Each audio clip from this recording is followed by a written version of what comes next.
I'd like to call the Finance, Audit, and Budget Committee for Tuesday, October 26, 2021 to order. First item is Pledge of Allegiance. Please rise. Pledge allegiance to the flag of the United States of America, and to the republic for which it stands, one nation, under God, indivisible, with liberty and justice for all.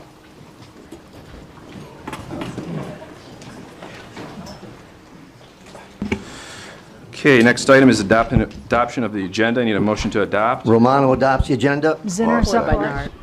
Motion by Romano, supported by Nard. Is there any discussion? Seeing none, please vote.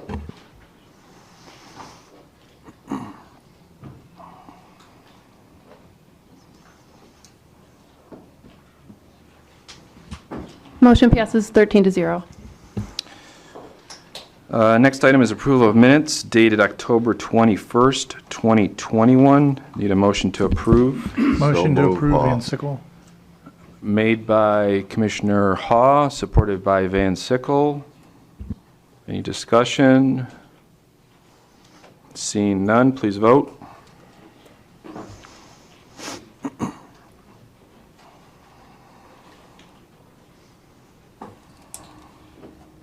Motion passes 13-0.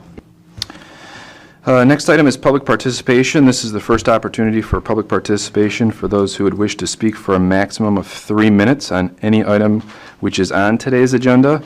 There'll be a second opportunity for public participation for those who would wish to speak on any issue. Would anyone from the public like to speak on an item on our agenda today?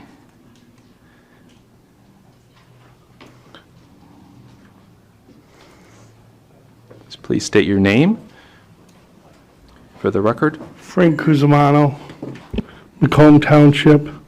I'm speaking on the budget matters.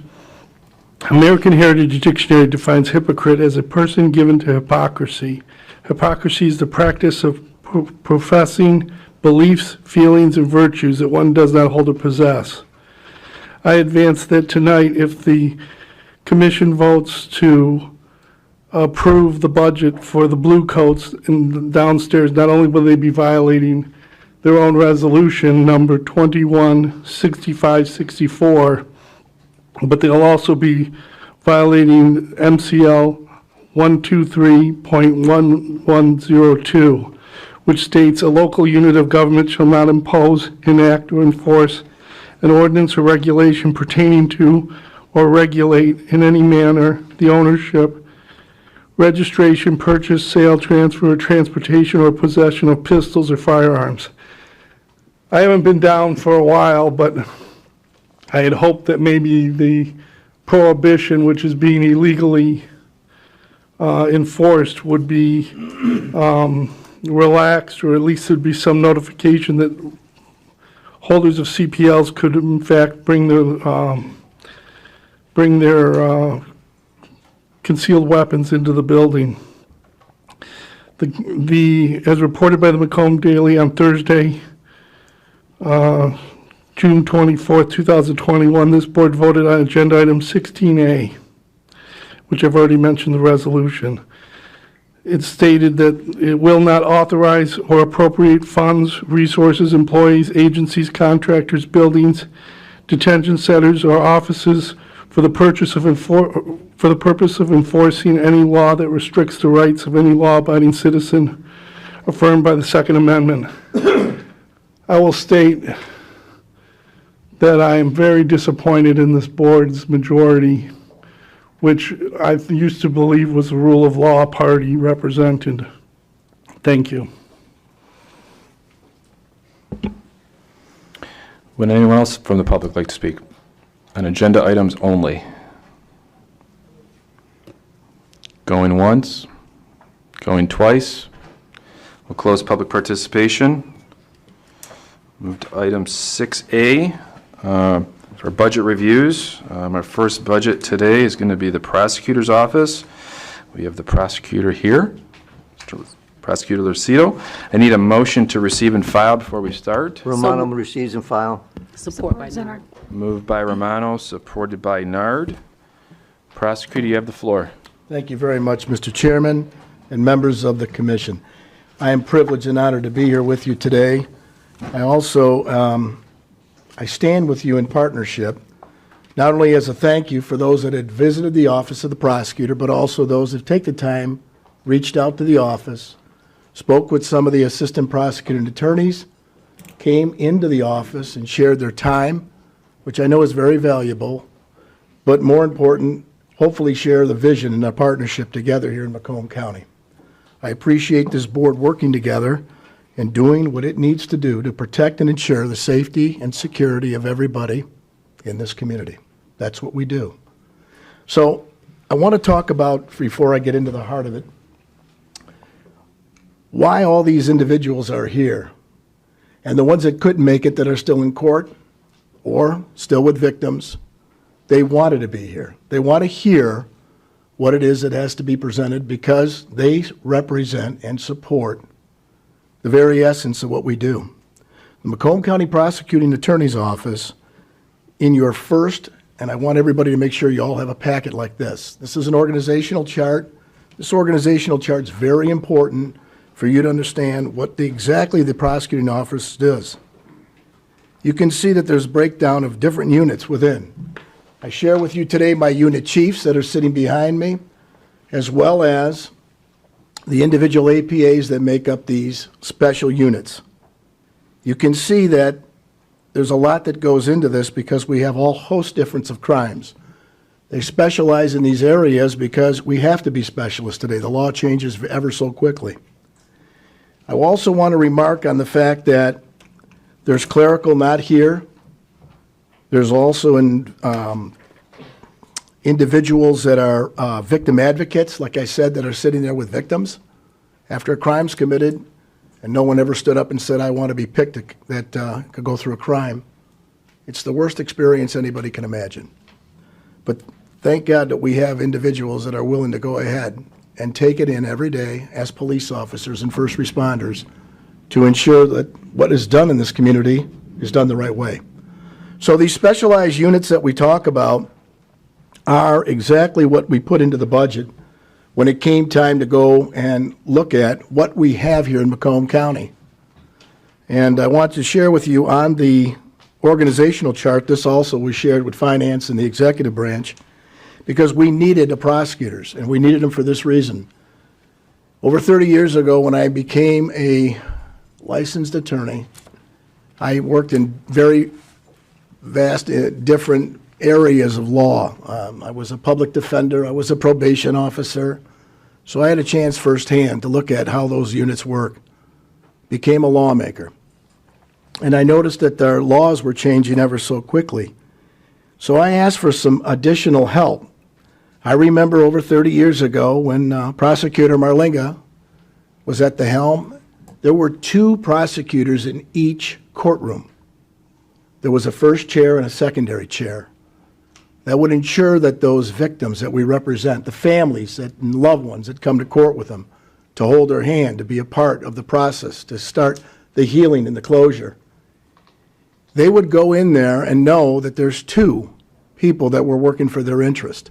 It was 2 because while pleas were being put on the record, the lead chair or the one that was going to try that case would be back with the victims and their families. In addition, police officers that have to wait because the dockets are made up by the judges, and that means that the judge schedules their dockets when they do, and the witnesses have to be subpoenaed to come to court. So this whole process takes place, and there's a second one in the back working with the attorneys. And when I mean the back, that means that there's a room in the back, not in the courtroom, where plea negotiations can be made. They can assist on motions, that what the arguments are going to be, so that the court doesn't wait, and in addition, the police officers go back to their duty on the job, because that's where we need them, back out in the streets. So I want you to realize there's a lot that goes into this process, and for a new prosecutor to do this budget with a little help from his friends, but more importantly, to try to explain it, that probably hasn't been explained in over a decade, to the finance as well as to the executive branch. It warmed my heart to hear from the executive branch, thank you. for taking the time and explaining to us what goes on in the office. So these units, I wanted to make sure that we did the right thing for the people that we serve, and that's to have those second chairs available. Also to have these new staffed units that I wanted because we deal with hate crimes. And I want to thank Mr. Palapew, who's our chief, who's with us today in the front. I also want to thank the human trafficking, Mr. Elsey, because that's another crime. You don't necessarily realize, but when you're called into a situation and you don't even know what the nature of the crime is because you never had the training and experience and the officers don't know how to deal with it, we have a duty to go ahead, make sure we know what we're doing. The Conviction Integrity Unit was definitely one that I wanted to see. No one should go to jail or prison without first being guilty. More importantly, those that are guilty aren't always guilty. There's been a lot of people over the years, both from the different counties, that they found through DNA or other evidence, or just the fact that somebody didn't tell the truth, that they shouldn't have been in jail or prison. So that, the Conviction Integrity Unit, I believed was requested and it was adhered to in the recommendation. The last thing is environmental. We have a blue water economy. I've been hearing that all along. Sits right out here. That's another unit that needs to be looked at. We have drains that are being disastered. We have things going on in the county that we want to hold those accountable because that's what we're supposed to do as elected officials. So today, this organizational chart, if you have any questions on it, I made sure that I brought every prosecutor that would be able to ask and answer your questions because I don't want to leave any stone unturned. I want to make sure you all are aware what we do. And on the organizational chart, you can see that there's some vacant positions, and I'll get to that through the presentation. Mr. Chairman, the next document you'll see is a prosecuting attorney's office's unions. We have 6 separate and distinct unions in the prosecutor's office. We have ASME, which has approximately 35 employees, which are clerical. We have POM, which is Police Officers Association of Michigan. We have 60. Those are the general ones about the APAs that are in the office, the assistant prosecuting attorneys. We have the UAW 412, which is a supervisor's unit. There's about 7 of them. UAW Local 889, we have 1 position. It's a specialized position. And when we have POM again, it's a different union branch or yet union number for the investigators. And those investigators are also here, and they're a part of the unit where we have specialization of things that we don't have any control over. These are generally retired police officers that come and give us a hand and work day in and day out and do a lot of things for those individuals. Last is the paralegals, the victim advocates, and that's also under POM. There's approximately 8 to 10. Why do I bring this to your attention? Well, because we've had some dilemmas this last year about working out of class. And when you work out of class, you violate the union agreement. And when you work out of class, you pay a special premium in wages. So I don't want that to continue to go on because you're wasting taxpayers' dollars, and more importantly, I'm wasting my time with the grievances. I want that to stop. In addition, the Macomb County Prosecutor's Office, number 3 in your packet, we have 10 district courts that we have to be at. We can't say no. We can't leave a recording on saying, I'm sorry, no one's here to get your call right now. When the court schedules its docket, we have to have prosecutor ready, trial ready, experience ready to go. There's 19 judges in those 10 district courts. Circuit court, there's 11 criminal judges and 4 family judges. It's broken down on the chart. We have 5 referees in the juvenile court. Probate court has 2 judges, 10 magistrates, and visiting judges when we can get one. There's a total of 51 judges without the visiting judges, referees, and magistrates. You can see it's getting to be busy, but it gets even busier when you're dealing with 27 local law enforcement agencies. 27. That's what we have in Macomb County, including the Sheriff's Department. Every warrant that comes through with felonies comes through this office. 27. That means day in and day out, they come in here through the office, and they're looking to make a presentation to a prosecutor. And in our warrant division, the chief is here, we have to go ahead, look at the presentation and see whether or not charges will issue. And we do so with the understanding that we're just willy-nilly not going to charge. We're going to make sure we have what we need. If we don't, we send it back out. If the officer didn't like the decision, we have an appellate division that started. Can appeal the decision to the prosecutors because every person has a right to appeal in our court system. In addition, there's 26 municipalities. I want you to hear from me, and that's this. 26 municipalities that we're taking care of in Macomb County. The Sheriff's Department takes care of 10 under contract. We don't have a contract. We don't have the ability to do that. We take care of everybody. There's roughly about 185 to 190,000 people the Sheriff's Department takes care of in those 10 contracts. We take care of the 888,000 people that are in this county. 22 public schools. We go out and do presentations. We have to. When we're called upon by the education, we have to educate. That's our duty and that's our role. We have over 20 private schools, 13 community senior centers that we go out and make presentations to. That's aside from prosecuting. In addition, all senior independent livings, assisted living homes, as well as long-term care facilities, they too call upon us. You'll see with you today 2 of these brochures that I came and made a presentation before the board. These brochures were enacted immediately upon me taking office to tell everybody, this is a pamphlet, this is what we do, these are the units that we have, this is how you get a hold of us. In addition, no excuse for elder abuse.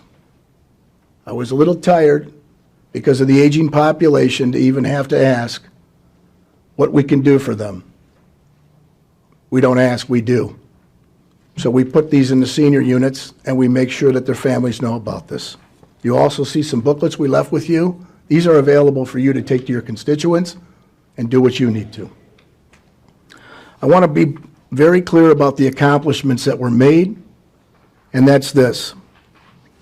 Taking office 10 months ago, we have made a deviation protocol that was looked at differently. The deviation protocol is, how do we best handle cases that we need to give some relief to? Because the courts were backed up. The judges were calling already and asking, will you be able to assist us and if we bring in a visiting judge? They're asking because they know our situation. Of course we will, Judge. We'll make it work one way or the other. And we did. We went out and got a grant, and I want to thank each and every one of you for voting on that because the grant came, didn't cost the taxpayers any money, and thank God we had it. We brought in 2 former prosecutors of over 30 years. Their time and their talent was well spent, and their experience did us well because we got rid of those files as best we could with what we had to work with. But that was $100,000 that was found. So I guess putting me back out in the streets to be what I needed to be, knock on the doors and see what I can find, was maybe a good thing because it taught me we can work within our budget, but let's see what it did. We went ahead and put together the website so that these customers that we serve in this county have a chance to go on it and look at things and be able to identify. And I'll go on and on and on, but the reality is it's all there in black and white. This is what we've accomplished. We're very proud. We did it together. We put some conference rooms in. I thought that was something that should have been there from the beginning that said, look, sit down with the victims and their family, give them a chance to be at peace, at rest when they explain the situation. But I got some goals for 2022. And I share these goals because every one of the prosecutors that are here today want to see these goals through. We absolutely need to be trained.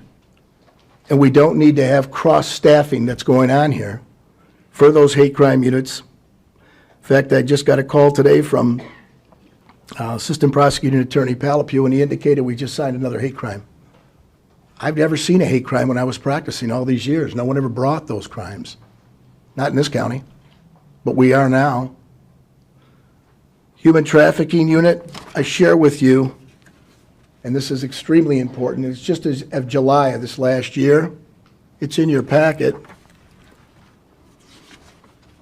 On the second page, the executive as well as the sheriff both agreed that Macomb County must have an anti-trafficking task force, and they have a new website that's been created, and they seek in the community as partners. And in the fourth line down, it says that these individuals will be investigated and successfully prosecuted. These cases of human trafficking to the fullest extent of the law. How do you support a prosecution when you can't support to give the training? I asked the question. Conviction Integrity Unit, I hopefully said enough on that because there was funding for that. And the Major Crime Unit, that's a blessing because now we got about 8 sets of eyes looking at whether these capital cases or fatalities are charged properly, because when you put somebody in jail for the rest of their life, you better make sure we did the job right the first time. And then the Environmental Unit. I've talked enough on it. In your duties, I guess, and responsibilities, I would appreciate the chance to review it. Before I get on with what I'm asking, I'd like to tell you that we can conclude the budget items for the federal forfeitures, the forfeitures in general, and the grants, and the district court witness fees. I give you that, and I request approval of those that our executive had made the recommendation. There needs to be no discussion on it. We get grants, and I just want to tell you what it is so that you have the knowledge. We get about $3 million worth of, $2.5 million worth of grants, and then the general fund subsidizes. For instance, when we go after deadbeat parents that don't pay their child support, and we do that for the mothers and the fathers because the children still need to be fed, we have a special unit that's on the chart that goes ahead and does what they need to do. We're funded 64% by the federal government, and 36% we put in through the general fund. That's a good deal, because you're buying prosecutors, you're buying assistants, and you're buying investigators to go do a job for the citizens we all serve at a discount. So I thank the executive and the budget finance department by looking into those and saying, okay, we're going to add a couple more people so that we can make sure that those mothers and fathers get their child support. But what I'm going to ask you today is this. After making all the comments that I did, there was things that were left out of the budget, and whether intentional or unintentional, we do need to speak about it.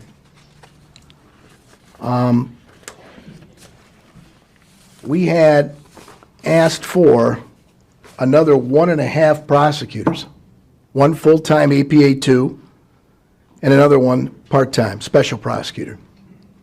As I've indicated to you, the special prosecutors come in, there is no legacy cost. There is no, on the ones that we had, they had lifetime benefits already through the county. And these special prosecutors don't work any more than 19.5 hours, and it's an hourly wage. So it's set. I would like to tell you that when you have a special prosecutor, they're filling the gaps. And I know my chief from district court is sitting over here. They fill the gaps wonderfully when we have more meatier dockets, 40 to 50, 60 cases a day in the morning or in the afternoon in some of these district courts. And that's what Mr. Portaway and Mr. McCarthy have been doing, as well as 2 other special prosecutors that retired and came back to take over those files to continue for those victims.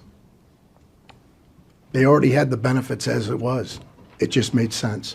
Another APA 2, one, this was incorporated in our budget when given to the finance department, but was not a part of the decision-making upstairs with the executive's office. How it was done, why it was done, inadvertently it was not put together, and we didn't get a recommendation on it. We did get, though, what was given to us, and we also, in priority, had asked for the following: a communications director. I have been on the phone since I took this office with the news, the newspapers, the TV, the radio. That wasn't what I signed on for. In addition, I want you to realize that there is 2 rules that I gave you. As a lawyer, we're not allowed to make extrajudiciary public statements. We're governed by the rules of our ethics and our discipline. These statements could be prejudicial, and these matters may defeat the purpose in what we're doing as prosecutors.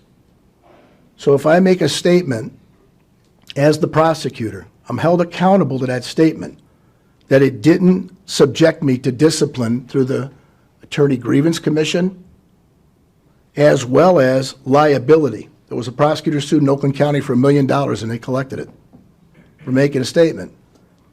There's a test that is given to us when we swear to our office. It's different than any other department. You can be sued for libel and slander, but there's no license to lose. In our case, I can lose a license, and so can all of these individuals. Why do they have communication directors? So that when an APA walks out of a, and when I use that word APA, I want to make sure you know, as assistant prosecuting attorney, walks out of a courtroom, that they are not ambushed by the press or a camera stuck in their face. And all of a sudden now, there's a special responsibility that goes with it. And I don't want somebody being captured on a video cam by a cell phone. You see, we're ministers of justice, not simply advocates. That duty that we have has hundreds of ethics opinions and Supreme Court decisions that deal exactly on point what I'm speaking about. Our office's intent is to bring full transparency and honesty once again. There hasn't been light shined on a budget, probably because of the dollars that were off the books. So think about it, what I'm asking. Our office's intent is to make sure that there's a policy in place that one person, the communication director, will have the ability to listen to the facts, know exactly the rules of professional conduct, and be able to transcribe a statement for the media that this county will have an understanding and an appreciation. Not to mislead, but to actually give the statement the way it needs to be. The FBI, the Attorney General's office, our sister counties, Wayne and Oakland, they all have communication people. The stuff that you've been seeing out there in the media, that's me, trying the best I can to make sure that we give transparency back to the communities we serve. Currently, there is no coordination of messages. We need a professional to manage this communication. Prosecutors and the APA, they're put on the spot a lot. People call the office. Sometimes I have to pick it up because the way it is, we only have 2 people in there. We just got our office manager again. We receive these daily. These inquiries are coming in droves now because the courts are back open and therefore cases have reignited and started. Pick up the Macomb Daily, the Free Press, turn on your news. It's all about crime. That's what they feature. So the communications director that is currently in most of the offices, not just prosecutors' offices, is Public Works, Sheriff's Department, the Executive's Office, even the County Commission. I'm asking for something that's necessary, not something that's a luxury.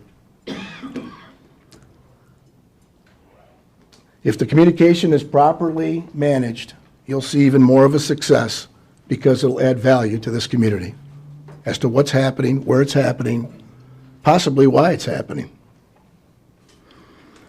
We asked for an executive assistant, and that focuses on dealing with the organization, and I'm going to show you the difference. The organization itself has an office manager. And the office manager has special duties and responsibilities as outlined in their job description. It focuses on the internal of the operation. Internal. It focuses and oversees clerical staff, union members. It works with 6 of those unions that are there within the office. It shows a smooth running for the informational technology. We don't have an IT director. We don't have an informational technologies individual. We call, we ticket it, and they come. Somebody has to make the call. Somebody has to go ahead and tell them what we need. That's the office manager. They also are in charge of the discovery and the supplies. They also are approving time off requests, payroll issues, printing, copying, typing memos regarding internal operations, hiring new people and onboarding. Onboarding means, and I didn't know what it meant, I do now, opening a ticket when somebody needs to be hired. And making sure that all of the things are followed, like the investigators doing background check, i.e. fingerprints, making sure that they don't have a record to come into the office, or we'd be in violation of the lien law. Hiring new people and working with other county departments that work within the 4 walls of the prosecutor's office. That's what the office manager does. We have that. What we don't have is the executive assistant to the administration of 7 of us up there. That's a problem. The problem is when calls come in dealing with external things that are outside the 4 walls, like today, they want to talk about bond issues, whether the prosecutor's office is inclined to speak on bond issues. Well, let me tell you, folks, recently, we just got a public defender's office. That's a good thing. It's been needed for a lot of years in this county. The bad part about it is they're going to employ 17. They have 5, they're going to employ 17 public defenders. We didn't have to, and when it was a capital case, we were there for the arraignments. Now with all of the public defenders, it's called a critical stage. We have to have an attorney there. So it'll be more intense getting to these courts for purposes of ensuring that at the arraignment, the judge is fully apprised of the nature and circumstances of the criminal activity, making sure that the background of the individual is elicited to the court, making sure that all the information is accurate and correct, because if that individual is released and commits something serious, we have to at least give that victim the chance not to engage with this individual again. I hope you follow that. We never had to do this before. This is all new under the Public Defender's Office. I've been working real closely with Thomas Tomko to make sure that we streamline the information for everything that's happening and making sure that we're both talking to each other as it relates to, if you know about the arraignment and we don't, could you contact us? Because it goes fast. It's when they pick the defendant up or the accused.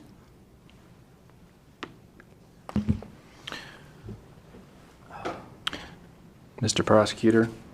Yes. So I believe we've got all your information here, and I must say it's very detailed, and thank you for all the information that you've provided to the board.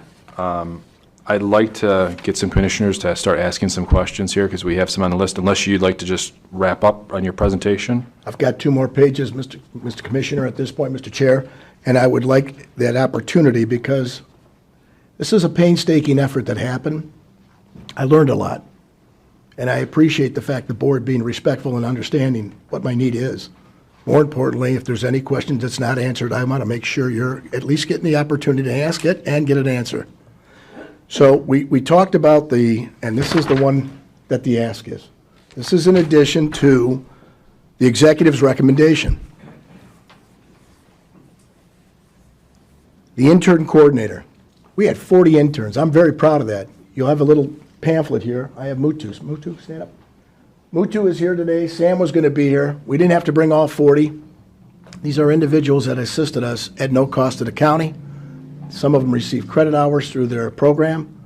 And on top of it, we get a chance first see whether or not these individuals will make a good fit for the prosecutor's office. We were blessed to have as many as we did, but there's no guarantee. But it takes a coordinator to coordinate all this, somebody to fill out all the paperwork, bringing it down to the investigations division of our office, making sure that they don't have any prior record or anything that would violate our lien. Once we lose our lien, we lose the office. In addition, that wasn't funded either. And you can see the amount on there, and then a file clerk. Bruce, are you here with us today? I'm here. There he is. Stand up. This is Bruce, everybody. Bruce is the one that goes in the office part-time. He files anywhere from 500 to 700 files on a weekly basis. He's there part-time. Over this time, Bruce had a chance to give those interns a workout. When he wasn't there, they were doing the work or assisting, and then I'd hear the next day from Bruce, they misfiled a few files. Let me tell you, everybody, this is nickels and dimes, and I'm saying it the way it is. When Bruce takes a vacation, I have to have people file these files. They will stockpile. So this is ripe for something that says, you know what? Bruce is going to go on vacation, or Bruce is going to get sick, and we want to make sure we have somebody there to do it. In conclusion, I'm going to be very brief. This is the last page. And I want you to realize what Oakland County, this shows you that we're not there yet. But with the executive's recommendation, we're still about $3 short, or $2.63 to be exact, from Oakland County. And of course, we're about $7 and some change from Wayne County. When you're talking about that kind of money, that makes a difference. That's for each taxpayer, or each member of the community. So they're paying more money in Oakland for their public safety, and they're paying more in Wayne for their public safety, and we did it on numbers versus numbers on our population. This wasn't made up. We showed this in our presentation. So I want to at least catch the corner and make sure that we have parity somewhere, or at least get me close. Thank you. We stand ready to answer any questions of this board and commission. Thank you. So, Commissioners, we have a number of speakers on deck here. I'd like to keep our questions right now for the prosecutor's budget, which is C50 and 51, and then also if you have any questions for the district court witness fees, which is in C27, and then we can lump the forfeitures and grants for the special revenues together, those questions, just so we can keep this process moving. And then obviously, if you have any questions in regards to the additional requests that the prosecutor has brought to us as well. Commissioner Sung. Thank you, Chair. Try to keep my questions short. And the first question is regarding the document that you provided us regarding the population in the different counties, because I've seen this information before. I was just wondering what other metrics you could provide us besides the population comparison. Could you provide us information about the crime rates compared to the county, the number of cases compared to the other counties? I think that information would be helpful too, in addition to what you've provided. Appreciate the question. In fact, it was the board, when I came before you before, you asked those same questions. So yes, I can. At the time, we had those readily available, but we can get those and we can share those. How would you like those delivered, Mr. Chairman? You can just follow up with our staff. Any questions that we have, we'll follow back up with your office as well. Thank you. Thank you, And then Commissioner. my next question is regarding the grants. You had mentioned about applying for some of the grants. It looks like here in intergovernmental, it's $97,000. Are there any plans to apply for additional grants in 2022? And is there a reason why that hasn't been accounted for? And that also kind of goes on along with my next question regarding the hate crimes unit.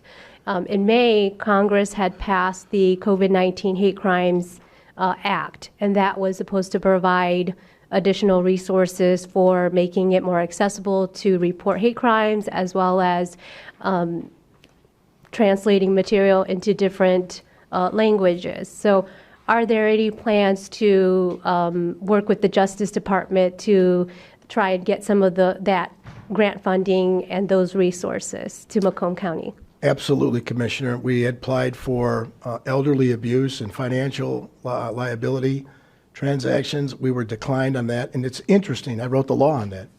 It was interesting that I didn't get that grant when they said we're going to look at the capacity, but we're also going to look at the qualifications.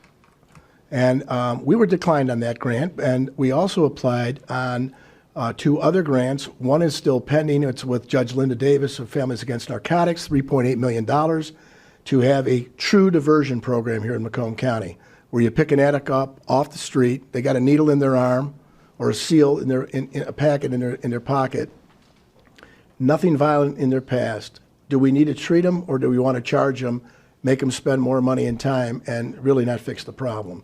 We're hopeful that the Justice Department will give us that grant, and then we can pay for a special prosecutor to begin the process of a true diversion so that we don't continue to line the jails with addicts.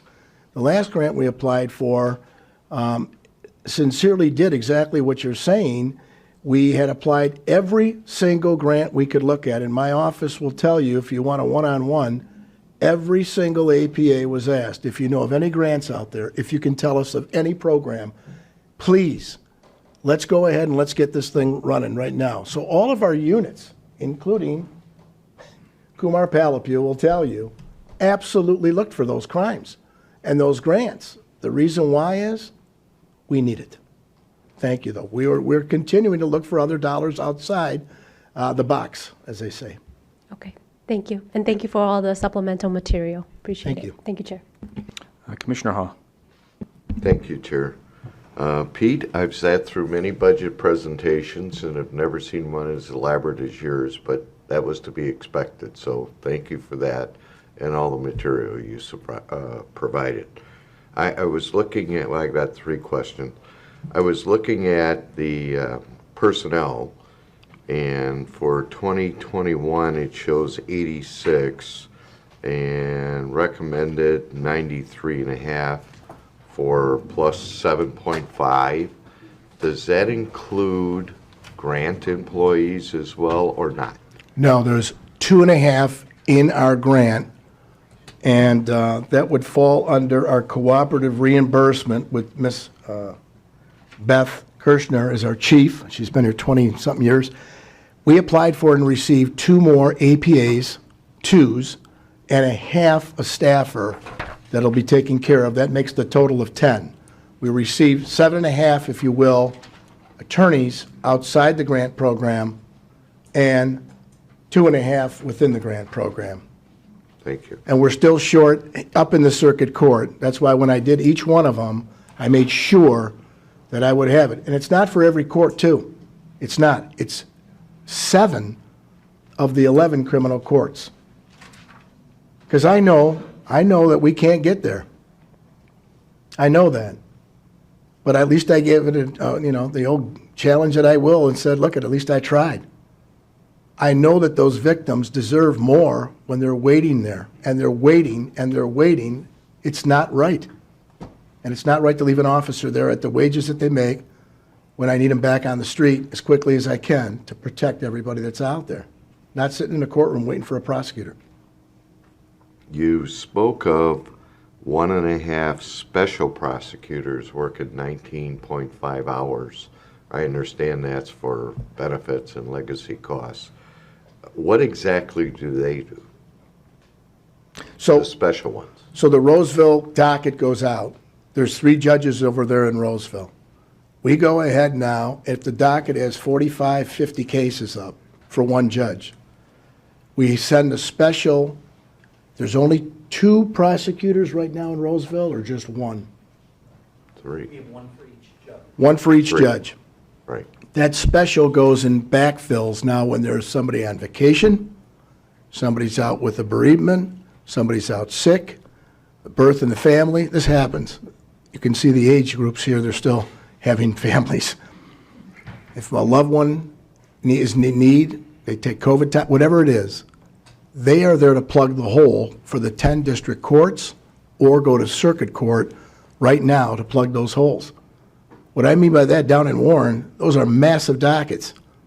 We also have the Veterans Court that you see on here, that we go in there for the veterans. It's Kumar again. Kumar's wearing about 4 hats today. In addition, we have the substance, or the drug court. This is happening in most of your communities. They're all expanding. You need a prosecutor there. There's an agreement with the state. And also the drug court up in Circuit, the mental health court. We would like to fill these. They're vacant right now on some of these. We don't have the resources. And the judges have asked, do you plan on bringing a prosecutor here? The court doesn't work without them. So when you talk about, and I see Joe McCarthy here, and you start to realize what they're doing is they're assisting in making this work when we don't have the resources by plugging the holes during that period of time. The drug unit has about 270 files. The chief has asked me repeatedly, can I get some more help? There's only 2 of us. We use one of the special prosecutors now to fill that in now, but those cases aren't going away. So they're having 265 files between 2 people, and that half now makes a difference. Well, I'm glad you brought up the drug court, because I'm pretty sure I read today that $16 million was going to be dispersed from the state for drug courts. Does that increase your workload or decrease it? They will go ahead and increase this exponentially. Every time they give for the funding, like Judge Davis. Judge Davis is getting about $4 million from some of this funding.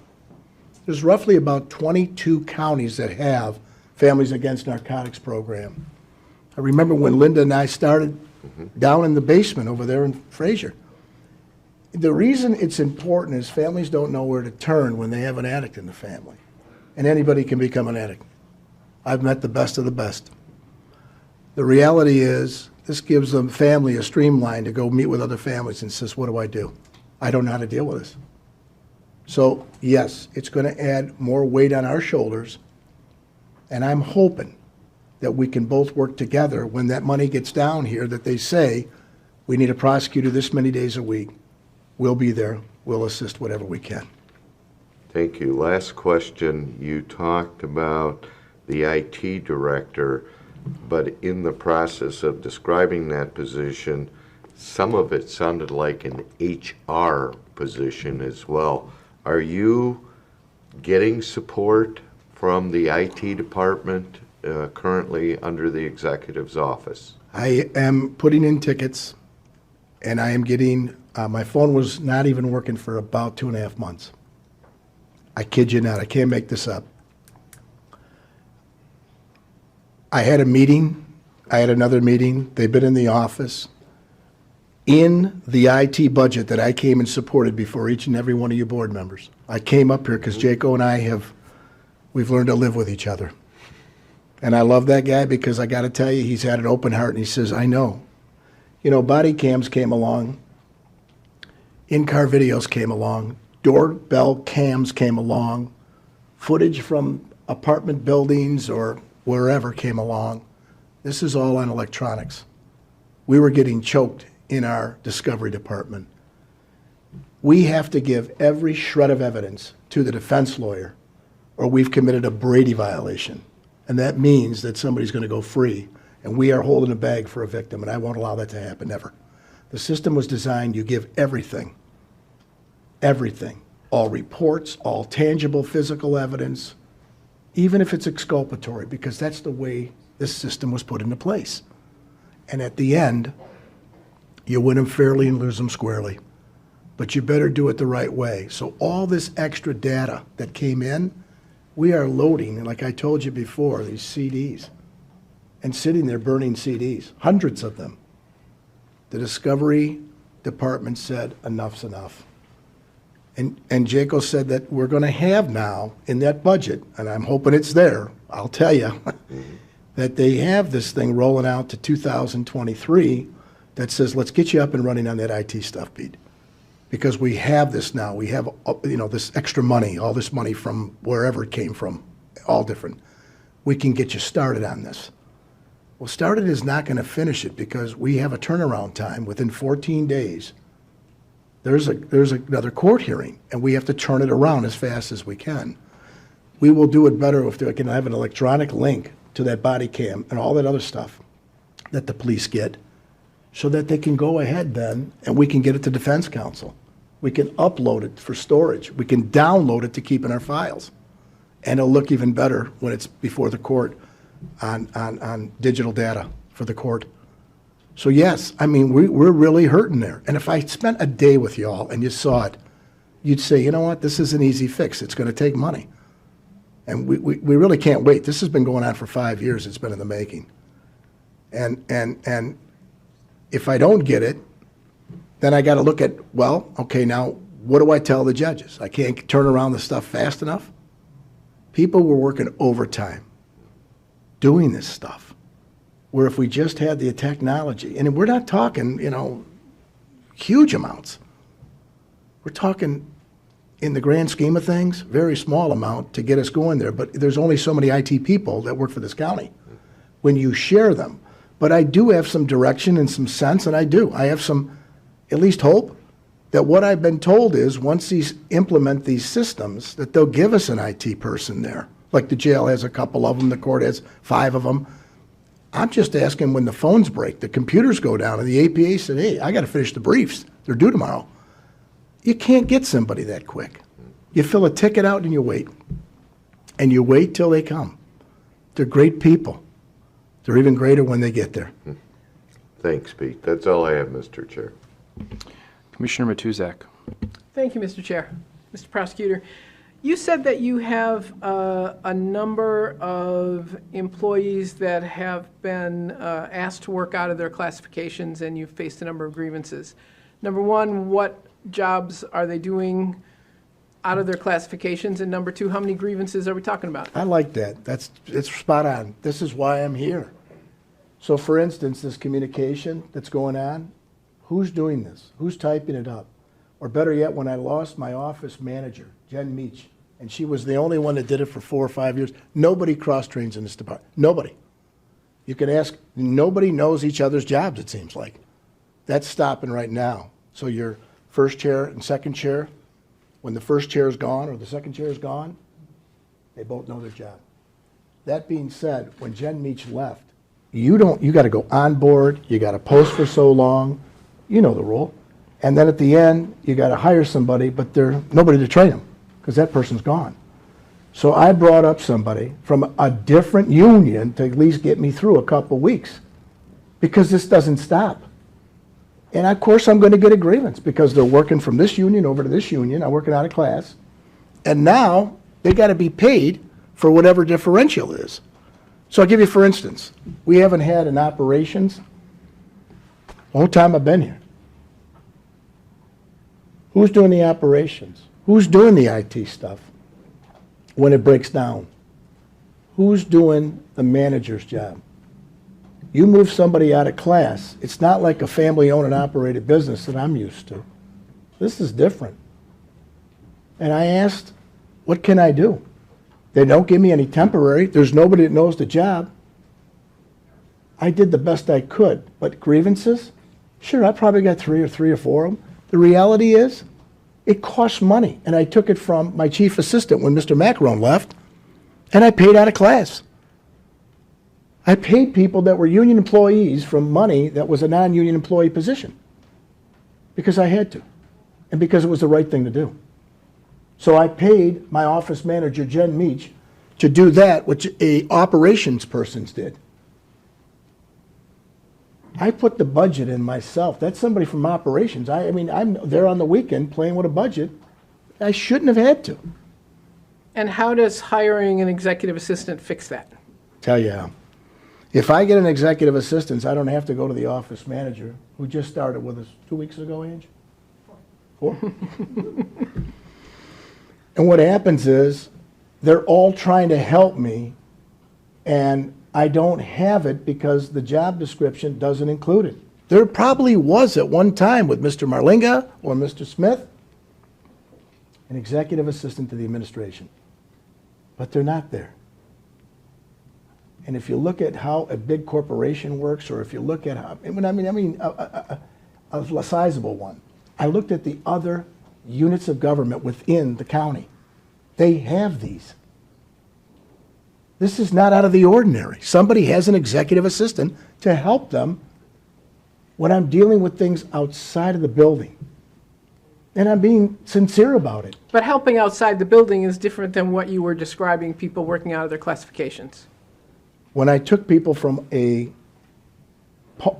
Police Officers Association union and brought them to the UAW, they knew the job because they worked at... Could you speak in the microphone? Sure.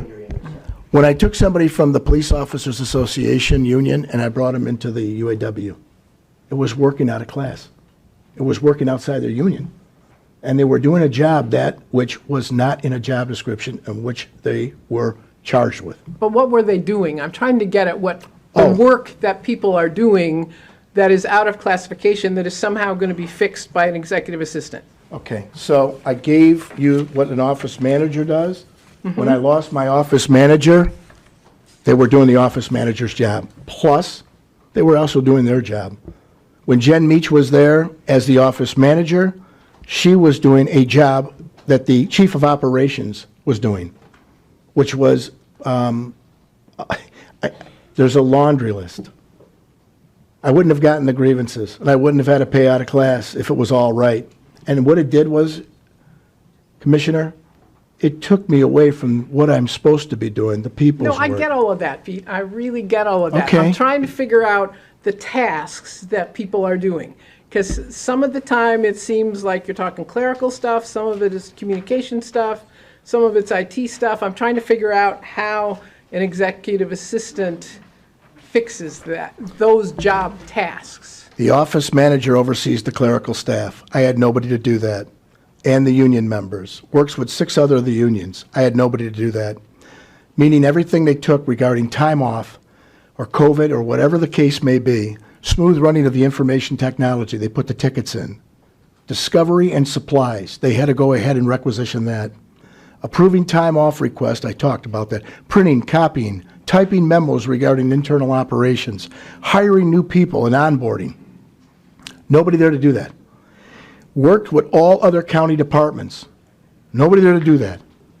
And worked within the 4 walls of the office, whatever it needed done, versus the executive assistant stuff that I gave you on the handout. It's totally different.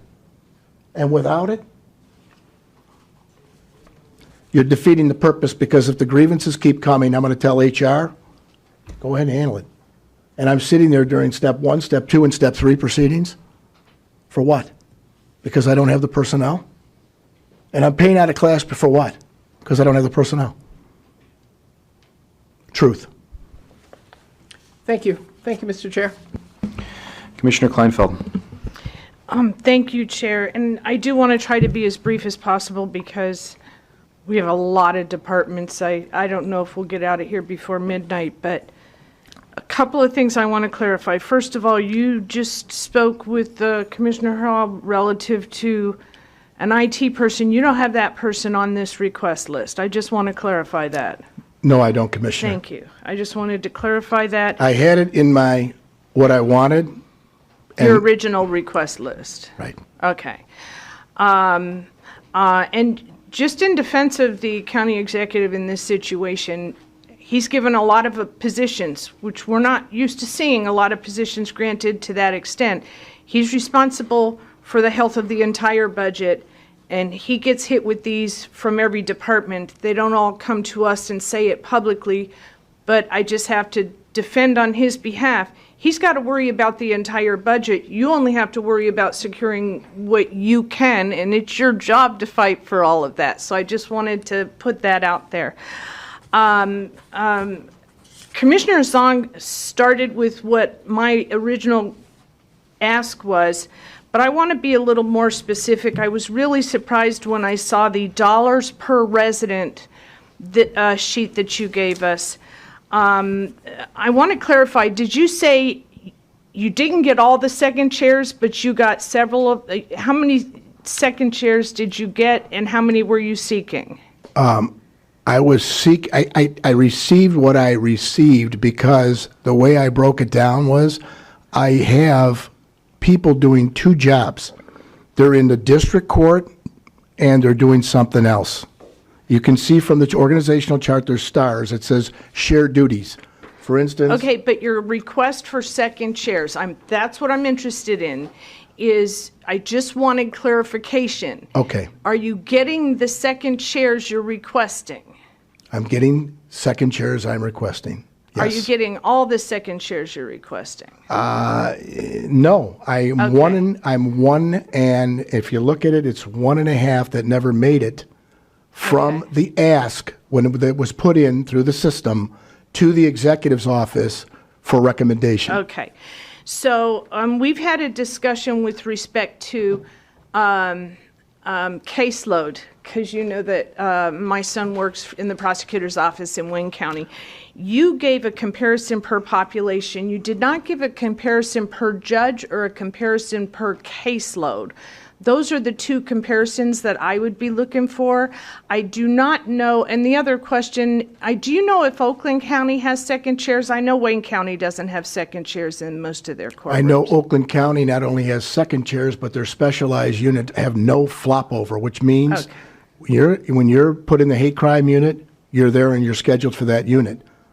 You're scheduled for instance, if you're going to go into a human trafficking unit. We don't have that in Macomb.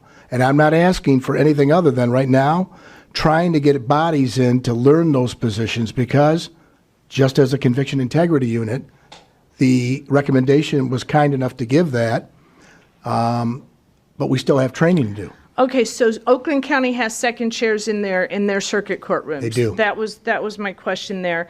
So specifically, what I'm looking for before we make a final determination is caseload per prosecutor in the circuit court. I don't need to break down all of the specialized units in the district courts. Caseload per prosecutors in the circuit court, and I'm also looking at number of judges per prosecutor versus Oakland County and Wayne County. That would be extremely helpful. So, Commissioner, I want to make sure, because Dave's taking notes here, David Fisher. We have right now, when you look at, and I implore this entire commission to look at the organizational chart, you'll see that I have 3 second chairs that are servicing 3 judges. Meaning, you, if you're a second chair, are taking care of Judge Viviano, say, Judge Massaroni, say, and Judge But Bierman. for me, if I just have a number of prosecutors per the number of judges, I get a picture of your staff versus the staff in Oakland County and versus the staff in Wayne County. I don't need to get bogged down into who's reporting to who. Give me the total number of prosecutors and total number of judges in circuit court. Let's just go with the prosecutors assigned to circuit court and forget everything else. I know you've got crossover, but if I want to get a picture of what's going on, that's how I'm going to get that picture. So if they're crossed over. So number of prosecutors on staff versus number of judges, and you can give me number of district court judges if you would like, as well as circuit court judges, but then I would like the comparison of number of district court judges in Oakland County and circuit court judges as well as Wayne County. So number of judges per prosecutor or prosecutor per judges, either way, and number of cases per prosecutor. Those are the metrics that I would be looking at. Does it depend on the nature of the case? If it's a homicide, because that takes 4 weeks in trial versus a drunk driving third that you plead out. I think we could probably realize there's as many homicides in Wayne County as there is in Oakland County. So I wouldn't get down to the specific. We're not going to get through the budget in order to do that type of an in-depth study. What I would like to do is maybe between now and next year get a lot more in-depth that way. But there's no way we can wrap up this budget this year going and getting that in-depth information. I don't want to take up everybody else's time because I know other people have questions for you. So Very good. those are my asks. I'll bring it to the commission Okay. through the chair. Thank you. Commissioner Farrington. Thank you, Mr. Chair. Pete, welcome. Thanks. You might have answered this during your 30-minute presentation. so I might have missed it. Supplies and services went up 63%, $170,000. What was that for? Well, when you're adding personnel, I believe that you're going to add supplies such as files, pens, pencils, papers, printers, toner. Are you But you're talking about not- hard supplies, or the phones were $50,000? None of them all And you have. have iPads. Is that part of that category? And Steve might be able to answer No, it better. they're not No. iPads. No. And we never, we talked about phones last time we came to have a budget amendment, and we didn't even get the phones. So we're finally going to be able to give people phones that victims can call, as well as police officers, because using your own cell phone puts a damper on the family on the weekend. Yeah, I'm just trying to put my arms around, if you increase personnel 10%, I don't understand why supplies would go up 63%. It's just not the supplies. There That's what was I'm trying to other understand what it things is. that were incorporated in that, and if you want to, I can give you the breakdown of the budget where those are in. All right, that's good. But that's a great question. It is. Thank you. Thank you, Mr. Chair. Thank you, Commissioner. That was actually one of my questions as well. I see no other speakers related to the budget for C50 and 51 or C27. Is that correct, Commissioners? Okay, we'll move on here to the federal forfeitures, and grants. Are there any commissioners that have questions related to those budgets specifically? Commissioner Matuzak. Thank you, Mr. Chair. I guess I need a quick lesson in forfeitures. The federal forfeitures are basically zeroed out. Pretty much. There's never generally a lot of money. Once in a while, we get lucky and have a few bucks coming from that. But lately, with the way forfeitures is working in Macomb County, no. Okay. Then under the Which, Commissioner, which is going to create a problem, and I know the finance knows that. When this money runs out, it's going to have to come from general fund. So you may see me again. Hopefully not, but you may see me again if this runs out. Forfeiture money runs out, it's out. We can't produce it. We got rid of some of the problems that have taken too much time in this county. Okay, well, that relates then to my, on the next page, D15, for those following along. There seems to be a real swing on the, just looking at the expenditures by service, local drug forfeiture, and vehicle forfeiture. Those are really swinging all over the place from 2021 to 2022. So What's happening? before I got in office, interim prosecutor Gene Cloud had put a pause on the forfeitures when you take somebody's car. All it did was add insult to injury. They're already going to go through the system. They pay for the impound fee, the tow fee. They pay for the storage fee. And at the end, because those are normal, customary cost of a drunk driving, for instance, then there was a $900 on a first offense and an $1,800 on a second offense that was paid to the prosecutor's office. So that money is gone. It doesn't exist. There's nothing in statute. The judges don't want to sign orders that really don't affect the law in the right way. And it does oppression to the poor, to be honest with Right, you. it's horrible. We shouldn't do that. So And the local that's why drug the swing is forfeiture- going on there. Okay, the local drug forfeiture is going up substantially. 2019 being the last sort of regular year, went from 8,000 to 88,000 in this budget? No, what happened was these are the remaining dollars that are left. We're roughly, and I think Mr. Schmiegel will agree with me, and the rest of the finance, there's about call it $20,000, $117,000 left. That's it. Okay. And we've agreed, because, and the board ought to know this. I wrote the Attorney General and I asked, can I spend this money, and if so, where is it permissible? Because I don't want to see that there's going to be any issue. They wrote back and said, given the nature and circumstances of the question, and then there's an ongoing case, we declined to oblige your question. Think about it. You're the prosecutor, and you're sitting in that seat, and you get something back that says, we're not telling you. Sounds like a lot of fun in this job. But that being said, we're going to be very cautious and look for the legal counsel to give us some advice and counsel So on at this that. moment, it's just sort of sitting there. Well, we're going to use it for things that I think are permissible after I get a green light from the county that they're going to stand in my shoes, too. All right, and under, again, in the forfeitures department, under conferences and training, big jump. I'm wondering what conferences and training are under So what happened forfeiture. is, Mr. Schmiegel said, if you want any additional funds appropriated to you, you can use the forfeiture funds for that, and that's why you see those. So Okay. conferences and training, extradition. So we had a couple that we found in Arizona and a couple other ones out west. And, you know, they committed really serious crimes, so we want to bring them back to Macomb to make them pay their penance for what they did.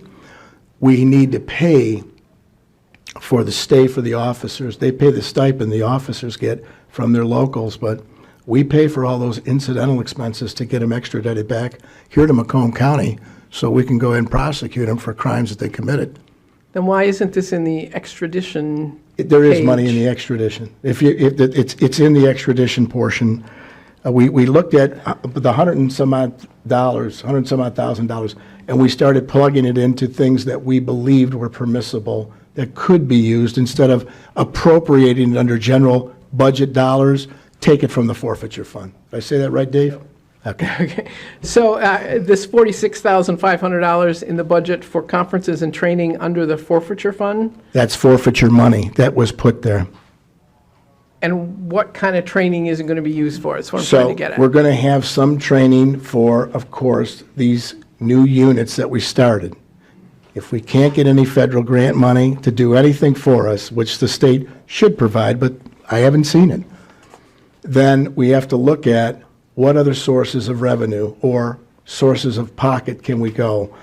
Also, there is these trainings on any and all other these units that said, for instance, if somebody comes to us and says the new law just got launched, we need to have somebody go understand it, then we bring it down to the officers so the officers understand it. All right, and I'm good. It's just, it's general training. It's not, doesn't really have anything to do with forfeiture, except that's where the money is. Right. Exactly. Okay, thank you. Thank you, Mr. Chair. Thank you. Commissioner Kleinfeld. Thank you. Okay, I don't need specifics on what you'll be asking for, and I know it's not here right now, but it matters to me because we're getting rid of these forfeiture funds. We don't have a real good history about say the 10-year, the dollar amount that came in because of everything that happened. But I do see the audited amount for 2019 for one of these funds is like $216,000.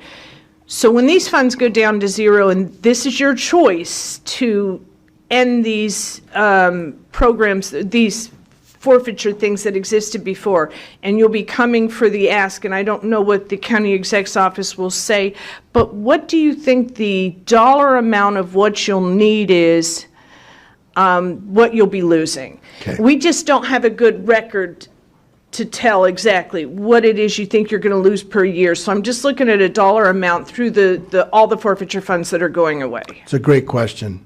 Unfortunately, I want to clarify the record.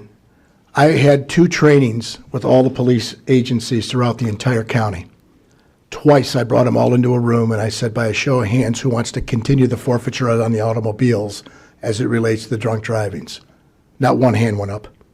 This is not just from the prosecutor's office, it's from the officers. Okay. So that money Okay. that you're talking about is a substantial amount of money because we have hundreds, if not thousands, of drunk drivings in this county a year. That being said, every car that was taken was paying $900 on a first offense. Right, so it's really important to know, we're I- going to lose a substantial amount of money, and you're going to come next year seeking to replace it.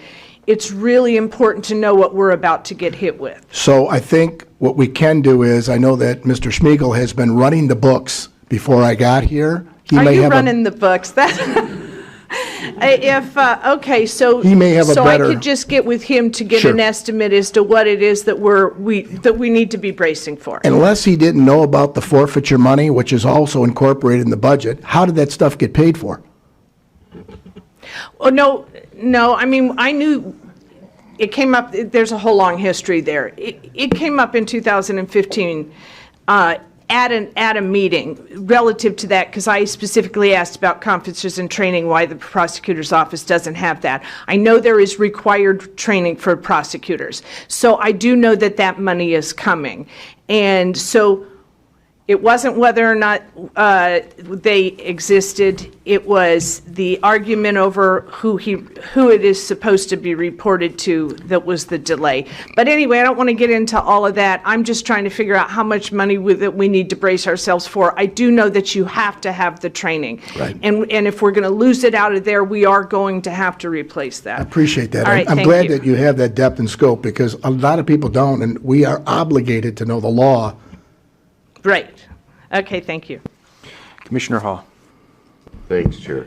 Pete, in that statement, following up on that question, the statement was made, you are eliminating the forfeiture funds. What you're doing, if I heard you earlier, was applying either, I think it's a new law or a new principle within the law, that seizure, sale of whatever, merchandise, vehicles, tacking on a prosecutor's fee, a tow fee and all of those charges aren't going to necessarily apply in the future to every single case, and that in itself is going to reduce the amount coming into the forfeiture fund. And you were very instrumental, if I recall correctly, in getting that passed. Am I correct in all that? So we're clear. The only portion that is not going to be enforced, that was enforced only by Mr. Smith, was the automobile forfeiture regarding drunk driving. That's gone. The other forfeiture, which is civil asset forfeiture as it relates to drugs or other illegal acts, all I did with that was, you don't have to post a bond anymore, and you have a right to hold the property, the law enforcement officials, until there's been a conviction or a disposition of the case. That's it. So we still have the right to take the property, seize the property, hold the property, no bond, no bond, no bond, because that's a property right. They took my property. Why am I paying a bond? I didn't understand it then. I do. And what ends up happening is, at the conclusion, if it's found that that property is instrumentality of a crime, it will be forfeited, sold off, and those funds will be brought to the prosecutor's office and local law enforcement. There's a split. Most of the departments have become very good at taking the property and getting an agreement with the defendant or the accused before it even gets to our office. So we only get, if we get the case, by way of filing a lawsuit and pursuing it. In gambling cases, or if it's, drugs or some other type of illegal activity.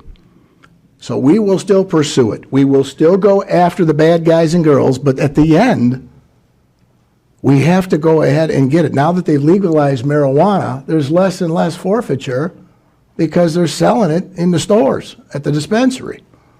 So we don't have it like we used to. But whatever we can get, we're still entitled to it under the law. So the local municipalities still have their forfeiture funds, Absolutely, correct? and they take it. Now, when they don't, when the dollar is a substantial amount, they're going to bring it to the prosecutor's office to make sure everything is, but not necessarily. If they cut a deal with the defendant or the accused, we don't get the case. Thank you. That's all I have, Chair. Thank you, Commissioner. Seeing no other speakers, thank you, Prosecutor, for being here with detailed information. We have everything that we need. I know we'll have some follow-up with your office. We are at the point we have a motion on the floor to receive and file. Please vote, Commissioners. Thank you. Thank you, and I want to thank also for the time that you've given me. It means a lot for me to at least tell you what's been going on. Have a good day, everyone. Motion passes 13-0.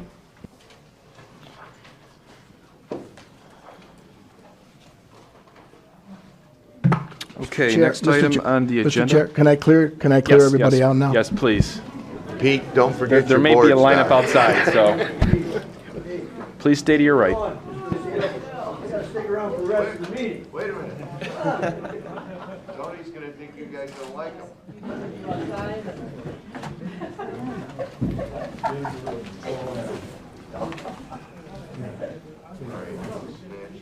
Great presentation, Mr. Lucio. Thank you. And we stand ready to answer any questions. I really mean that. Please stop in the office. If you're in your office here, please come on down. We're only a couple floors away. Oh, sure. Where are they at? In front? Well, hello there, Pete. How are you? Y'all are now.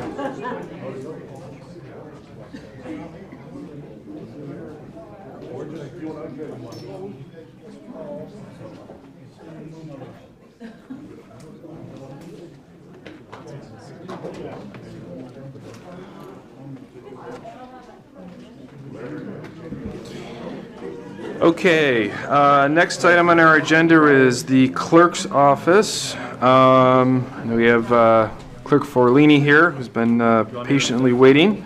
I need a motion to receive and file. So moved by Nard. Support Song. Moved by Nard, supported by by Zinner. Song.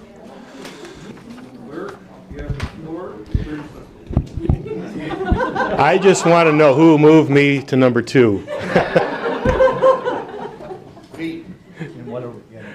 All right. Well, thank you, Commissioners. I first want to say I brought really the all-stars of the clerk's office with me. Brian Burdak, I think most of you know Brian. He's our operations manager. Kathy Smith, who at one time had my role as the clerk, and Jennifer Walker.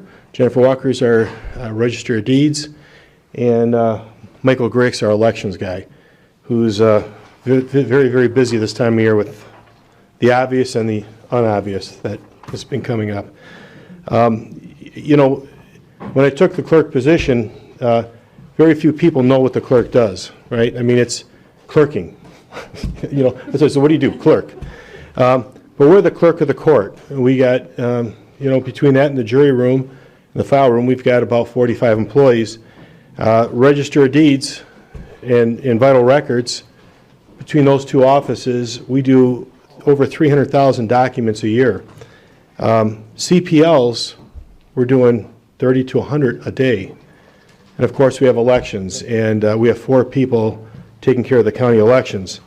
You know, when asked what was our greatest accomplishments this year, you know, there's various things. I've had employees tell me we've done more in the first 6 months, at the time she said, than it's happened in the last 10 years. And part of that was, first when we got in there, most of the employees were working from home, so we had to bring them all back, and there was no barriers, safe barriers, and so we had to bring them back safely, made them feel comfortable. So by the beginning of February, we were 100% of our employees were back to work. But the key was bringing them back safely. We had, on March 1st, the biggest software change in Register of Deed and Vitals probably in the history of the county. It was a major, major change in how we operated and what we did. And that was quite an achievement. And again, credit to this team behind me. We instituted a state-of-the-art appointment system where now we have same-day CPLs. Same day. If you need a CPL, you can come in that very same day and get it taken care of. And not only that, we brought in fingerprinting so that you don't have to set up another appointment elsewhere. We do it all one stop right in the Register of Deeds office. There's no wait time for registering deeds. I just had somebody tell me from another local county that it was 3 weeks just to get an appointment to get in there. So we're doing them same day. Marriage licenses, we moved that process from, it was a half hour to come in and get a marriage license to 5 minutes. Just changing how we do business. One of the things that we focused on with this new software and everything we're doing is trying to do more interdepartmental. So we've worked with the treasurer's office so we can get information from our office to their office, and nobody has to touch the document. Nobody has to re-input information. We've had just a great relationship with other departments in doing all this, and I got to credit Jennifer Walker, my Deputy Register of Deeds, she's my techie person. And she really has established a great relationship amongst the other departments. We're working great with them. And the last thing I just want to bring up is, although I got another 45 minutes, I'll try to drag it on. No, but election integrity. This has been probably the hottest topic that we've been dealing with, and Michael Grix, you can't get a better, more fundamentally sound guy in that department running it. So we've been told by the state director that we've leading the state in new ideas and challenging some of the old ways of doing things. So I'm excited about some of the things that might be coming down the path there, but I wanted to keep it brief, and that was kind of what I had as a summary before we get into the numbers. Thank you, Clerk. First speaker is Commissioner Haw, and I think we're going to focus the questions initially here on the general fund, Commissioners, and then we'll work on the other fund secondary. Thank you, Chair. Hi, Tony. And noticing in the headcount requirements, you're requesting part-time employees. I believe it was 10, if that's correct. Well, there's two different areas, but yes, but seven and a half full-time equivalent. And what we're trying to do, we got a real problem in the clerk's office. It used to be, and I went through the numbers through the years, it used to be a 2-to-1 relationship in the court section where we had a volume of people that were training and going through the system and eventually were picked to come up to be a judicial court clerk. That relationship's inverse now. We have more people at the top because of the increase in judges. We've had a 50% increase in judges since 2001. But at the same time, because of technology and various reasons, we've been able to shrink down the group, I don't want to say on the bottom, but the support for that group. And as a result, we don't have a farm team of people, and you just can't go out and hire judicial court clerks. There's not a degree out there for that, and there's not experience out there. You have to come through the system and understand it in order to be that person. So what we see is a real void. We've gone through 4 hiring cycles and have not been able to hire anybody into that role. And it's a real strain on the court. I guess Wayne County some of their courts aren't even open right now because they can't find them. Okay? And we're on the lower end of the pay scale compared to other counties when it comes to this area. So my thought is let's try to get trained people. We have to have a mid-level place where we can have them, these people we're asking for, be able to train upward, understand, maybe do Zoom meetings and do that, because that's something that's been thrown on us is the Zoom. That's really not the clerk's responsibility, but we're in the best position to handle this type of new technology. But if you go to the district courts, they hire somebody who's just a Zoom person. That's it. So we're hoping to get people that can do that, but also do the fundamental things through the system and train somebody to have some court time and some learning at the very bottom and be able to bring them up into the system and be judicial court clerks. I mean, since I've been here, how many have been picked off, Kathy, from other departments? 2. Since I've been here? Since you've been here, 1 to public defenders and 1 to the prosecutor's office. But we're forgetting that Kathy was one that she's not counting, and there's others that have gone to other secretarial positions, and I think there's more than that. There's probably... Yes, total of 7. 7, yeah. So out of the 16. So the hope would be with these part-time employees that you're bringing in, I'm assuming through this election or through this year going into next election year, that you would gather the experience and working with the people, looking at those that you could bring on full-time. Correct. To eliminate the part-time.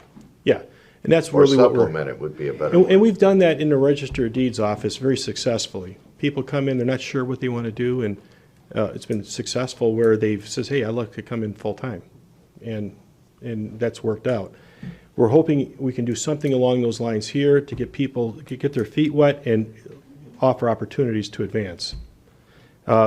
part of what we're trying to do too is we got to electronically scan millions of files. And this is a great opportunity for them to learn the file system and whatnot, but do it at a more advanced level, being able to scan and put it into the system as opposed to just paper files. And you mentioned lower end pay scale. Our HR director is a very people-friendly person. I'm sure you've had the opportunity to discuss that with Andrew and try to work out some balancing here. You're not the only department that's losing people to Oakland County. We've experienced it here very heavily. Sure. So we need to start looking at the disparities and see what we can do with those. And he's a good listener. I know he's hiding in here somewhere. Or he was. Oh, he left with the crowd. Okay. That was a good move on his part. Exactly. We would like to actually see our judicial court clerks paid on par with the judicial secretaries, to be honest. And I think if you ask any of the judges, they'd probably tell you the same thing, that they're really underpaid for what they do. And last question, Chair. I've noticed in the other department heads' budgets, they have an advertising budget. You don't. We do And not. when it comes election time, or let's back up. I've seen the treasurer on television. I've seen our sheriff on television. I've seen our county executive on television. When it comes to election time, I don't think there's more of an important voice than to be heard than our clerk. How come you don't have one? I can't answer that. I had, to be honest, I had asked for it because I think it's important when we see the election issues that are out there and some miscommunication that's out there. It'd be good to have a voice. It'd be good to be out there and just even talk about elections coming up, make sure people can get out to vote, but also register deeds. I mean, there are titles being stolen every day. We have a system in place in our office that allows for fraud alert, for them to be alerted if they should be, their title has gotten stolen. And every one of you should enter your information about yourself into our system. So if somebody tries to steal your real estate holdings just by moving it fraudulently, they don't take a mortgage out on your property, this is something we need to communicate to the public. And I believe it's an important thing that, and I'm not sure what is in their budget and how that works, but I believe it's something that's important. Thank you. Thank you, Chair. Commissioner Kleinfeld. Thank you, Chair. When you said general fund, you're talking about all the things that fall under the clerk, correct? Okay. I know there's been a lot of discussion about election integrity. I'm actually, one of the things that kind of bothers us is people that turn in campaign statements that you can't make any sense of. And a few years back, I had a conversation with previous clerk about, you've only got a couple of people in that department. So you can't assign somebody to spend 20 hours trying to decipher a particular campaign statement.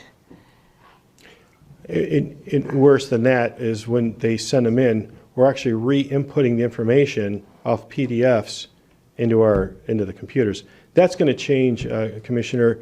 We're getting ready for the end of the year to change this so that each of you would have the opportunity to enter this information into the computer yourself, and we can populate it that way. And you have a fundraiser or something in the future, that person might already be in there. You don't have to repopulate it again and rewrite it again. It'll be very, very helpful and streamlined. It'll help our department tremendously.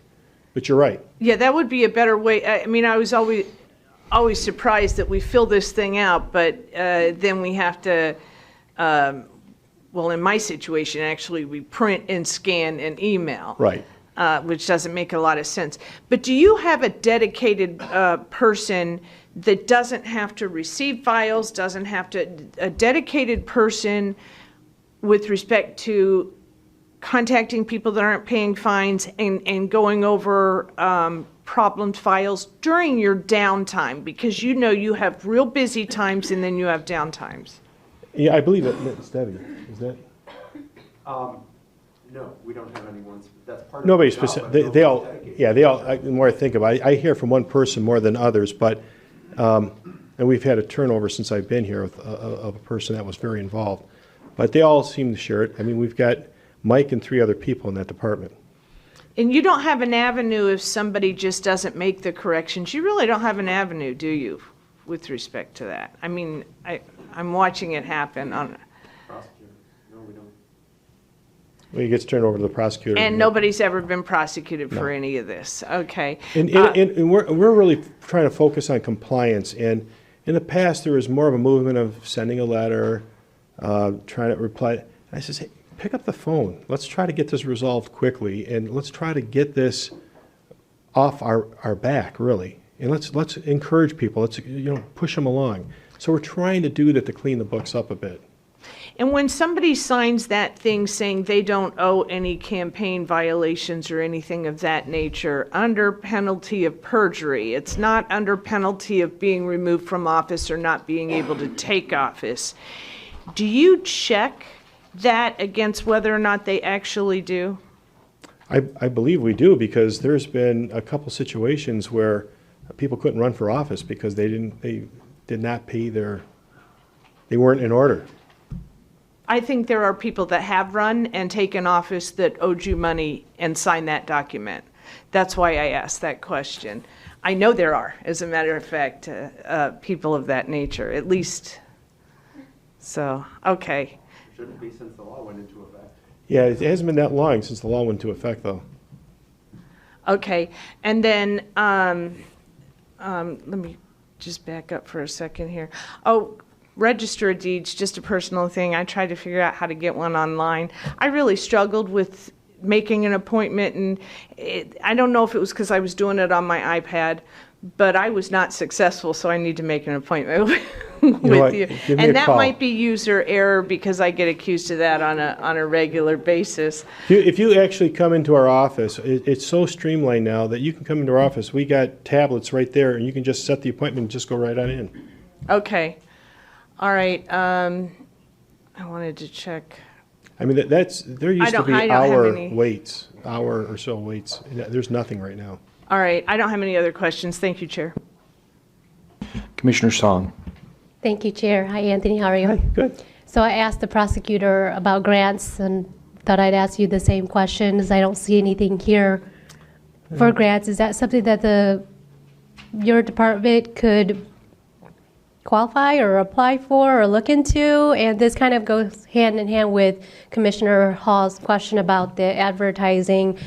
I know last year some local clerks did receive grants to help with voter education and things like that. I believe we did receive some, but I think it was turned back.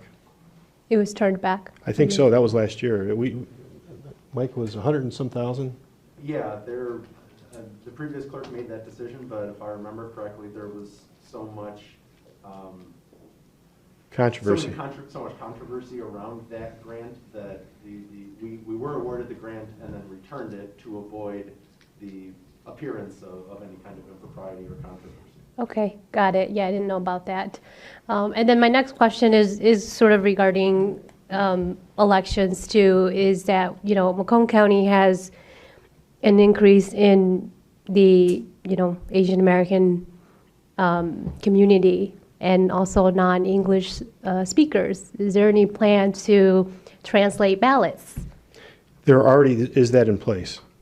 So if somebody has a question, we have secured a service locally that they can actually, they're certified to translate over the phone. They got a special PIN number. Each district has a PIN number, and they can call and go through the ballot with them. So how would someone know about this service? Well, that's part of what we're talking about, kind of way of advertising it. right? Absolutely. Yes. So- All right. Thank you. Thank Yeah. you, Chair. That's a good question, because we've instituted it. If they come into register of deeds or anything, we can offer that service. Okay. Thanks. Commissioner Matuzak. Thank you, Mr. Chair. Hi. I'm looking at the elections budget, C28. Charges for services. which are going along at a few $100s, and then all of a sudden, in the 2022 budget, they're at $15,200. What is that, and how did that happen? I believe that's because we have an election next year countywide. Didn't happen in 2020. Can you say where you're looking again? I'm looking at C28, under Revenue, Charges for Services. Point of order, Chair, are we now at taking questions for other sections? It's still related to the general fund. The 15,000. You want to come up here, Mike? Sorry. Yeah. The 15,200, thank you, Brian, is where, so when we take money in for candidate filings, when they pay their filing fees, that previously went into a different account. Finance now wants that to be part of our account. So it's the same amount of money, but it's now part of the elections budget. You'll also notice a line item later down in the expenses, should be for a similar amount of money, where we are setting aside money to pay those filing fees back, because the vast majority of the $100 filing fees that folks pay are refundable. Right. So now we're showing the money coming into our budget and then the money going out of our budget. Previously, that was part of a different budget. I don't remember which one. Okay. And the contract services and the supplies and services jump in even numbered years. I'm assuming those are election related. Yes, that has to do with us planning for countywide recounts, like we had in 2016, and then a large, though not countywide, recount again in 2018, where we had to come before the board. Actually, I believe Kathy was the clerk at that time. So we had to come before the board to get money for that. We're just trying to build that into our budget now. And like with the rest of our budget, if it goes unused, then it'll just go back into the general fund. Thank you. Thank you, Mr. Chair. Commissioner Romano. Thank you, Chair. Hello, Clerk Forlini. How are you, sir? Good evening. You look, it's Oh, getting good that afternoon. way. It's still It's afternoon. getting that way. Stick around. We have pizza. I just want to maybe expound a little bit on Commissioner Kleinfeld's questions and actually some of her statements regarding the fines from on elections or on filings, or when people run for office and they leave a fund or balance that they don't pay, and then they decide they don't want to run for office, or they start a committee and the committee falls apart, and all of a sudden, and if you go through it, there are thousands and thousands and thousands of dollars that people owe the county. And I think, and I'm not trying to micromanage, but if I was one of those persons and I received a letter from the prosecutor's office, not from your office, from the prosecutor's office, a strong letter from them, I think I would have to walk in and pay those fines, or at least make arrangements. So it's just a suggestion. I think you should work hand in hand with them. What I'd like to see is how much money is actually owed, and who, well, we can look it up ourselves, but I'd like to know how much money is actually owed. We can look up the other part of it. And maybe, as I said, working hand in hand with the prosecutor, you can have some revenue coming in for this year that you didn't expect, because those people are sitting back and saying, ha ha, we're not going to pay. That's all I have. Thank you, Clerk Forlini. Thank you, Chair. I appreciate that. And actually, Mike and I went to Lansing several months ago, and we had proposals, 8 different proposals on fixes that are causing us headaches because the administrative costs of trying to chase these people down. They could be a school millage question, and a group of people got together and they're loosely connected for this one issue, then it ends, but they don't do anything. They think it ends. It doesn't end. Their committee continues on until they clean it up. So who's responsible? There is somebody responsible. And now you got a person from the public they'd volunteer that they would do it, and now they're responsible for this. And it's a bad situation. And we are looking at legislation, looking at some of my friends that I had in the legislature say, hey, we got some good bills here to kind of clean up this language and how it works. And after so many cycles, most of these should be just gone, right? If they don't do anything, we just automatically terminate them, as opposed to keep sending them notices. I think I can respond to that with the idea that that Prosecutor Lucido is asking for some additional people. Maybe some of those people could help out with you. And again, I'm not looking for you to put anybody in jail, but I don't care who formed the committee. It's not my problem, and it should be your problem. Your problem is collecting the money, and again, I would strongly urge, and I'd like to see that done, but I would like to see how much money is actually owed. And then maybe I'll get a hold of Mr. Lucido and see if we can't work something up to collect some of that money for you. Yeah, at some point, I think it's turned over to the treasurer, so it's off our back on the Forget the treasurer's back. treasurer, and- do the prosecuting attorney. It's a Yeah. letterhead, says, hey, prosecuting attorney, owe money, pay, or you're gonna have a problem. Just a thought. Yep. Thank you. Thank you, Chair. Commissioner Zinner. Thank you, Chair. Hello, Anthony. First, regarding your statement, I know you've taken a lot of steps that no one else has in the country, and a lot of people are coming to see what you have done to secure elections. And I appreciate that. I do know also there are a lot of people in our county going door knocking, and they're finding questions. People have questions about it. So hopefully it'll all work out in the end before another election, which is coming soon. I had a question on C21 in regard to internal services.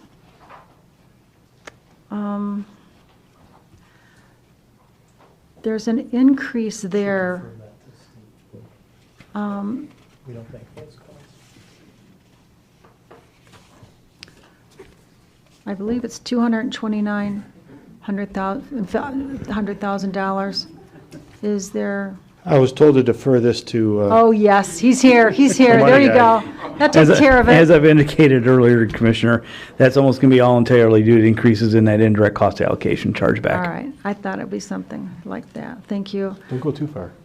Yeah, I do have another question. Thank you so much, but it's probably going to be easy. Commissioner, we also have that question on the docket for Steve in regards to that calculation, just so you're aware. So you will get an answer on it. All right, thank you. What about, you already asked about the charge for services. Thank you, Anthony, and thank you, Chair. Thank you. Commissioner Hall. Thank you, Chair. I just want to follow on Commissioner Romano's discussion. If you recall, when we had the treasurer's office here, I specifically asked, are we dealing with the uncollectible funds, which at one point reached over $2 million? The process is the clerk recommends to the treasurer, who recommends to the prosecutor. To this date, nobody has been prosecuted, but he did indicate there was a large, because I wrote the word down, reduction in the amount of back owed fees that either had been resolved, and it's like you said, some of these have been around for 10 years, but there are various committees that are owing $8,000, $7,000, $6,000 that these people are still elected officials. So and we did commit for what was ever collected that we would look at returning up to 25% back to the departments. So that was supposed to be the incentive. Now what's got resolved or how it's been resolved or how it's been collected, we asked the treasurer's office for that information during his hearing. So I expect it to be forthcoming. So you may get a little pass here for a bit, but not long. Thank you. Thank you, Commissioner. Seeing no other speakers, I have a few questions. Just to kind of continue what you had said about the deed fraud, this is something that's happening more extensively, and if anyone doesn't know about this, you should make yourself aware of it. And I think what the clerk has the ability to do is something that, our constituents should know. So whatever you need to do, Tony, to get that message out, I certainly support it, because I don't think anybody wants to lose their home through deed fraud. And if you've ever heard of this, Google it, you'll understand what it is. It's a very simple process that people are doing, and you don't even know it's happening. So the other question that I have, in regards to I'll start with the elections budget on C28. So can you talk a little bit about the two items that I'm looking at here, just increases in regards to your supplies and services and your contract services? Can you just talk what those big increases are in those two line items? Al might come up, but I'm sure it's election issues. But printing of ballots, that type of thing? Sure. So the increase in the contract services has to do with the anticipation of a countywide recount. Those cost on average about $125,000. Whereas before, we budgeted for smaller recounts, but not for larger ones. They were so uncommon. The last one we had, I believe, was in 2000. Then we had another one in 2016, then again in 2018. So rather than come to you in November or December and say, hey, I need another $100,000, we're trying to build it into our budget now. And then the increase in supplies and services is increase in ballot printing. If you look back to 2020 and 2024 as compared to 2021 and 2023, the ballots that we print, the elections that we hold in even years are significantly different from those in odd years. In odd years, it's generally the cities holding their own city elections and they pay for their own ballots. 2021 being the oddity because we had a special election for State Senate District 8, which Prosecutor Lucido vacated. But usually our ballot costs, if you look at 2019 and then 2023, our ballot costs are significantly less. The 2022 budget is more in line with the even year elections budget. So what do you anticipate that increase to be just specifically regarding the ballot printing? Number one, because ballots cost more, but number two, because we're ordering more of them. If you remember, if any of the commissioners remember, in August of 2018, Oakland County actually ran short of ballots in a number of their precincts. I think it was like 85 or 90 precincts. So the local clerks then blamed the county and said, hey, we wanted to order more, you wouldn't let us. The county turned around and blamed the county commissioners, saying we're operating within the budget that you gave us. Their county commission actually, for what it's worth, now mandates they order 100% of ballots for all elections. We have not built that high of a cost or anticipated cost into our budget, but clerks are ordering more ballots because we're getting more voters, more crossover votes in primary elections, more voters in primary elections. We had, anecdotally at least, a record number of people in the November election who are requesting an AV ballot and then voting in person. So we're actually, even if we print one ballot for every voter, there are people who are using, not voting, but using two ballots. They're being assigned an AV ballot, then surrendering it and voting again in person. So we are trying to account for those increases in ballots. So of the $230,000 increase, what would you estimate that total amount related to the ballot printing? Is it the vast majority of that increase? The 230, you're talking from 2021 to 2022? Yeah, you're going from 297.4 to 53100.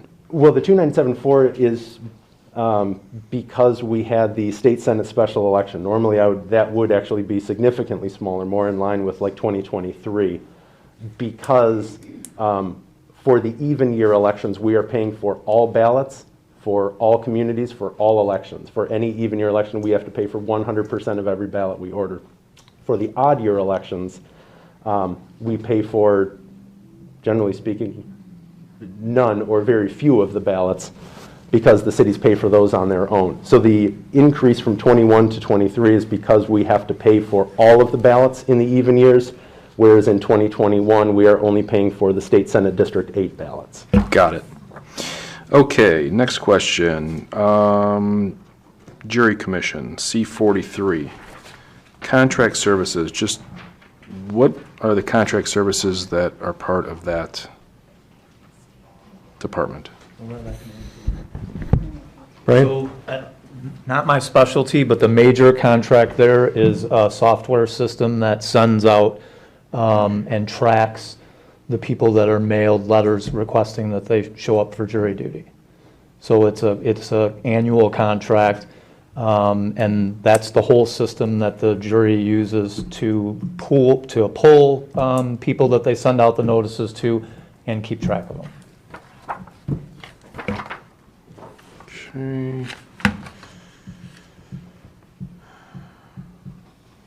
Okay, that's all I had.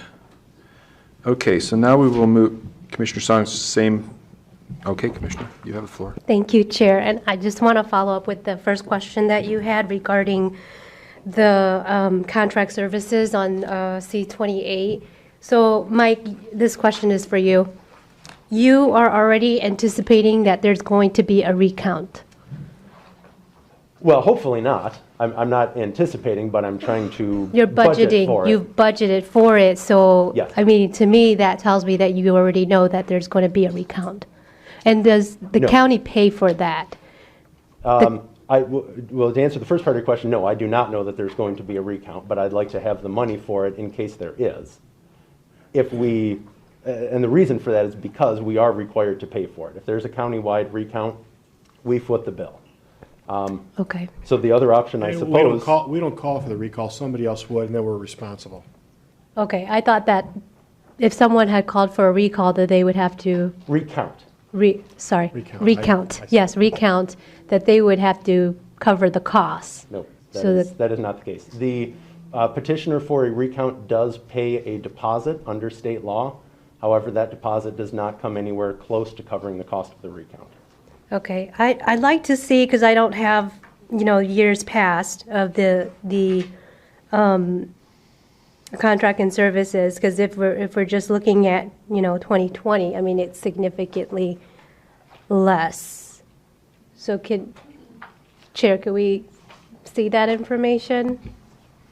Is it standard to request this amount for a potential recount? Well, this is, I guess we're. In even years? I guess that's what you get to decide. We have never requested this amount before. We have, if we come across a recount, a countywide recount where we need that money, we would then come to the board and request an So additional why now? What's allocation. different? Because when these countywide recounts generally happen is in December. They're usually following the even year election. When it's the end of the budget season, it's the worst time to request money, and especially an additional amount of dollar amount of that size. So our thought was to try and be more proactive with it. Okay, thank you. Thank you, Chair. Okay, seeing no other speakers for the general fund items, we'll move it over to the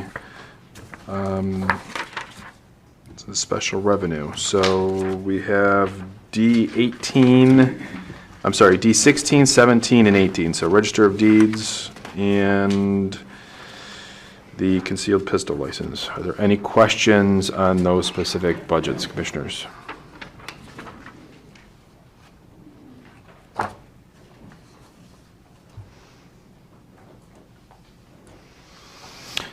Okay. I do not see any. So, Commissioner Zinner. I'm sorry, I didn't get it on fast enough. I'm sorry. In regard to what Mr. Cosimano had spoken of, that would be a process to have concealed carry to be changed in this building or in the court buildings. That would be a process between the sheriff. I mean, I don't even know what that process would be.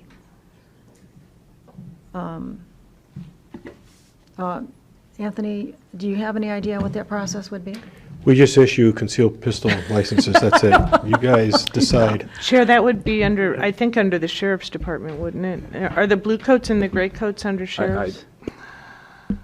No, they're not. I don't believe they are. I believe they're under a different department. They're under two separate. Yeah. So that's something that we can look into. And I don't know that we have to eliminate them. I think we Steve might have might to have Blue the coats are under the sheriff's department. Gray coats under. The blue coats The are. blue coats are, the gray coats are under facilities. That's what I said, thought. Two separate departments. Gray coats, blue coats. Yes. Thanks. I thought the question was, where are the blue coats? So, Commissioners, does that answer your question in regards to Mr. Chair? the different coats? Okay. Mr. Chairman? I don't see how, even if someone wanted to make a change right now, I don't see how that could be done, because that has to go through another authority for this building, I would think. I can't hear you.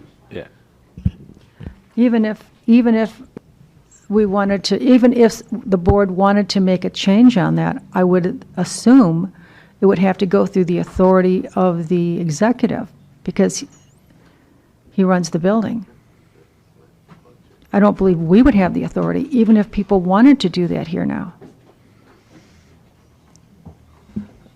Point of order, Chair. Is that a budgetary issue? I don't Well, that's think what that I'm it is. asking. I don't, I'm just- I don't understand the question. If, Well, because It's a isn't that, policy issue. well, that's what I'm saying. That's what I'm asking. Thank you very Point much. of privilege, that's an administrative thing that would be done through the executive's office. He runs the building, controls the operations of the building. Yeah, that's and what I, then that's what I thought. Thank you very and I'll much. follow up with you on some more details and background if you'd like afterwards. Thank you. Thank you, Mr. Chairman. Thank you, Anthony, for enduring, and thank you, Chair and other Chair.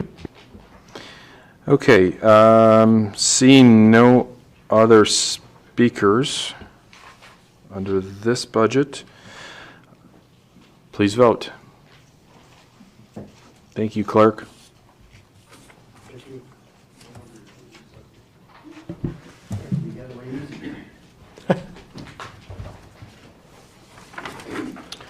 Okay.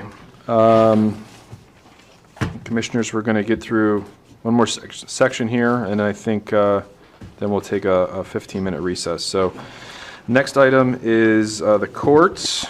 I need a motion to receive and file. So moved by Nard. Support Farrington. Moved by Nard, supported by Farrington.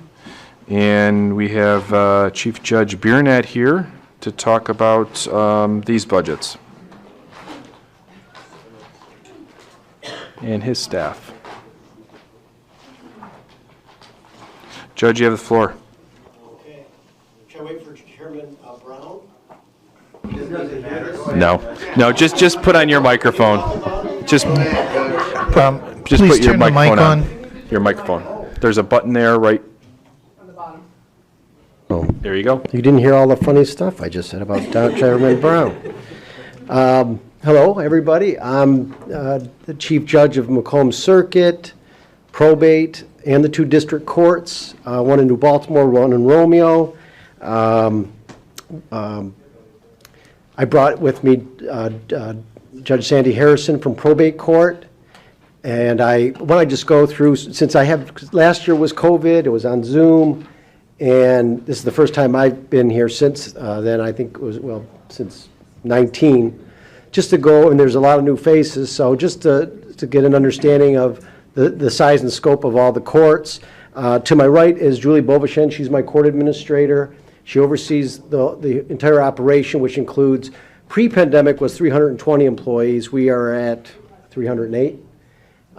She deals with all the budgetary analysis, going through all the courts, circuit, probate, and the district courts. So she basically helps run the whole show. And Tom, please, Tom Blum. Tom Blum is he's court administrator for our front of the court that deals with all the domestic courts, the divorce, child custody, enforcing those rules. If you have, it's not the funnest place to be, but it's all the domestic issues. And there's, Tom, you oversee 101 employees? 105 employees. 105 employees. Thank you, Tom. Nicole Folds. Nicole oversees our juvenile, she's the administrator for the juvenile court. She sees all the delinquency and the abuse and neglect, parental abuse and neglect. And Nicole, is there 74, 75 employees? I think we're at 74. 74 employees in juvenile court. John Neisel is our deputy court administrator. John sees the day-to-day operation with respect to case evaluation, specialty courts, IT, research department, and John, 58, 59? Yeah, right around 59 right now. 59 employees in his division. John Brennan is our probate court administrator. John oversees the probate court, which of course deals with wills and estates, and the mental code, health code, which includes MIs and they call DD, developmentally disabled. And there's how many, 25, 26 employees? 27 and a half, including 2 judges. Okay, and I forgot to mention, there's 19 elected judges, 15 in circuit, 2 in probate, 2 in district. Lisa Ellis is our court administrator in Romeo District Court. District courts, of course, deal with civil civil matters under 25,000, and misdemeanors or felonies that have to go through a preliminary exam. And Lisa, there's, how many employees you have? 13. And then Marlisa Bushman. Marlisa is our court administrator in New Baltimore District Court. And Marlisa, how many employees do you have? 15. Okay, thank you. And Susan Sable, she's our finance director. Thank you very much. And generally speaking, I've known you've looked at the budget. I mean, generally, we're asking for a restoration of the budget for pre-COVID levels for several operating line items, including jury fees, visiting judge, conference books, and appeals, domestic and domestic defense attorney fees. Overall, the Macomb County Circuit, probate, and district courts left vacant in the 2021 budget 11.6 positions. We're asking in the 2022 budget to add 7 more back from there. And just to add that we do have, we've been successful in our problem-solving courts, specialty courts. We've gotten grant money totaling $348,000, and that's about it. So we're asking for some positions in probate. Any questions? The probate judge is here, probate court administrators here, and all my other administrators are here. So any questions you have, but totally, like I said, pre-pandemic, we had about 320 employees. We have about 308 now, and they span out in all these divisions: circuit, probate, and now in the 2 district courts in the northern part of the county. So that's it. Earlier I talked to Prosecutor Lucido, and he said, keep it under 5 minutes. And so I said, okay. So that's what I did. You know, I know that he kept it under 5 minutes, so I kept it under 5 minutes. I think he's going to hear that for a while. Commissioner Farrington. Thank you, Chair. Thank you, Judge, for coming in, and really thank you for keeping it short. Conference and training, I understand you're going back to pre-pandemic levels, but it's still significant over 2019. Is there something going on, or are you going to plead the fifth like they did the first day and Steve plugged the number? Go ahead, John. Well, I think, Commissioner, largely that has to do with training for IT-related issues, that they need to stay up on certain certifications to run OnBase and CourtView, some of our other So that's different than 2019? That is different than 2019. It's not recurring every Thank you. year. You're welcome. Thank you, Mr. Chair.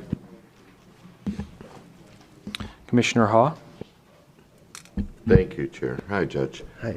You had, I think the number was $378,000 through a grant. Is that what was publicized today? It is part of the $16 million that the whole state's getting? That was the circuit court's portion. What he quoted was the circuit court's portion. Okay.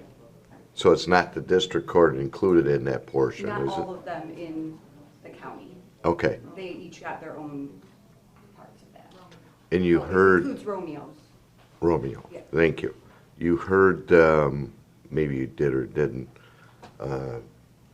Prosecutor Lucido explaining, you know, the increase in resources that he needs to service all the courts.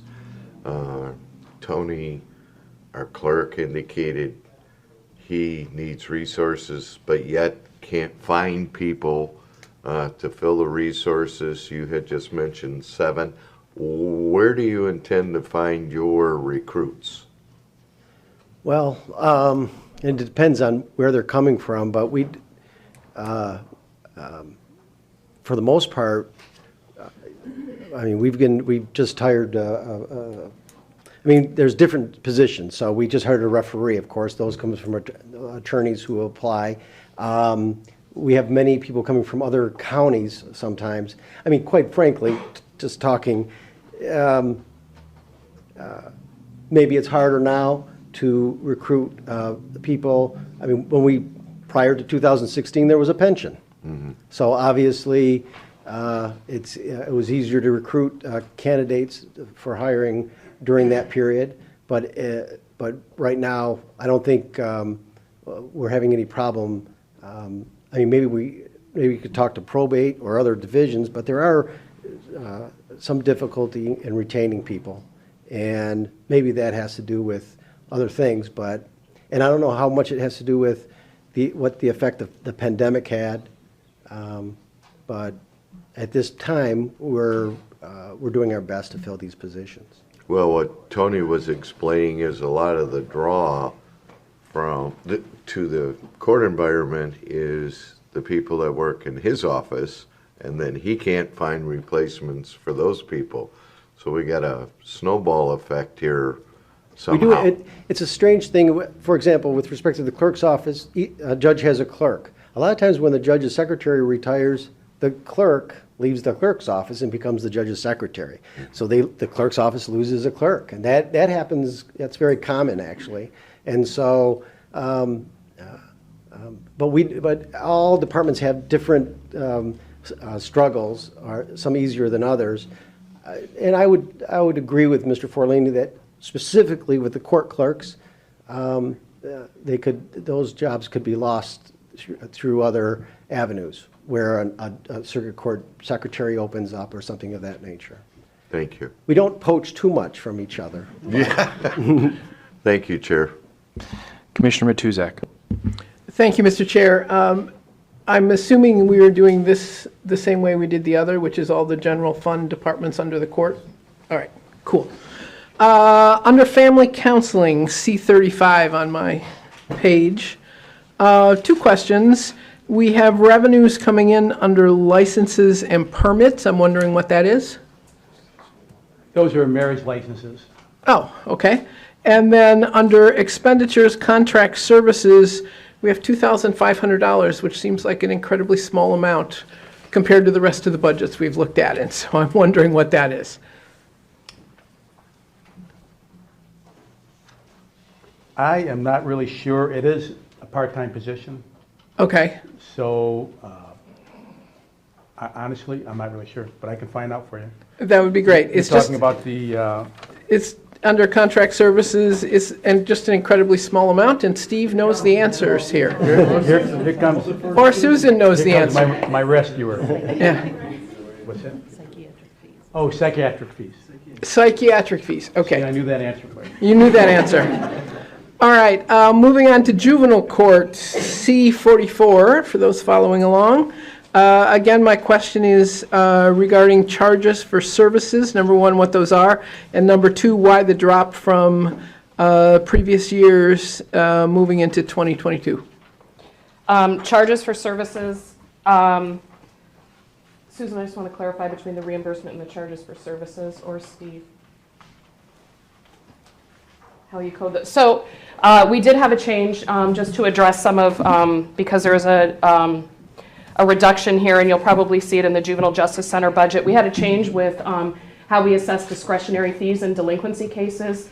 We were approached by the Supreme Court to partner with a statewide agency to take a look at our outstanding debt for kids that end up in the Juvenile Justice Center or who end up in long-term residential placements. Macomb County had the largest amount of outstanding debt in the state. And we took a look at the families and the kids that were affected by this, and because it is a discretionary fee, we made the determination to no longer assess those fees for those families so that they would be more engaged in the services and not afraid to participate or be honest with us for fear of going into massive amounts of debt. Right, I'm in full agreement with that. The next page, C45, the law library, fines and forfeitures. What is that? Is it like late book fees? I mean, come on.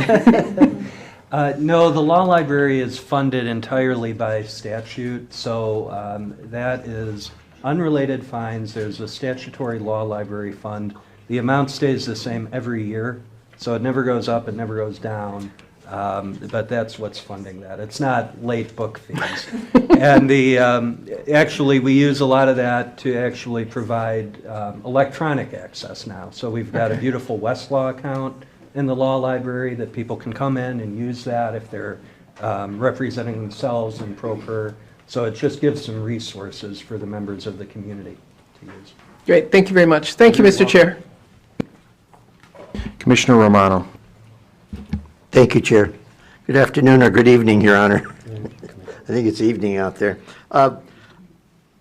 Knowing that there's a problem with the in probate because of the lack of a second judge. Are you funding that? Or are you having visiting judges coming in? Or where's the funding coming from that? I see your personnel funding, but where's the funding coming from? Or what do you, where's the money coming at? So what we're doing at this time, and Judge Harrison can correct me, so Judge Harrison has her normal docket, and Judge Marlinga, we've moved Judge Marlinga over to do probate. He still has his criminal docket. His civil, a vast majority of his civil docket then has come to the other civil judge. So we've now taken on more of the civil docket for Carl. We've moved the cases, we moved things around. The civil criminal judges have taken added responsibility of Carl's civil docket. He's taken responsibility of Judge George's wills and estates docket. I and Judge Matt Switowski are doing Judge George's MIDD docket. So we're moving, was that pretty much correct? So the money doesn't change, it's just the same pay, just different jobs. Does that sound correct? She still gets paid. Judge George is still. Oh, Judge George still gets paid. I'm sorry? Did you ask that? Who gets? The money, that money is still being paid to Judge George. No, I understand that. Okay. My question, but We're you not just having a answered my visiting, question. so there's not a visiting By Judge judge. Marlinga taking on probate, there isn't additional funds to Judge Marlinga. It's still the same pay. No. You just got yeah, more work. Yeah, he doesn't get paid You're more. doing more with less again. That's right. Thank you, sir. Basically. Chair Brown. Thank you. My question relates to Judge George. What's the status? Is there any relief in sight for the taxpayers for the wages we're paying for not being able to be on the job? Well, I can say that we're working, the probate Judge Harrison, myself, and the court administrator with the Supreme Court Administrator's office to hopefully come to a conclusion with this scenario, but I can't get into details. Okay. I know you've expressed concern about this in the past, and I know I'll take your word on it that it's being worked on, so I appreciate that. Talking about now we're post-COVID, now the courts are all opened up. We've heard a lot of talk about backlog and there's going to be a rush and courts are backed up with cases, but you still only have so many courts to process so many cases. Where are you at with relieving this backlog that we hear about? Well, we're, for example, we were prior to the pandemic, we would do between 140 to 160 jury trials a year. In 2020, we did. From March Of March of to 2020. May of 2021, we did 4. We did 4. So a lot of people didn't get their day in court. We did to facilitate everything as best as possible, but we were in tight restrictions from the Supreme Court Administrator's office, and we had these phases like the state had, but the court had their own phases, and a lot of that time we were restricted to doing anything with respect to jury trials, and so things have opened up. And we're doing, obviously, much more in criminal cases and especially civil cases that have been lingering.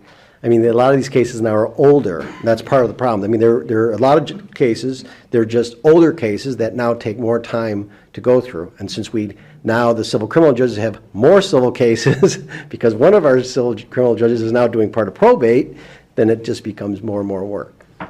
Okay.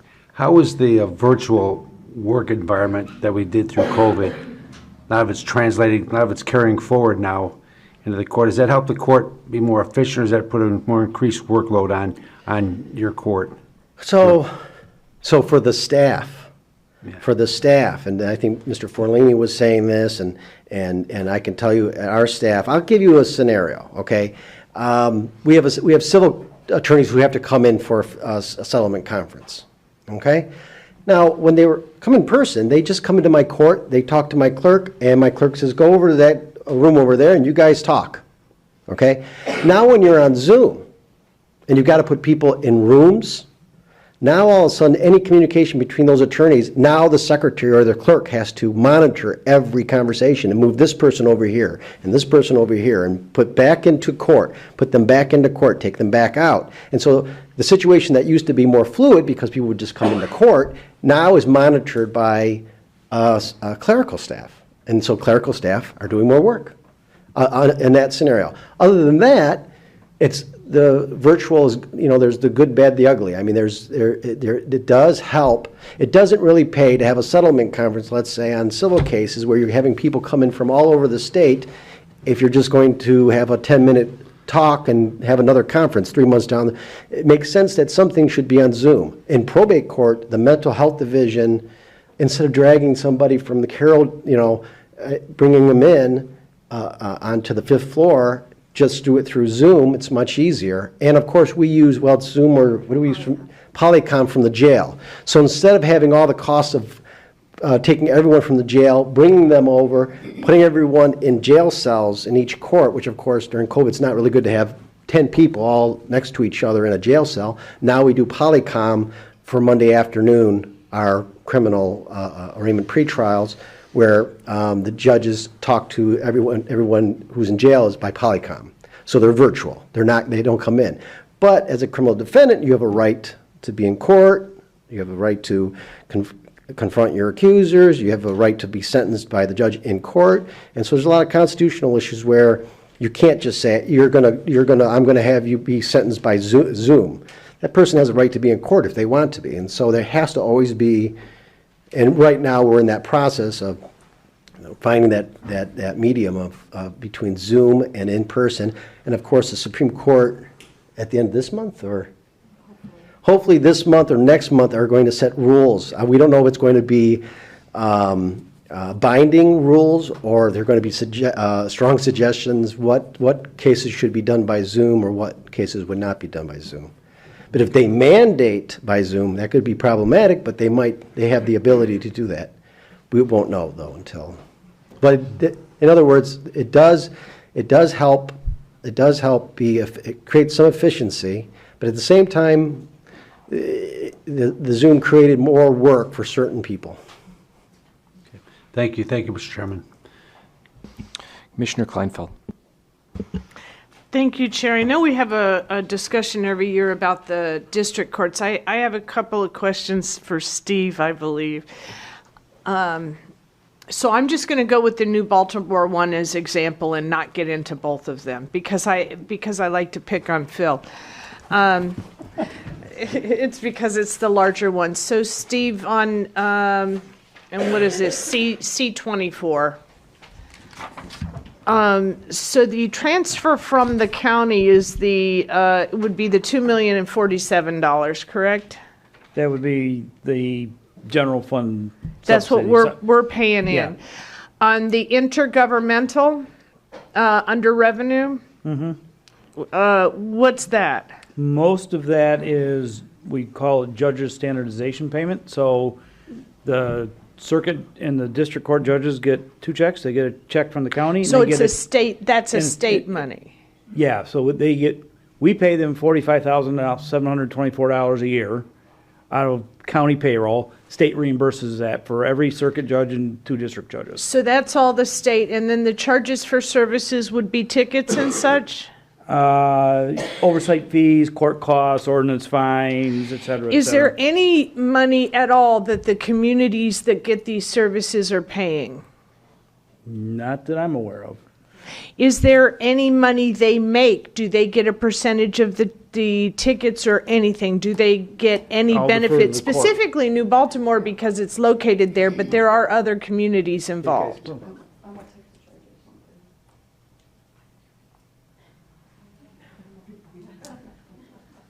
Hi. Hi. The revenue for the communities of the courts that serve, so for New Baltimore, it would be New Baltimore, Chesterfield Township, they get 1/3 of the ordinance revenue. So if it's a state case, the money would come to the county. If it's an ordinance, if it's written under a local ordinance, like a speeding ticket or. So they're getting 1/3 of the money, but they're not footing any of the costs associated with that at all? 2/3 come to the county, 1/3 goes to the local municipality. And they're not paying any of the costs of the court? That, not for the court. Right, but they get I think the rationale is the law enforcement that wrote the ticket. Right, but when a district court is run by a city, the city has to fund that court. But the city gets revenue back, assuming for the law enforcement. But when when the court doesn't make money, when the court loses money, the city's the one that loses, not the county. So in this situation, we're taking the loss. We're putting in $2 million a year, but we're not getting the revenue for that. They're getting the revenue. So right, correct? We're getting two-thirds of the county's getting two-thirds of the revenue. Two-thirds of the revenue comes back to the county, one-third goes to the local municipality. Right, but they're not the funding unit, we're the funding unit. Correct. So when a city runs it, they're the funding unit, and so they take all the risks. So a percentage of it would go to the state, but then the other percentage would go to the city. They're making money, but they don't have any risk. They don't have any cost associated with it. Correct? So my question for Steve is, Steve, can the county choose to charge the cities for providing this service? That I don't know. I'd have to follow up with Corp Counsel and have them do some research. Okay, and it's not just one city, this particular one. No, I'm just kidding. We fought a war in 1864. Because usually the funding unit would be the one that gets those revenues. And we're not getting those revenues. I apologize that I don't have the actual citation of the statute at my fingertips, but the County of Macomb's responsibility to fund the 42nd District Court is statutory. And it's not just a statute that describes a county with a population of this but not that, funds a district court with a certain number. It literally is the 42nd District Court is funded by the County of Macomb. I don't disagree with that. But what may not be statutory is that the entities are keeping a cut of the money. So we're funding it, but they're taking their cut when they've got no expenses or no risk involved with the court. They don't have to build the new court. They don't have to replace anything. We're paying for everything, and we're taking a loss of $2 million a year on this one court alone. So so could you look into whether or not we have to give them a percentage of that? I will look into that. Because I don't believe that we do. We are the funding unit, so that revenue should not be going their direction. I'll look into I know I'm starting a war. We've got a research department, so we'll get, we'll get, I mean, I'm assuming that it's been, that question's been asked. Maybe it's the first time. Oh, it comes up every year. Multiple times. Every year. Remember I the think I asked idea. it 10 years ago. Usually it was Commissioner Carabelli, who's no longer here. Well, the question that And he wanted State hasn't come Senator up. Lucido to. The question that hasn't come up is, do we have to give them a portion of the money? But the reason I'm bringing it up is we all know that this occurred because that was rural area. Now the new Baltimore court system is servicing populations that are larger than the populations that have their own city courts, and the cities are paying for it. Yeah. So I mean, I'm assuming it's statutory, but let me say this. If it's not, if there's a possibility that the county get 100%, I'm 100% on board. So we'll check that out, and that's what, I mean, I agree with you, but I'm assuming they just didn't come up with 1/3 out of the, and I'm I'll assuming take it's the statutory. heat. I don't think I'm ever going to represent the folks up I'm there. sure we're not voluntarily. All right. Thank you. Thank you, Chair. Commissioner Zinner. Thank you, Chair. Judge Barnett, I did not realize that you were under the Supreme Court for the mandate for the way the courts had to be run. I just assumed it was a decision for the county. Thank you for explaining that. But I know at that time, many people were not they didn't have that understanding either.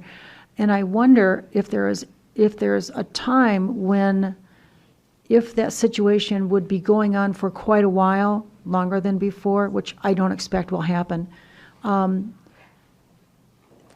thinking that all of us in this room have taken an oath to the Constitution, would you consider ever either opening court or having court in the county without the okay of the Supreme Court? I mean, is that possible? I mean, would you ever consider that? Over us during that time. Yeah, so so the state the governor had their own phases. Was it 4? Or? Yeah, they had. No, they had 5. They had 5, we had. So so under Governor Whitmore, they had 5 phases, but for the courts, for the Supreme Court, set by Justice McCormick and Supreme Court Administrator, they created 4 phases, which is kind of confusing, but we were under that. Let's say if a chief judge said that, hypothetically, we're going to open the courts in spite of the phases set down by the Supreme Court Administrator's Office and the Justice of the Michigan Supreme Court. Let's say that happened hypothetically. The next day, that person is not chief judge.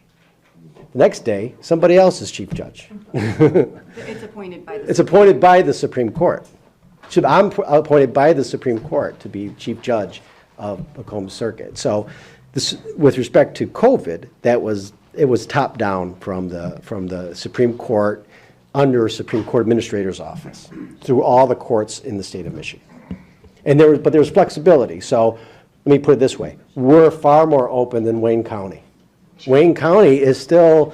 I don't know. I mean, I don't want to be too dramatic, but some people have said it's a constitutional crisis. Maybe it is. They are really closed down.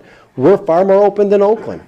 So there was, after June, after they basically scrapped the 4 phases, we opened up far more than our bordering counties, with the exception of St. Clair County, which is more like how we opened up. I appreciate you taking the question. Thank you, sir. Thank you all for what you do. Thank you, Chair. Thank you. Commissioner Kraft. Thank you, Mr. Chair. Just a quick comment, since Commissioner Kleinfeld's attacking my little court in New Baltimore. I thought I lost that battle when Jim Carabelli left, and here we go. There's another opponent. But I look forward to John's findings on that, because I know we have talked about this every single year, and I think Commissioner Carabelli raised the question every single year. I think Commissioner Kleinfeld asked a little bit different question, so I'm looking forward to that answer for myself and Chair Brown. Thank you, Judge. Thank you, Mr. Chair. Commissioner Van Sickle. Thank you, Chair. Good evening, Judge. Back to Commissioner Brown's comments about the caseload.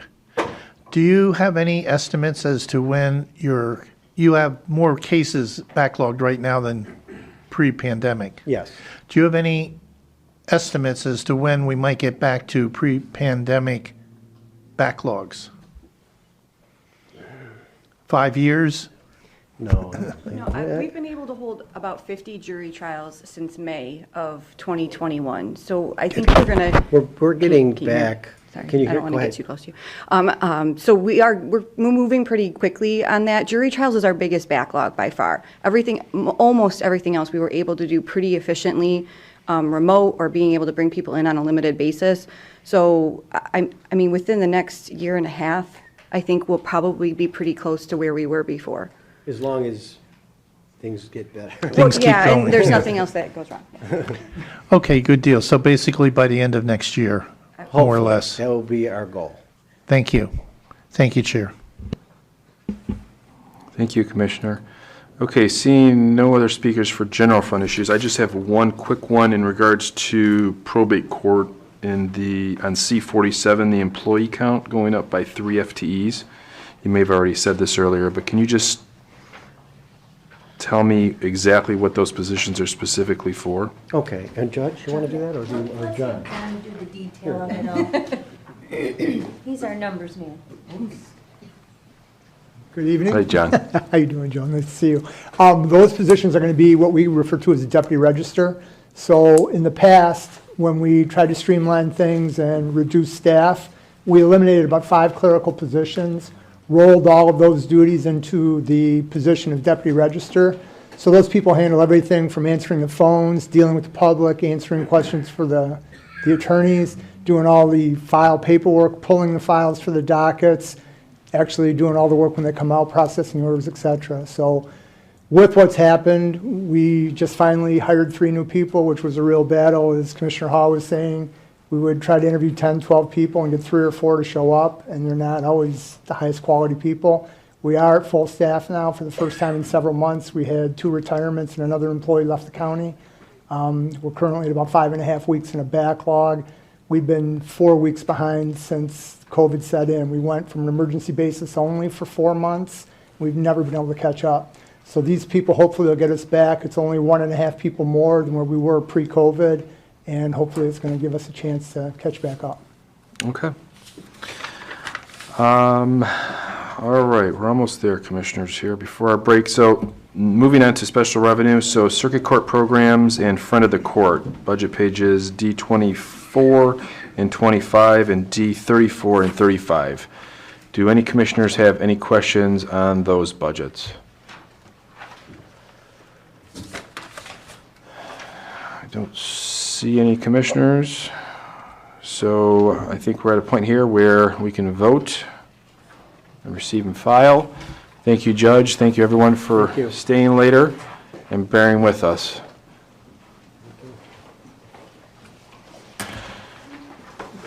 Motion passes 13-0. Okay. At this portion, Commissioners, we're going to take a 15-minute break. So we'll just take a recess here, and then we'll come back and we'll do DHS. Thank you.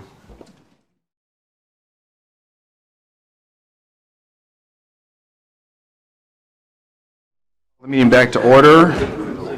Next item that is up is the DHS. I need a motion to receive and file. Motion to receive and file, Zinner. Support, Very Sickle. Support. Moved by Nard, supported by Zinner. Okay.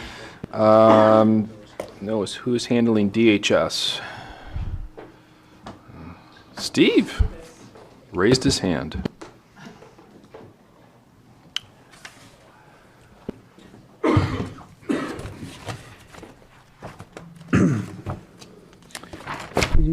That is a fairly small budget, if I can get to it. C26. So there's a couple of components to the DHS, this department and the general fund. So as you're aware, there's a 3-member Human Services Board that deals with Martha T. Berry as well as the local office of the State Department of Human Services. And we pay their per diem meeting expenses out of this budget. There's also membership to the Michigan County Social Services Association for about $6,000. And then there's a $48,000 emergency relief fund, if you want to refer to it as that. So what happens is folks go to the local state office, which is up on Gratiot and Hall Road, and apply for assistance of some sort, and they either are denied or they apply and they are in need of more dollars than are appropriated by or given by the state, then the DHS office will send documentation to the county to kind of make up the difference. And so that's what the $48,000 is. That's been in that level of budgetary dollars for years and years and years. Thank you, Steve. Commissioner Kleinfeld. Okay, so that begs the question, we have rules on how we can spend our money. Like, we can't just give it to my neighbor because they can't make rent. We can't give it to charities, but we can contract with charities. So can we use general fund dollars that way? For emergency purposes? That's For what this is for. individuals? I believe so. We've been doing it for years. I assume if there's any statutory requirement, we would not be doing it. But this is assistance money that we can, I think I'll look into it, but I don't know why we wouldn't be able Okay. to. All right, thank you. I'm sure that question's been raised in the past. Okay, thank you. Because, we can't use general fund money just for any purpose that we want to help individuals that are fallen on tough times. So there are Right. rules involved with it. Right. I can't come to you and say, my neighbor cannot make their rent. Can you give me $700? Right, I'll look into it. Okay, Just for thank your- you. I'm sorry, Commissioner Romano can't make his rent. Thank you, Chair. Okay, seeing no other speakers, please vote.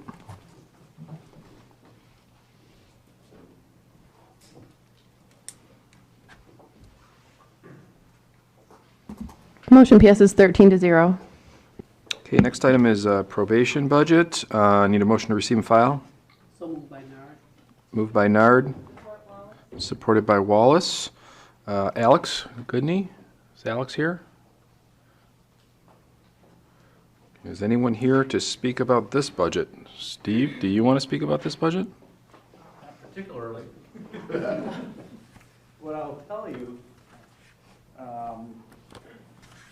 is that this is the Circuit Court Probation Department operated by the state. And historically, what's happened here is they provide the people for the local office. We provide the space and provide the operating cost. We, in return, get the probation oversight fees to cover this. Now, the oversight fees are accounted for in the circuit court budget. And historically, in my time at the county, the oversight fees have exceeded the expenses, so this is covering its costs.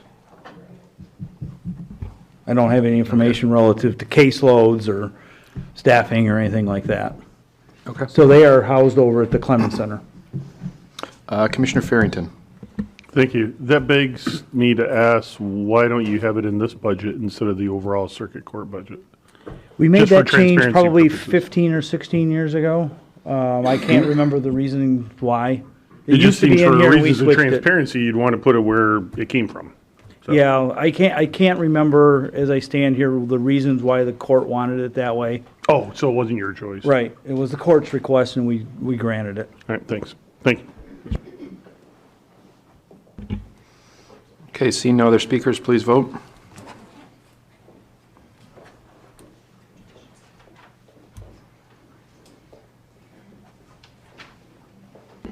Motion passes 13-0. Okay, next budget is Public Defender's Office. Need a motion to receive and file. So moved by Nard. Moved by Nard. Supported by Romano. Thomas, you have the floor. Well, good afternoon, everyone. My name's Thomas Tomko. I'm the public defender in Macomb County. This is a newly formed department. Our first day on the job was March 23rd of 2020. That was a date people might remember. It was right around the time COVID was happening. So since that time, though, we've developed and grown as an office. What we've done is we have a total of 12 people right now in the office. Of those, we have attorneys. We have 8 attorneys and 4 staff people. And our mission statement is twofold, really. One is to operate, run, and manage the system of appointing counsel for indigent criminal defendants, adult defendants in the county. The second is to have attorneys then who would represent folks who are indigent, who are adults who are charged with criminal offenses. So together, what we're really trying to do is to advance the level of representation. We want to level the playing field. Because as you look, if you look in the, right now, my whole staff wouldn't fill the front row, whereas our counterpart, the prosecutor staff, filled the whole room. What's happened traditionally is back in 2008, there was a study from the ABA which looked at public defense and the systems that were being run, and they said that they were deficient. They were quite frankly deficient. They weren't meeting the constitutional minimums that were needed for people to be represented in court by competent counsel. And so that developed into, Governor Snyder at the time set up a commission, the Michigan Indigent Defense Commission, and that commission then looked at it in Michigan and said, well, what do we have to do to improve things? So they came up with standards. They came have 8 different standards. 4 of them were adopted immediately. 1 was recently adopted, Standard 5. What these standards do, they are there to help improve the level of representation for people who are indigent, who are charged with crimes. And so our charge amongst our mission statement is to do exactly that, to level the playing field and increase the level of representation. The most recent enactment, Standard 5, is a separation from the judiciary because traditionally what had happened was attorneys who were appointed in cases, they'd be appointed by judges, and then the attorneys would appear in front of those judges and they'd be handling those cases.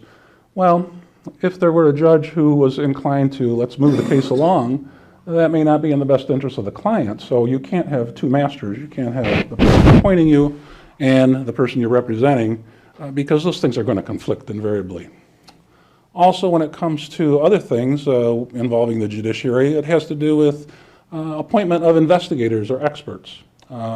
Very needed in the case, because if I go to trial, my counsel table would look a lot like this, one attorney standing there with one person.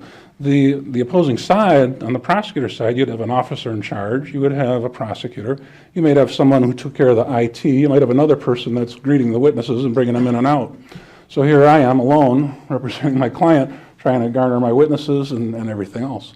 So along with that, even before we ever got to trial, you would see that in the prosecutor's office you have police departments, we have investigators, and people that work on the cases, experts, people that test the DNA. Whereas the defense counsel, to test those things, we don't have that. In the past, what would happen is an attorney then would ask and file a motion with the judge to say, hey, please, please, please give me an investigator, give me an expert. And then they might be limited on the amount of funds. And as you do that, you're revealing your case strategy to the other side. So what's done now, one of the functions that we have is to review requests for experts and investigators and approve them without the judge overlooking it and without the judge approving it, so that we can then have a even playing field. So that's what our office is all about. And if you looked at our budget, which is what we're here about, you would see that, well, geez, last year we had contribution from the county, we have contribution from our grant funding, and you would see that, okay, it amounted to a certain amount, and this year there's a whole bunch more money. The reason for that is that we recognize that if we're going to grow as a department, if we're truly going to level the playing field, we would need additional personnel. The personnel that we have right now, we have 8 attorneys, and what we're looking to do is to increase by 12 to 20 attorneys. Ambitious, and still being considered by the grant funding unit. The cost to the county of these additional attorneys would be zero, because it would be completely grant funded. Because the grant funding works this way. They calculated back in 2018 an average of years of what was contributed by the funding unit. So Macomb County being the funding unit, we would fund all felony indigent defense as well as the indigent defense that's in the 2 district courts, Romeo and New Baltimore. And they came up with this level, this contribution of the minimum contribution average of what counties had or funding units had contributed to indigent defense. And they used that and they said, okay, what additional monies do you need for a grant in order to satisfy these standards? And so what we did is we set out a budget, and that's what we had done before, and that they grant funded us last year around $7 million. This year, to expand, we would need some new construction. We're in the Clemens Center, which is off of Market Street, back behind Buffalo Wild Wings, and there's some vacant space in there. And so what we asked MIDC to approve is to pay for this expansion. And in addition, once we got the expansion, then we could add the additional attorneys. And so if you looked at that budget closely, again, it's going to be all grant funded. That money is in there for additional personnel, for construction, for an investigator. The first time that we would have an investigator who is actually hired by the office to do the investigation, which is a remarkable service and something that we're looking forward to. All that being said, our budget, yes, it's an expansion. Yes, there's expansion of personnel. However, the local share remains very similar than it did last year. And it would be increased by a percentage because they built in a cost of living or inflation factor of 2.5% is my recollection. With that, the local share would be the same. The rest would be grant funded. We're still working with the grant manager to get that approved. This is the most that we would get approved that you see in the budget before you. It may not all be approved. If it's not approved, then we won't do it. So, for example, if we asked for an additional 12 attorneys, as we did, if they only approved 8, then we would only have 8 attorneys. But we would proportionally be given less money in the grant. So again, it doesn't affect the share that the county contributes. It just affects what the outcome would be. So with all that, if there's any questions anyone has, I'm happy to answer them. You got Commissioner Haw. Thank you, Chair. When I'm looking at the headcount increase. If I'm reading this correctly, it went from 17.5 to 38.5. Is that correct?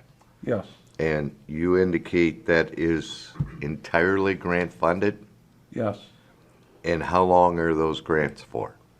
Each year, it's a grant funding that is renewed each year, so it's not multiple years. For example, when the state approved the budget this year, there was a certain amount that was approved for MIDC funding, and then that is distributed among all the local shares throughout the state of Michigan. So each year, we would reapply for grant funding and be approved for those amounts that they approve for us. So the assumption moving forward, looking at 23-24, is those grants would be reapproved by the state? Absolutely. And if not? Then we would be unfunded for those things, and then we would have to decide, does that mean a layoff of the complete department, perhaps? Okay, just as long as we all recognize grants are not in perpetuity. Okay, thank you. That's all I have, Chair. Commissioner Brown. Thank you. Thank you for coming. It's time we recent formation of your department. How does one access your services? How do people find you? You're a new agency. You're new to us, and we're generally pretty aware of where to find things. But I am where we would find you. We don't advertise, so people don't call us. But what happens is that folks would find themselves in a situation where they were charged with a crime. So if they were charged with a felony in Macomb County, could be anywhere, could be in St. Clair Shores, could be up in New Baltimore, could be in Clinton Township, wherever it is. They're charged with a crime. They then are arraigned before the judge. The judge would say, look, this is the penalty, this is what the charge is that you have. How do you plead? The person would answer how they plead, and they'd say, all right, let's take up this issue. Are you going to hire an attorney, or are you indigent and can't afford an attorney?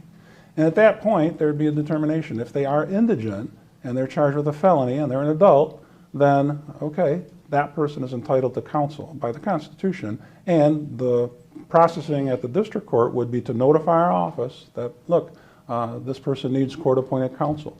And then in our office, it's a two-tiered representation. The attorneys in the office, we don't represent all the folks who are charged with felonies in the county. We would need many, many more attorneys to do that. Instead, we have a list of 300 attorneys who have private offices, and there's a rotating list depending on skill level and level of the crime. And someone will be contacted, in my example, that once we got notice from the court that someone needed an attorney, we would contact the next person in line on the list and say, hey, look, there's this person that is indigent. They have this offense in this court on this time and this day. Are you willing to accept that? And when they accept that, then that attorney becomes the attorney for the person who needs representation. As the case goes on, it will continue to the end. Whatever the end might be, it could be a dismissal, it could be a plea, it could be a trial and a conviction or dismissal.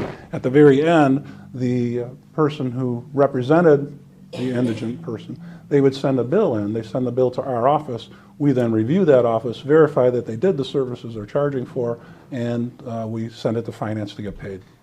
So they don't receive payment until the case is solved? That's or correct. Adjudicated, rather? That's correct. Now, we've often paid indigent attorney fees here in our program here in the county. Is this supplement what we have right now? Or does this money go to them? Traditionally, in the past, if you're talking about how we manage those payments, Yeah. judicial aid was the one who would receive the attorney's bill, review it, and then send a check out, or send it to finance, who would send a check out to that attorney who did the work. Now, because friend of the court was under the judiciary umbrella, Standard 5, separation from the judiciary, means it has to move to a different department. So our department is under the executive. So now the bill comes in, we review the bill in the executive department, and then send it to finance to get paid.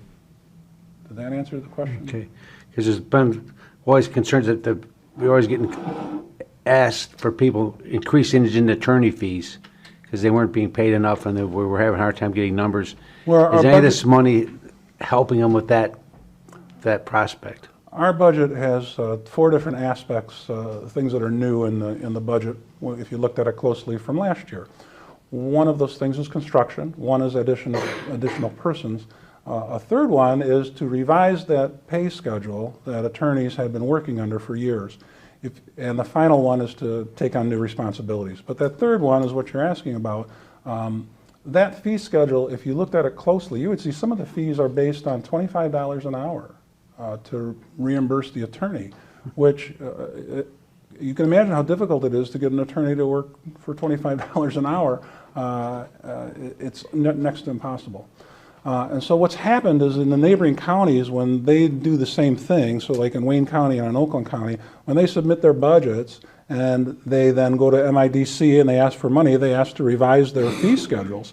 So right now, if you went to a case in Wayne County, for example, you would see that if you just did an initial part of the case and it was resolved early, that person might be paid $1,500. Similarly, in our system, if you did the exact same service, it'd be $725. So what we did as part of our budget, the revision, is to say, hey, look, Michigan Indigent Defense Commission, MIDC, grant manager, we need additional funds to be competitive with our neighboring counties, because otherwise attorneys will choose where they want to take cases from. They will no longer choose to work in Macomb County, and our list of 300 would go down dramatically. So we've asked for an increase. The increase is, in some cases, 50% increase in some of the scheduled fees, in some cases a little bit less. But the average, let's, for sake of argument, is 50%. So what we've done is, in a capital trial, for example, if you had trial for a full day, 8-hour day, you would bill $500 if you were an appointed attorney. That's under the old schedule. Under the new schedule, it would be $960. And so what we did is we looked at all of those things and we said, hey, how is this Michigan Indigent Defense Commission, how are they instructive as to what those fees should be? There's a standard that's not adopted yet. It's Standard 8, which proposes that standard fees should be $100 an hour for a misdemeanor, $110 an hour for a felony, $120 an hour for a capital felony. So what we did is we looked at our schedule and we said, how can we revise a fee-based schedule, not an hourly-based schedule, to equate to those type of hourly fees? And so when I come up with $960, well, that's the 120 times 8 hours. That's how I got to $960 for a full day of trial. So what we're doing is approximating the schedule that will eventually be imposed on everyone, but we're trying to do it now so that we don't lose good attorneys from our list, our roster list of attorneys, to other counties who are already paying the higher fees. So we're in that process. That's part of it. Is it perfect right now? No, we're not up to that standard $8 and cents as far as compensating the attorneys, but we're a whole lot closer and we're competitive with our neighbors. Thank you. Thank you, Mr. Chairman. Commissioner Farrington. Thank you, Mr. Chair. Fairly new, over here, fairly new to the Board of Commissioners. Hopefully this is a yes or no question, answer. This is fully funded through grants, your entire budget? It is funded, it's required like this. Local share is determined based on an average of what was spent on indigent fees in the past. You must spend local share in order to then start spending grant money. Our Okay. local share equates to the level, average Thank level you. of 2018. So does that include capital outlay? The capital outlay for construction is part of what we're asking for as part of our grant award. So Thank that you. would cost us nothing. Now, this is dangerous time. No, that'll because- work. Thank you. Thank you, Okay. Mr. Chair. Commissioner Kleinfeld. Thank you. Yeah, we're kind of a get to the point kind of people. Just so a little confusion on something. I thought that the state said not just us, but there was a statewide study. Attorneys are being underpaid. They're not getting the quality attorneys. I thought the state mandated the fees. Not that we said, hey, state, we need to be competitive with our neighbors, so we want to pay this much. I thought this was a state mandate. Not yet, because they came up with 8 different standards. There's a 9th one, which doesn't matter, but let's talk about those 8. No, we don't need to talk about the 8. It's not a state mandate. That's all. Correct. Okay. Your department's a state mandate, correct? No, you could do it differently. You don't have to have a department where you have attorneys that are hired, but you do have to have something in place to administer. You could have a nonprofit that you could set up to administer the whole program. You could rely all on roster attorneys and not have any internal attorneys if you wanted to. So we don't have any, the reason, where I was going with that is Commissioner Hall asked about the grants. Well, my understanding from my position on the Michigan Association of Counties, and we've studied this extensively, is that would make, these are mandates. The state did, they set up that defense, they set up the commission. They studied this extensively statewide. They issued a bunch of mandates. Correct. If they didn't give us the grants, they would be unfunded mandates. They would be violating Headley, and it would be a lawsuit, correct? That is correct. Okay, so you said they weren't mandates, but there's mandates involved in this whole being set up. Yes, there are. I misinterpreted your question when if you said, was the public defender office a mandate? The office isn't a mandate, but meeting the standards is a mandate. Okay, all right. That's all I have. Thank you. Commissioner Romano. Thank you, Chair. Good evening. Short question. Who does the monitoring of the hours that the public defenders on each case, depending on the type of case it is, felony, misdemeanor, so forth? Does somebody monitor the number of hours that they turn in? Are you speaking of, there's two levels. One is public defenders who are hired by the county and the office. That's There's the ones another I'm level of talking about. Roster attorneys. The ones that are hired by the county. The ones that are hired by the county, there's a supervising attorney, and those attorneys are supervised. They report all their activities on cases to that person. So there is a monitoring system of how many hours they put in for a particular situation? Yes. They're considered employees. They work the mandatory 37.5 hours. Quite frankly, they work more than that. But they're not paid the same way roster attorneys are. So I don't know if I'm going beyond your question when I say that. But. No, I think you answered the question. My question was, when you hire not our attorneys, you hire other attorneys as public defenders, there is an hourly rate that they charge. Who monitors how many hours they're putting in for that particular situation? Is there a supervisor that looks at these hours and says, wait a minute, you went over these hours because this type of situation only should be done in 3 hours or 6 hours, or who monitors that? I see. That's a good question. The system that was set up... I'm sorry, we need you on the microphone so all of them can hear you. Sure. Thank you. The system that we set up was based on what had previously existed in the county. What previously existed was a fee for service. So, for example, if you attended a probable cause conference, there was a flat fee of $75. It wasn't how many hours you were there, so it's not, oh, I spent an hour and a half waiting. It was just it's a event-based billing. And so then what we did in the revised bill, because it's much easier to pay someone just verifying that an event took place and knowing what the amount is than it is, like you say, to try and figure out, okay, were they there an hour and a half or were they 2.5 hours? I don't know. So we stuck with the event-based billing, and we broke things down, like for trial in my example, well, $960 for 8 hours of trial, and if it was a half day of trial, then it's half that event. Okay, so, and through a series of events just like that, it's event-based. Now, that doesn't mean it would stay that way forever. Could it go to an hourly based, 100% hourly based? It could, but the oversight would just be horrible, because when we're reviewing a bill and when we go to the court records and we see, oh, this event, that event, that event, it's easy because there's a line item right next to it. Doing it by hour, oh, that's a challenge. I need a lot more people. Okay, got it. Thank you so much. Thank you, Chair. Commissioner Van Sickle. Thank you, Chair. Good evening. I'm a little confused. Right now you have a pool of approximately 300 attorneys that you choose from or solicit to take cases. Mm-hmm. Why should we go through remodeling and hiring direct attorneys to essentially do the same thing? Because it's cheaper, it's more efficient, and it's better representation. If you looked at the average wage, and these are the attorneys that we hired right now, it's about $68 an hour. And when you're paying roster attorneys $100 an hour, you can see the difference. Now, there's some overhead that's not considered in that, but as we hire additional attorneys, they're not going to be at as high a rate as the attorneys that we have now. Because the first attorneys we hired were to handle capital cases. Those are the life offenses, most serious cases. So we needed more experienced attorneys, and that's exactly who we hired.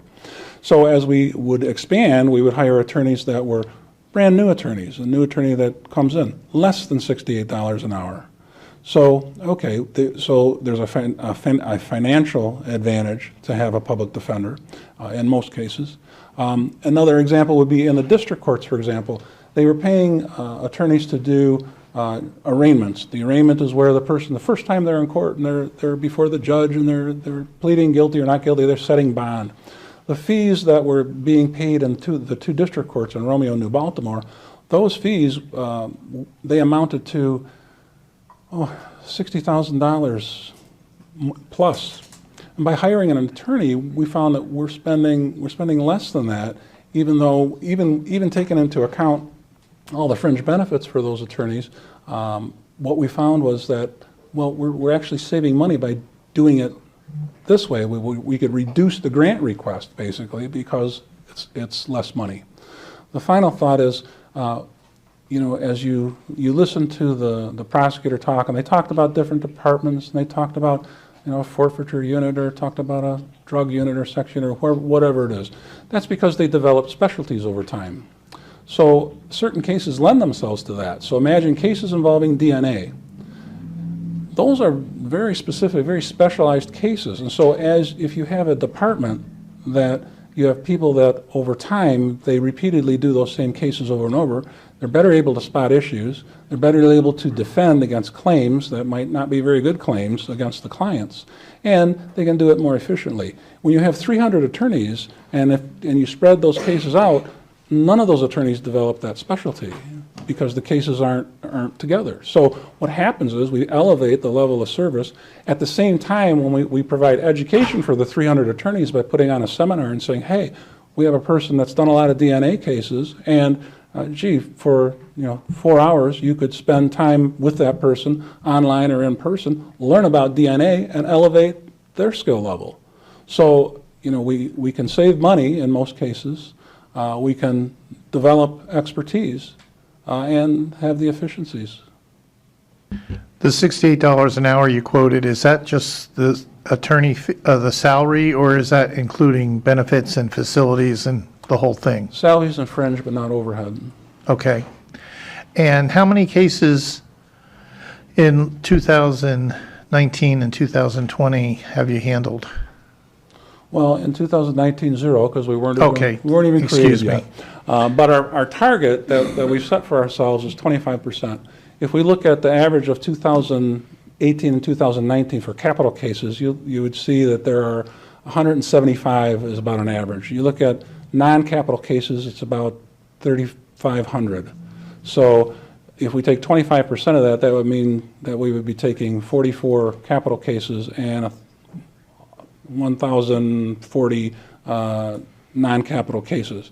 So if the team of attorneys could take up to 25% of the cases, which we would believe that we can do with the 20 attorneys, that's what we would be handling, 25% of the cases. And it's a little bit skewed because some of the attorneys would be positioned in the district court, and so they wouldn't be doing those felonies. They'd be doing district court work on misdemeanor cases and arraignments in Romeo and New Baltimore. And one of the new things we took on, as I explained the new things in our budget, was one of the funding units, Shelby Township, they needed someone to manage their system. So what they looked at the numbers and they said, geez, you can more efficiently manage our system, so they're asking us to manage their system. So money that would have went grant funding to them is going to be grant funded money that's going to come to us. So the cost to the county is none, and we can now take on that service. As we move down the road, whether it's the public defender office or somewhere else, it really would behoove itself to having all the district courts under one system. So could it be a county system? Sure. Could it be an independent system? Sure. But you gain efficiencies by combining these things. And so this is the first attempt, I think, in the state where a different funding unit is asking another funding unit to say, hey, can you manage our system?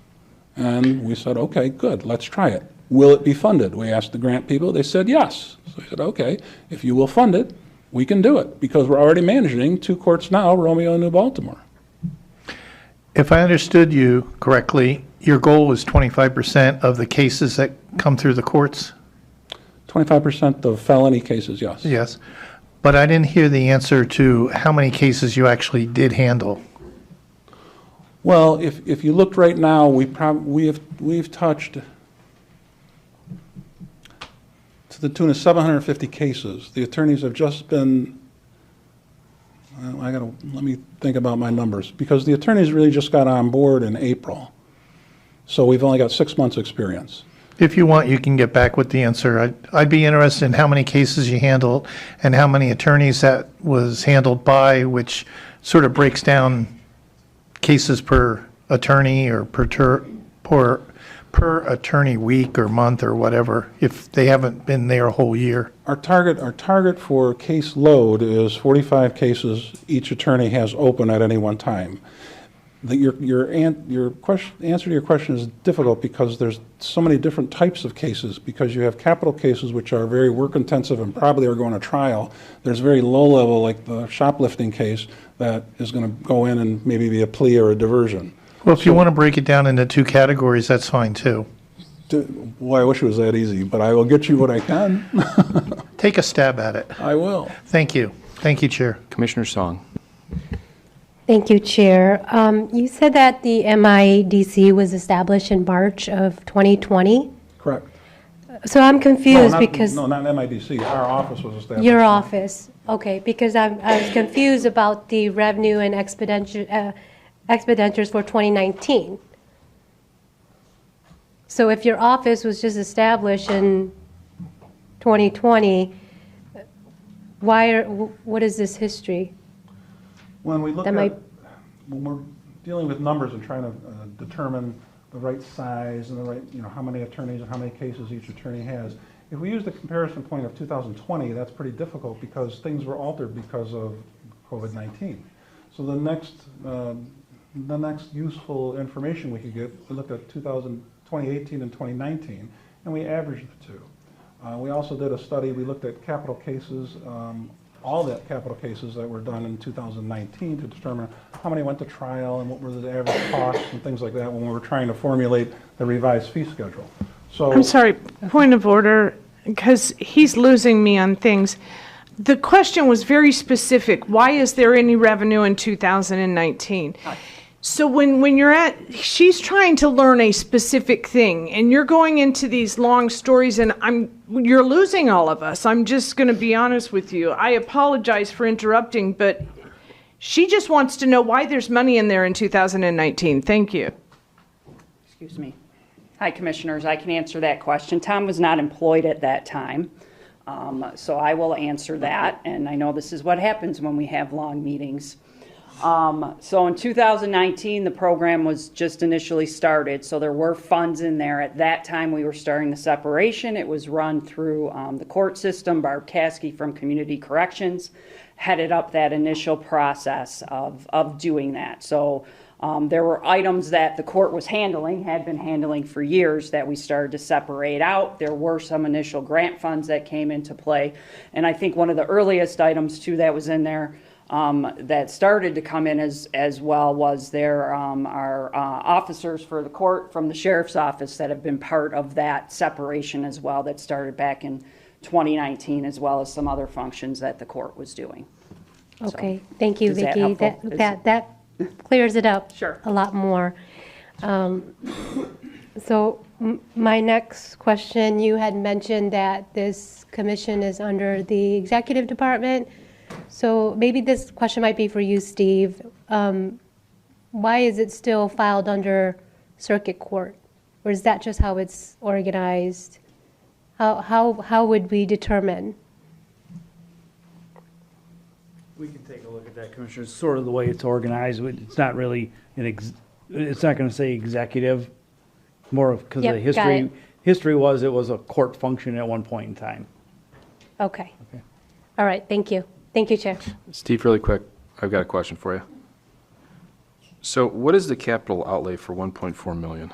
That's the build out for the additional staff that Tom mentioned earlier. Okay. And then the 2.3 million transfer that comes in from the general fund, is that, just trying to understand that, so that's what we're funding into this because that budget is being theoretically overspent? No, do we have to do that, I guess is my We had to question. maintain a level of local support equivalent, correct me if I'm wrong, Tom, equivalent to what we were incurring for indigent attorney fees before the creation of this statute. Got it. Okay. Thank you, Chair. That was actually my next question regarding, and can I just add? Yep, go ahead. So you said there was no cost to the county, but this transfer in, the $2 million, like, what does that cover? Not capital outlay. And maybe you might have answered. The attorney fees. That's The the for sure. It's the attorney fees to outside attorneys. It's the Okay. net, it's our net contribution. Got it. So, you know, we're adding So that- staff and things like that, but That would still be contributed regardless of the capital outlay and all those other. yeah, we had a local fees. support requirement regardless, I think, of whether we had all roster attorneys or all staff attorneys. Whatever our level of support for indigent attorney costs were at the time that this was enacted, we have to maintain that level plus some inflationary Okay, adjustments. thank you. Net of Thank you, Chair. attorney fee reimbursements, which is the reimbursement revenue. Okay, I got it. Thank you. Okay, seeing no other speakers, please vote. Thank you, Thomas. Thank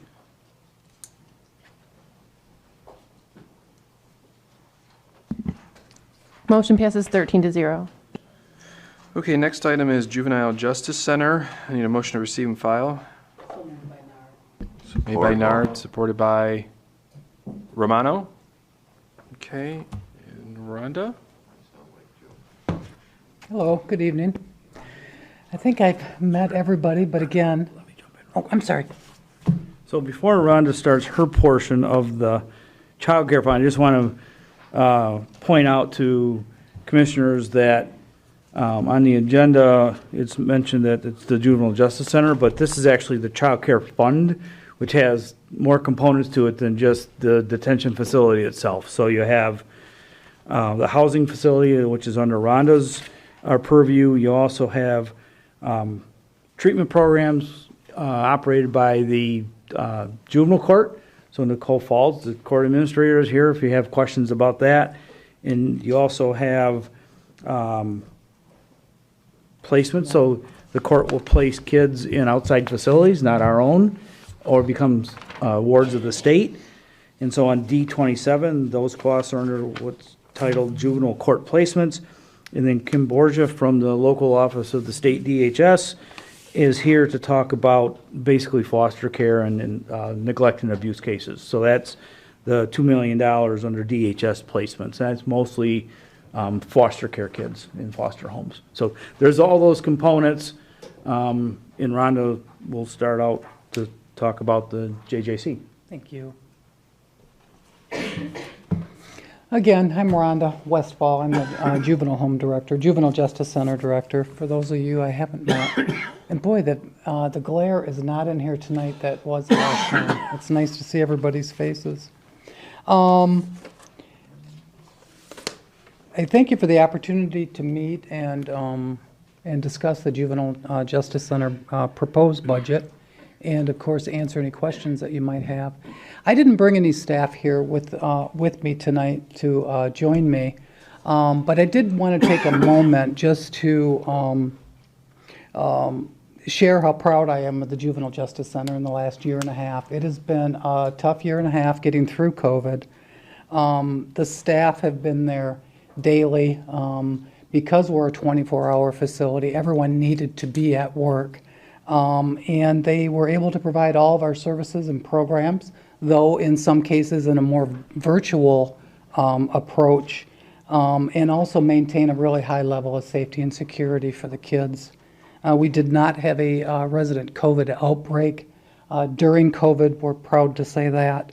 And we've been able to accommodate our local courts as well as 19 different jurisdictions throughout the state, offering remote services for families, courts, and clinicians. So it's been a long, difficult year and a half with COVID, but I assure you we owe a debt of gratitude to the staff at the facility who've done a really nice job. With that, I wanted to just share a few things about the center's budget proposal. As Steve indicated, we are a part of the Child Care Fund.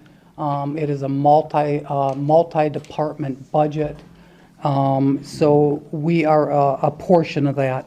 What we have been doing at the Juvenile Justice Center, and I spoke to this last year during the budget process, is I've been working closely with the county executive's office and the finance office to basically right-size the facility.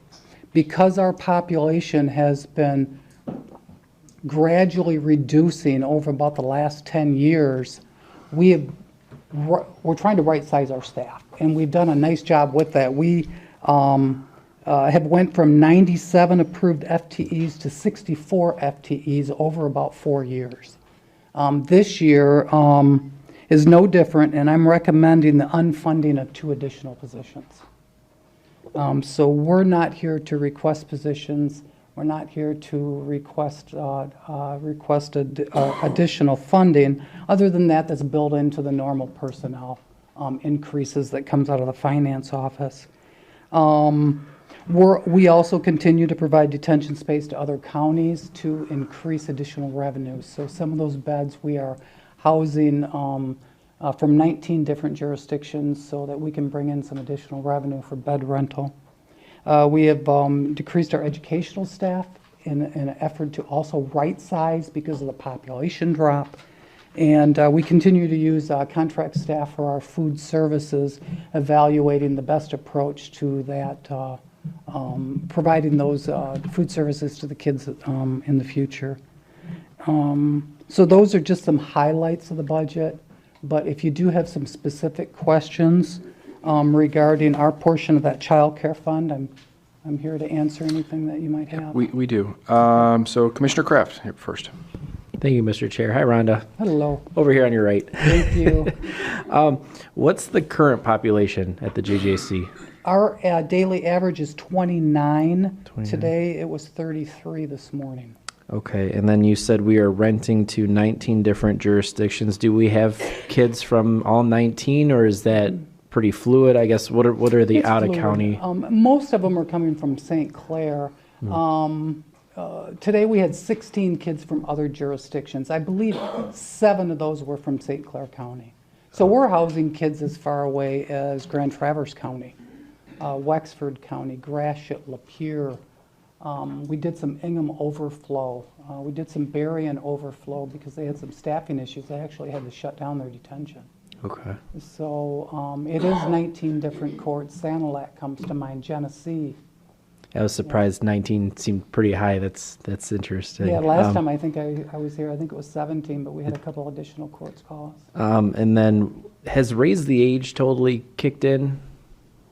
The Raise the Age law, has that affected you? Has that kicked in, and has it affected the population? It has affected us minimally. Okay. I believe we've had 1 youth under Raise the Age. Okay. All right. Thank you, Rhonda. Yeah, Thank you, Mr. Chair. Chair Brown. Thank you. I'm glad to hear that you've been right-sizing the operation, and also glad to hear that you've got a wide variety of counties using the facility. So is that, how is the word of mouth, or is that a result of any marketing that's being done? I mean, it was some marketing. I did a mailing, a distributed mailing. We also put some information on our webpage. And I also think it was COVID. Some of the facilities were having staffing issues, and they were having to shut down units. Some of them had such rigid COVID standards that it was difficult for, I think, some of the courts to get kids into facilities. I think COVID drove it a little bit. Once we had a call or two, it just spread like wildfire. So I think once you get on that call list, you're on the call list. It was just getting on it, I think, that was the obstacle. are you also right-sizing the size of the facility that you're using or operating under? I mean, how many beds are at that facility? We have 140 beds, so. Yeah, so we got 30 out of 140, so Yeah. the rest of them are still vacant, waiting for some other uses possibly. Yep. And are you exploring that with the executive's office, the other uses of that? Are they exploring that? Yes, they are. Yes, they are. 'Cause, I mean, it's long been a concern of us, the state-of-the-art facility over there, just been underutilized given the changes in juvenile justice. Right. So, And we have closed down portions of the facility, so we've combined the kids into one area, which also impacts staffing and the need for less. Yeah. So our second floor has been closed down for several years, so we have F&O go up there and periodically monitor it, but everything is shut down. So we're trying to use the building efficiently too in terms of utilities and usage.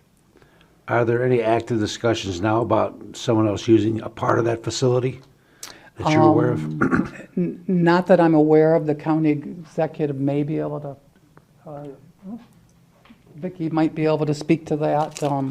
We have, CMH came out and looked at the building a couple years ago. There was a few other departments, but.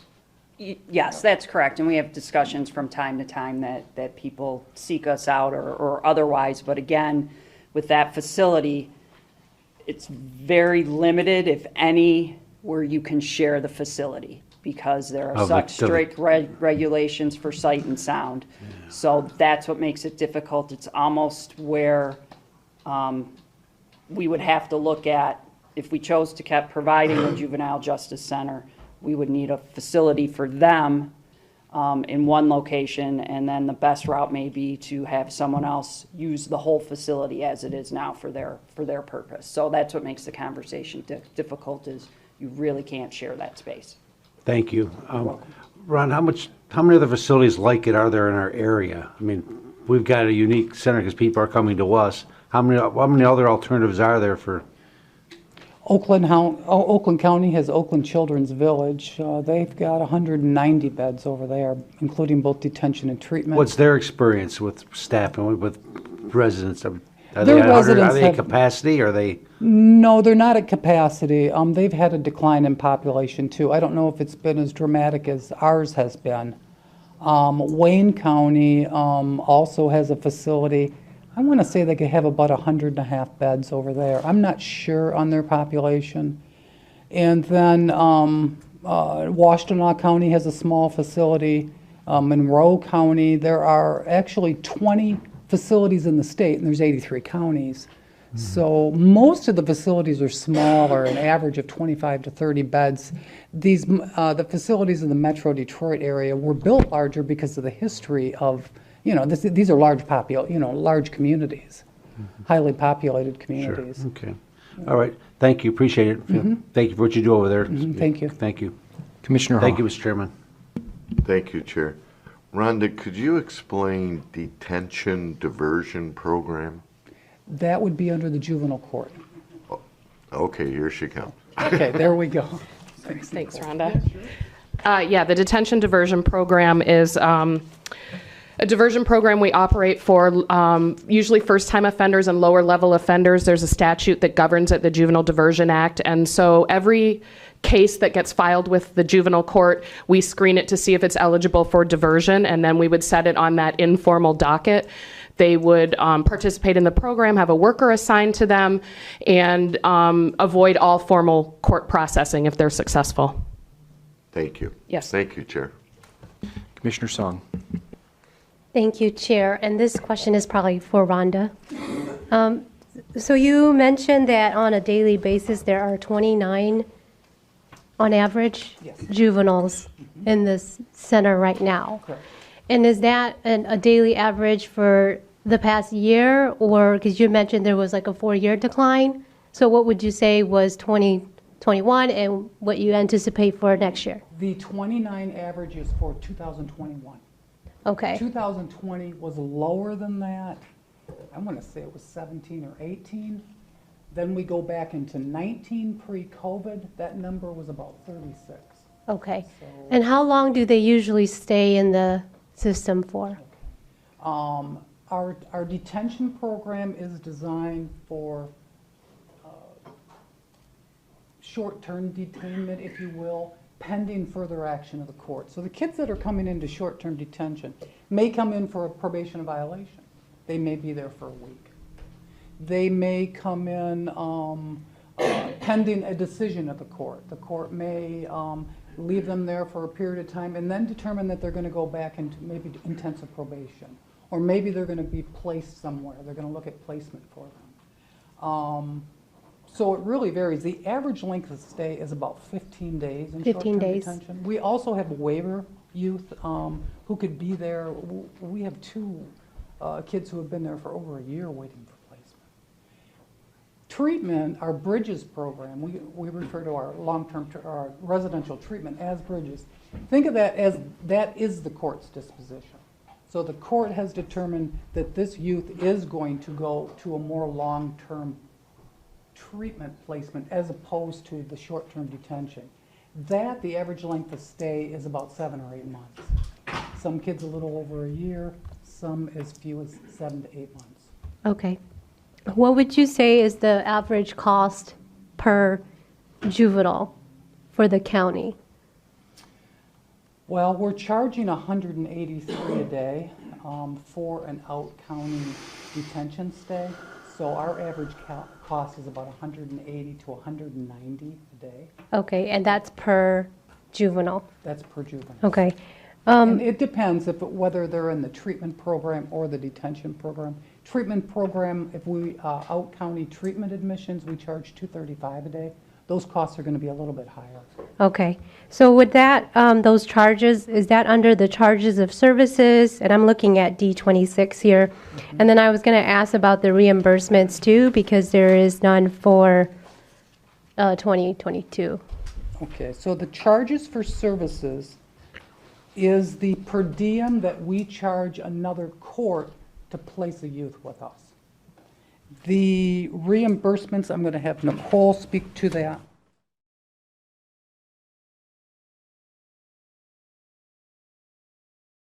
For either a stay in the detention center or a stay in a residential placement, and that can be $350 a day, depending, like if that's a sex offender treatment program or something. So we had families that owed hundreds of thousands of dollars that were making like $5 a paycheck, wage assignments and things like that, that would take multiple generations to pay that debt, and it hung over their head. And so those are discretionary fees, and at this time the judges have decided not to assign those costs to families. It is judicial discretion, so if you had a family that had a lot of means or something like that, we could do it, but really the families we serve are experiencing a lot of challenges in their life, and a lot of times that includes some financial challenges as well. Okay. So that's why those reimbursements aren't Got there it. going forward. That was a recent change. Okay, thank you. You're welcome. Last thing, I'm just really surprised by the decline in, I mean, I'm happy that the population has declined, don't get me wrong, but it seems like for the number of positions moving forward, it's almost like you have 2 or 3 FTEs for every juvenile, right? So I guess, I don't know if I'm the only one looking at it that way. And then I'm also looking at, the cost of room and board not being that much lower, given the fact that there, on average, are 29 to 33 juveniles on a daily basis. So I don't understand, and I think that some of these costs could be significantly less based on, the average population. That would just be my observation. I can, maybe I can respond to that. Unlike the jail, we're required to maintain a 1 to 10 staff ratio. So we aren't housing 30 or 40 people in an area, and we have to be right in there with the kids. So out of the 64 positions, we have 40 approved FTEs for youth specialists. Those are the staff that are working directly with the kids. Additional positions are including supervisors or administration, an account clerk, a secretary. We have a couple clinical staff. Those 40 staff are covering 3 shifts, 7 days a week. So, for example, on a day shift, we need a minimum of 8 staff to cover those kids that are in there. We're covering 4 units, including a treatment unit, which is giving us a 5th unit. So when you think about it like that, I know it seems like, God, 40 staff for an average of 29 kids, but we're covering around the clock, 3 shifts, and covering vacation and sick leave and people going out on medical. And so when you think about it like that, and see how that works out, even works out on paper, it wouldn't seem like that much to you.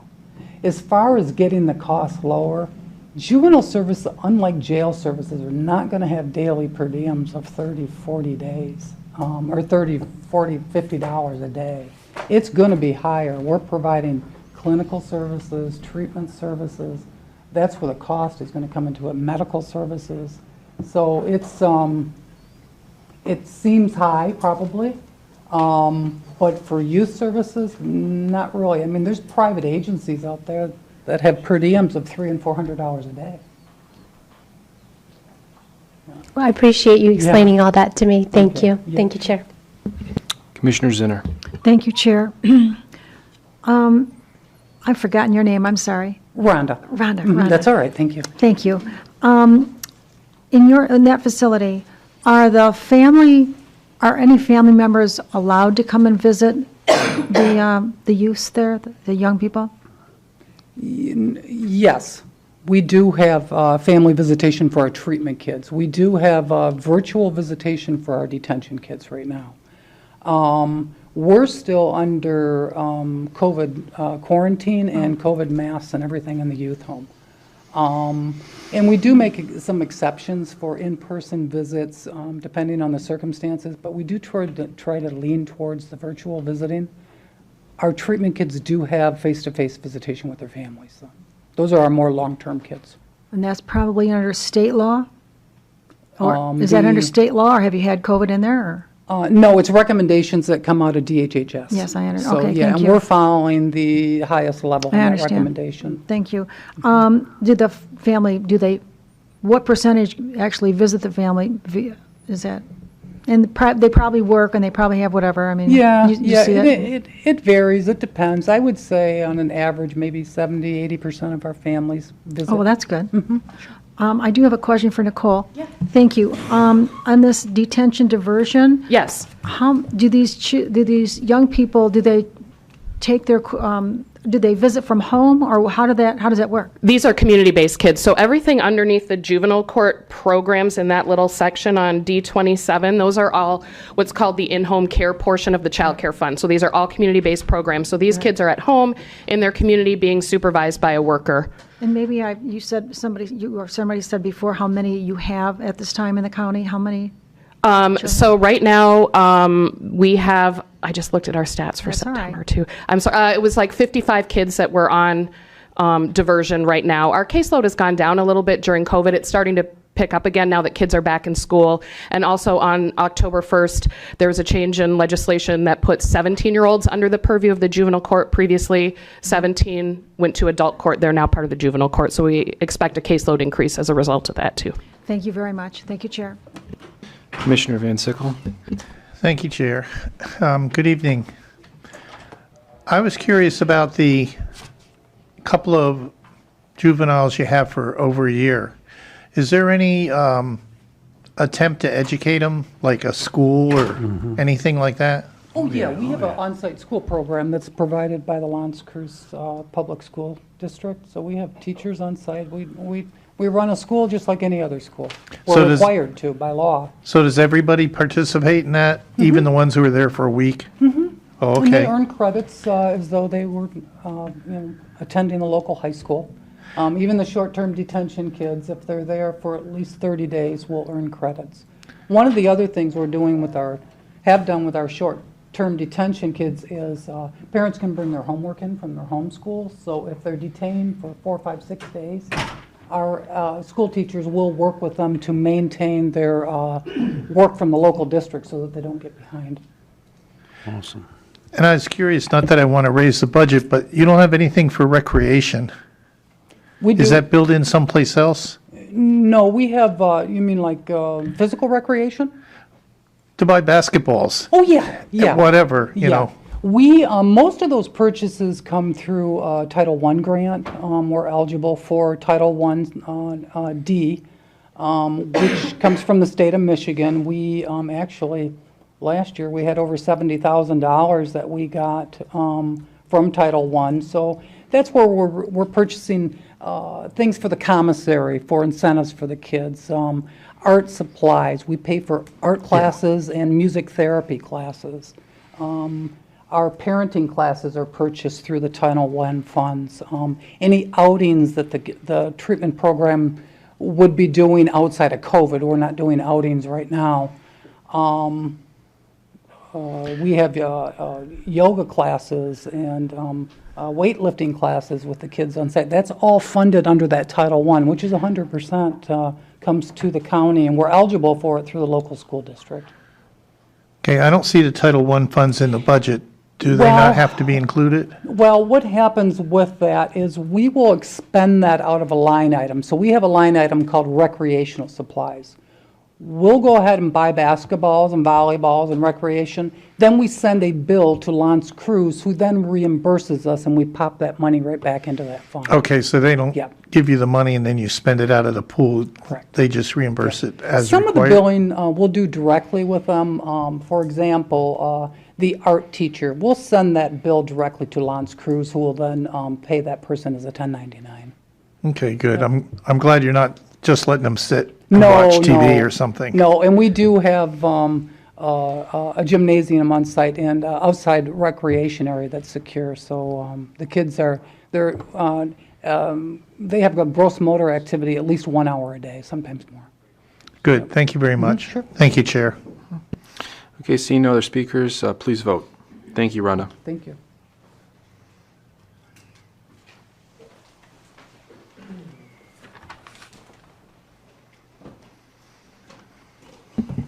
Motion passes 13-0. Okay, next budget is emergency management. Need a motion to receive and file. So moved by Nard. Support, Song. Made by Nard, supported by Song. Brandon? Good evening, everyone. Thank you for having me tonight. I'm Brandon Lewis. I'm the Director of Emergency Management and Communications, and I'm going to give you a brief overview of the department's budget for 2022.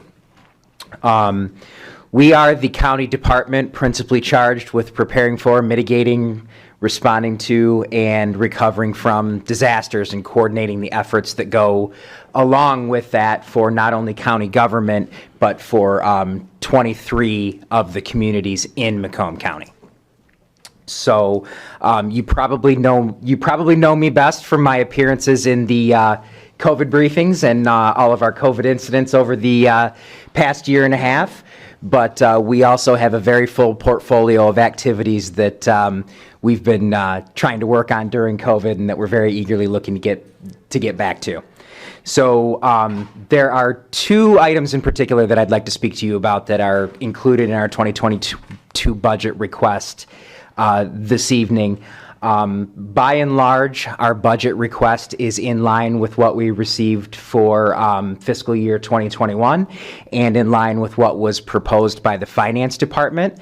But we are asking for two additional positions for the department in our budget, one on the emergency management side and one on the technical services side.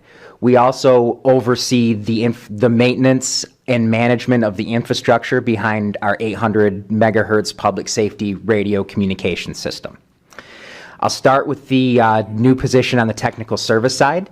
This is actually a position that we had in our budget for years, and in order to meet budget targets for FY21, we agreed not to have that position funded, knowing that with COVID in 2021, requests for the service of our radio department would be down significantly, and we'd be able to meet our mission with the 4 technicians that we currently have on staff. As anticipated, we are a request for services department on the technical services side. We provide radio repair services and maintenances for the vast majority of first responder agencies in the county, as well as overseeing the maintenance on our 14 radio communications towers. As anticipated, we're starting to, move forward through the COVID disaster. We're seeing our requests for service increase significantly, and it is time for us to re-add that position to the budget and begin providing those services at the same level that we provided them pre-COVID. One nice thing about this is we are also a bill for service agency on that side of the house, and there is revenue attached to those billings for services as well. So that's the new position that we're asking for on the technical services side. On the emergency management side, I'm asking for one additional position, an emergency management specialist. We currently have one emergency management specialist in the department, and that is the senior-most non-management emergency management position that we have. I'm asking for a second to meet the increased needs and demands on our department. I think we can all acknowledge that COVID was an unprecedented disaster in its size and scope. And while my staff performed incredibly admirably, we were stretched. But that is not the only reason that we need this position. As you'll see in the news, you probably noticed it. The number of disasters that we are experiencing, the frequency is increasing, the intensity is increasing. Since I became department director in December of 2018, we have participated in response and recovery activities for at least 8 major disasters. And each of those requires staff to be deployed to work with our state partners, to work with FEMA partners, to work with local partners to make sure that the emergency management process is moving forward smoothly and that we're providing the best level of service that we can to all of our communities here in Macomb County. This position would allow us to provide those services at an excellent level going forward, keeping in mind this increased frequency and intensity. For example, I'm sure I'll speak to 2 recent disasters specifically. The tornado in the village of Armada and Armada Township received a governor's declaration, making both of those communities eligible for financial assistance. My office is the emergency management program of record for both of those communities, and we were heavily involved in assisting those community leaders through the process and making sure that they worked through the emergency management process and adequately recovered from this disaster and received the funding that they were entitled to. Second is the recent addition of Macomb County to the presidential declaration for storms and flooding in the southern end of the county in late June. Residents from anywhere in Macomb County are eligible if they were impacted with storm damage, but that also requires a significant level of investment from our staff in order to make sure that the county is interfacing with the state and federal government on an appropriate level and making sure that we're accomplishing the mission that we're charged with. Each one of those, while it's part of our duty and we're happy to do so and trained to do so, it takes away from the everyday mission of developing our emergency response plans and working with our first responders in the county on training and exercise and to develop programs that make sure that we're prepared for whatever disaster is going to come next. And that's why I'm seeking the addition of a second emergency management specialist. Otherwise, the vast majority of line items that we asked for were in line with Finance's original recommendation and with our 2020 budget. So I think that I will stop there and take questions. Thank you, Brandon. Commissioner Farrington. Thank you, Chair. Thank you, Brandon. I guess I'm going to push back a little bit. You mentioned tornadoes, flooding. I'm 55 years old. This has been happening in Macomb County my entire life. So the fact that there seems to be a big increase since you took over, I guess I'll push back a little bit. I am concerned about the bloating of the personnel. Maybe bloating is the wrong word, but the increase of the personnel. Inflation is 3.3% this last year, and yet you give us a budget of almost a 14% increase. Since 2019, inflation is 7%, and your department's gone up 27.5%. I think we can do better. So I'm just going to push back, and I have a concern about the personnel costs. Not just last year, not only this year, but over the last 3 years. So thank you. Thank you, Chair.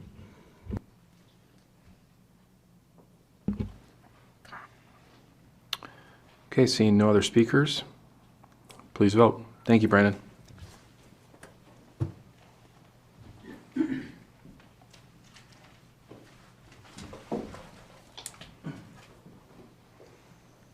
Motion passes 13-0. And next budget is the sheriff. Need a motion to receive and file. Support Farrington. Made by Walls, supported by Farrington. Sheriff, you've been patiently waiting. Go home? Okay, let's go. I'll keep my answers short. Good evening. Any questions? Give him what he wants. We back the blue. Oh, stop it. All right, a budget that is presented has very little, I would say, as request for personnel, and I will talk a little bit about that. Some small increases in our maintenance agreements for some of our computer software, increase in law enforcement supply, books and publication. Big increase we'll need, and as the new commissioners will find out with the county jail, we'll be spending money all the time to keep that thing open and operating. We'll need to replace some of the appliances in the kitchen, and the elevators that transports the inmates up and down the towers will need to be revamped, and there's a big ticket items there. I think when the IT director was here, we need a new jail records management system, which will be brought before this board in the next month or so.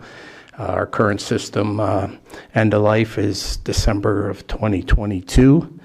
So we have picked a vendor, and a good vendor at a good price, which will do the presentation next month.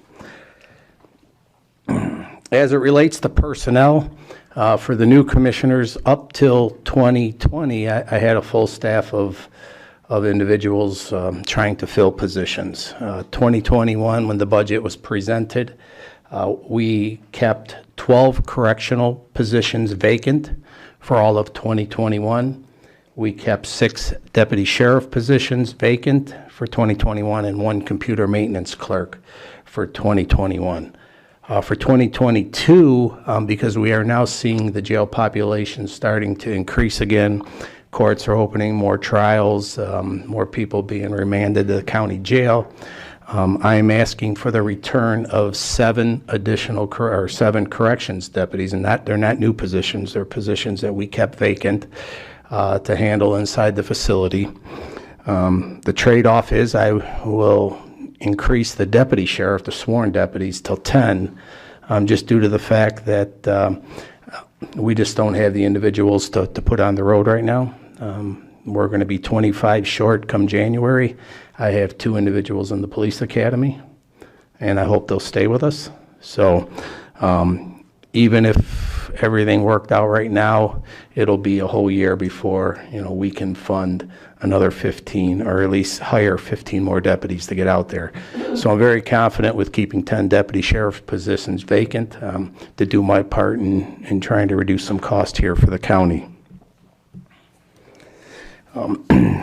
In consultation with the finance and the executive's office, we are moving all of the dispatch costs to a line item which is presented with you. It's the county dispatch, all of the contracted communities, Sterling and Clinton Township, and the different fire departments where revenue's coming. It's all under one line item which we will operate. And in there, we've asked, and it is in there, to pay for a director position and 4 more dispatch supervisors to run that center. Currently, we have 4 supervisors. 1 is a training supervisor and quality assurance. And we're running a 24/7 operation, and the supervisors are being supplemented with sworn deputy or command officers to supervise inside that facility. They have the supervisory knowledge and can answer the questions. They don't have the technical knowledge of the dispatch system. So with the addition of these supervisors, I would hope that we would always have a dispatch supervisor in that facility to oversee and help out the dispatchers if they need help. And with that, I would take questions. Okay, Commissioner Matuzak is first. Thank you, Mr. Chair. Hi, Sheriff. How you doing? There seems to be a reduction in road patrol. Right. Can you speak to that? The road patrol is the elimination of 2 friend of the court positions and 1 at the prosecutors. We had 2 deputy sheriffs that worked in conjunction with, they were partially grant funded with the friend of the court going out and arresting individuals on warrants. In consultation with Tom Blum from the friend of the court, their numbers are down. I am short deputy sheriffs. I need those positions back to handle the law enforcement side. So, and also we had a position in the prosecutor's office that worked 3 days a week in the paternity section. We're going to replace that with a blue coat.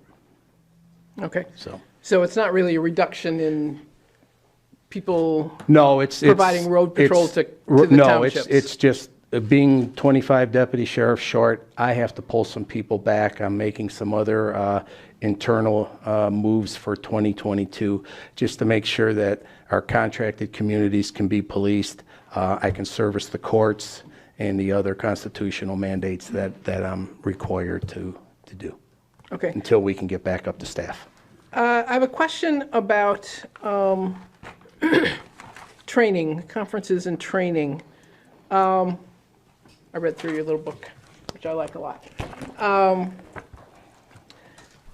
Obviously, over the past year, almost 2 years, there's been a lot of talk about retraining police to make them more community conscious, to make them more aware of who lives in the community, how to respond to them, responding to people with disabilities, all of that. I don't see any of that kind of training listed here. I see clearly maintaining your 20-hour training for everybody. That's great, the firearms training. But I don't see the kind of training that people have been talking about. It is provided through our training. If it's not listed in there, we would take a look at that. But we do, discrimination training, dealing with individuals with autism, mental health spectrum. A lot of that training we provide is in-house. Once a week, 1 day of the schedule, we have everybody works 24 hours, and we do training.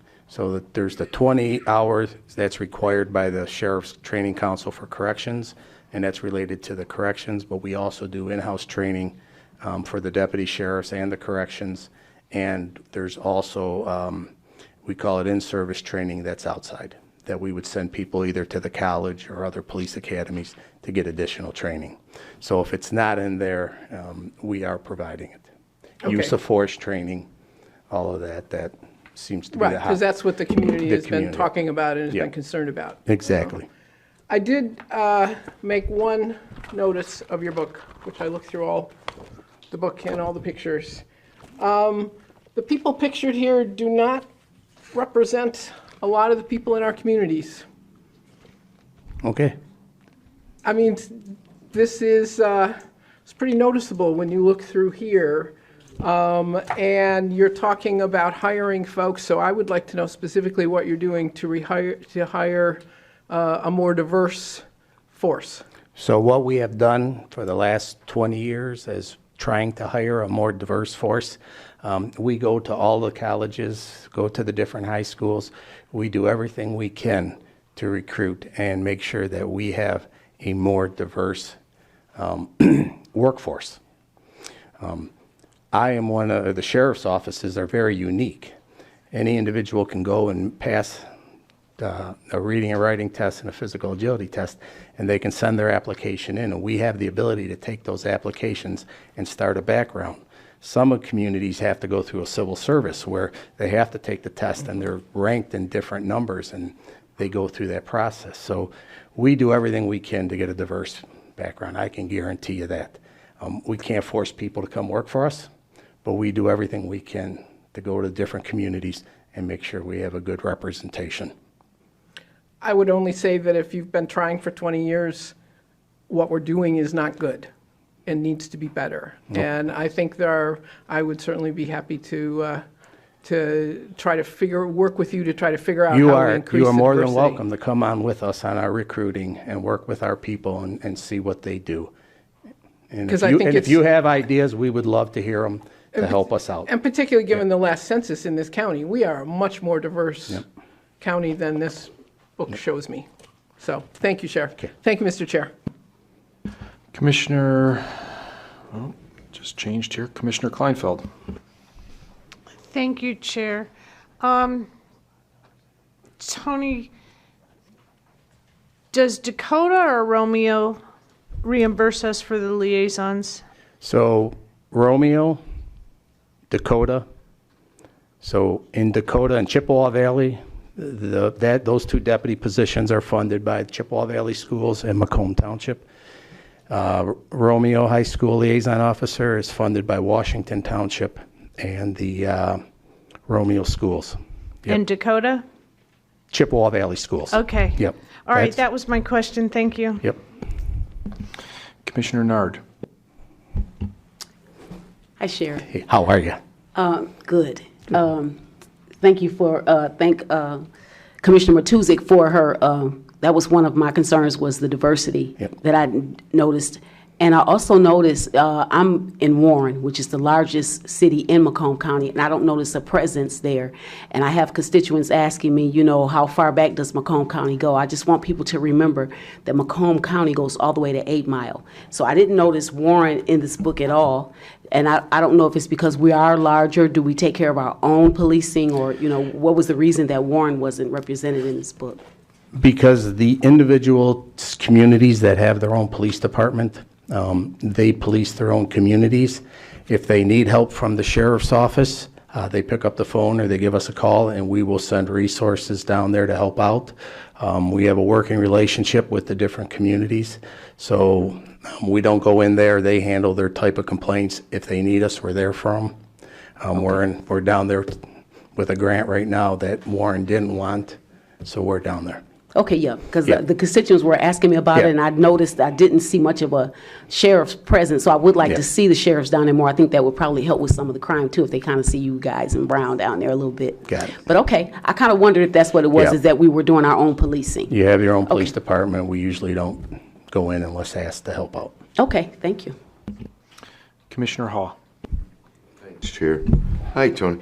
When you say Tom Blum's numbers are down, what does that mean? The amount of warrants or individuals that are wanted on child support payments. So it's the request to you to go pick somebody up is down. Right. We have, we had prior to October, we had 4 deputy sheriffs that would go out and look for individuals that are wanted on child support warrants. He was looking at a way of saving money. I needed those deputy sheriffs back, and when I called him, it was kind of like I helped him out, he helped me out. So we made an agreement that in October we took 2 of them out of those positions and I put them back. And he indicated that the workload wasn't there for 4. Interesting.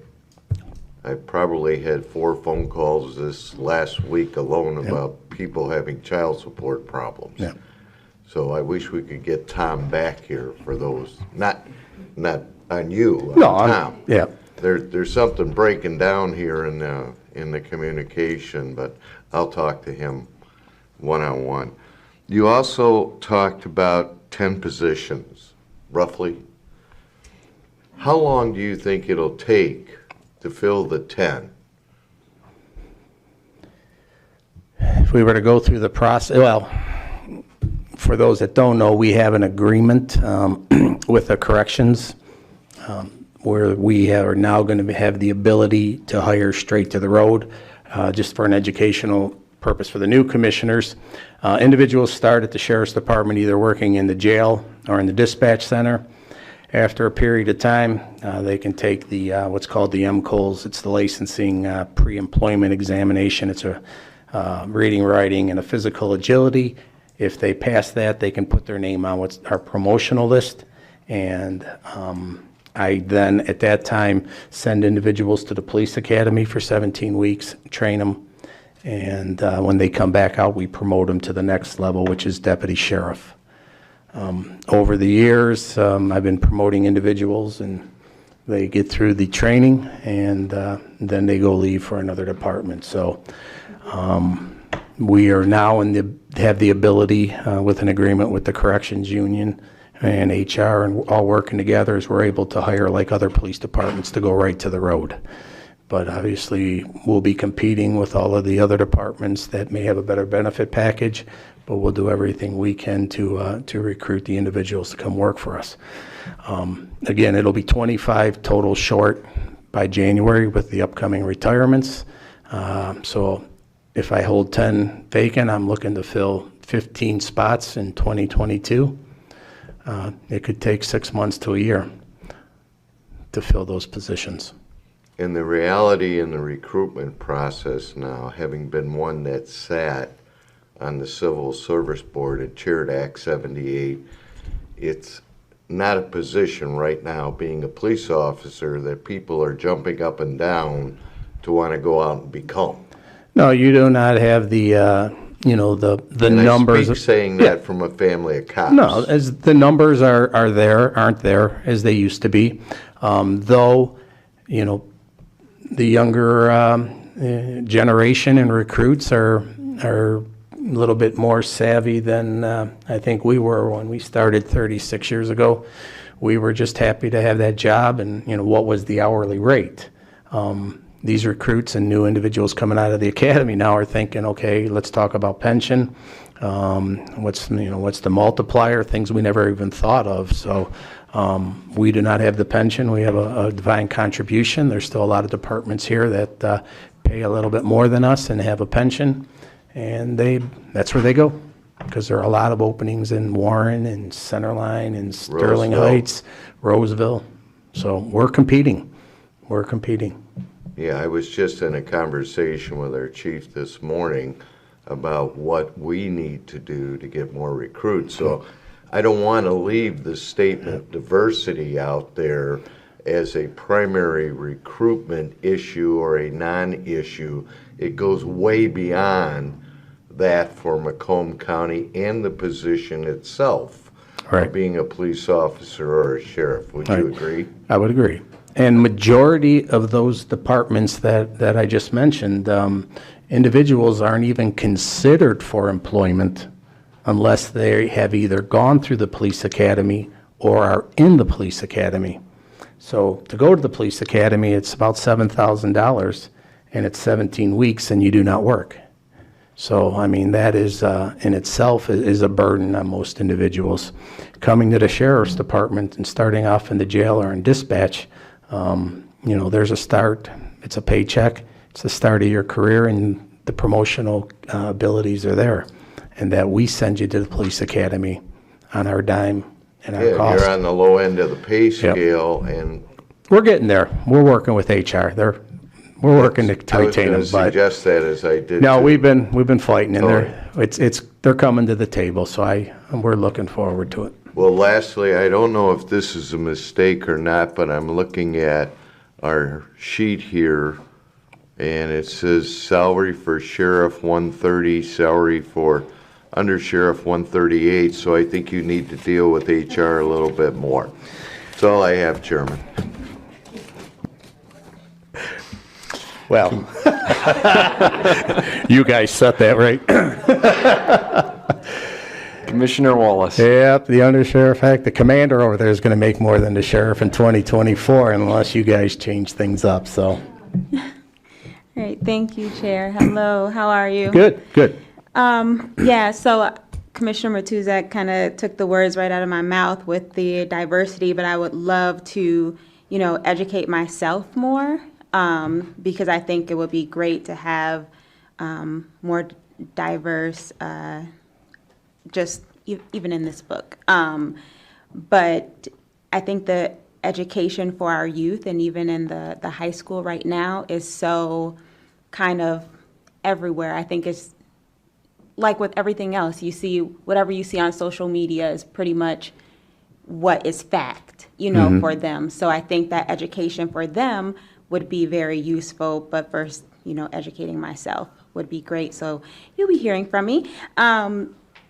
But I wanted to just say as well that, your team is just awesome. My husband and I, we do a lot in Mount Clemens, and we flip homes and try to do more for the community.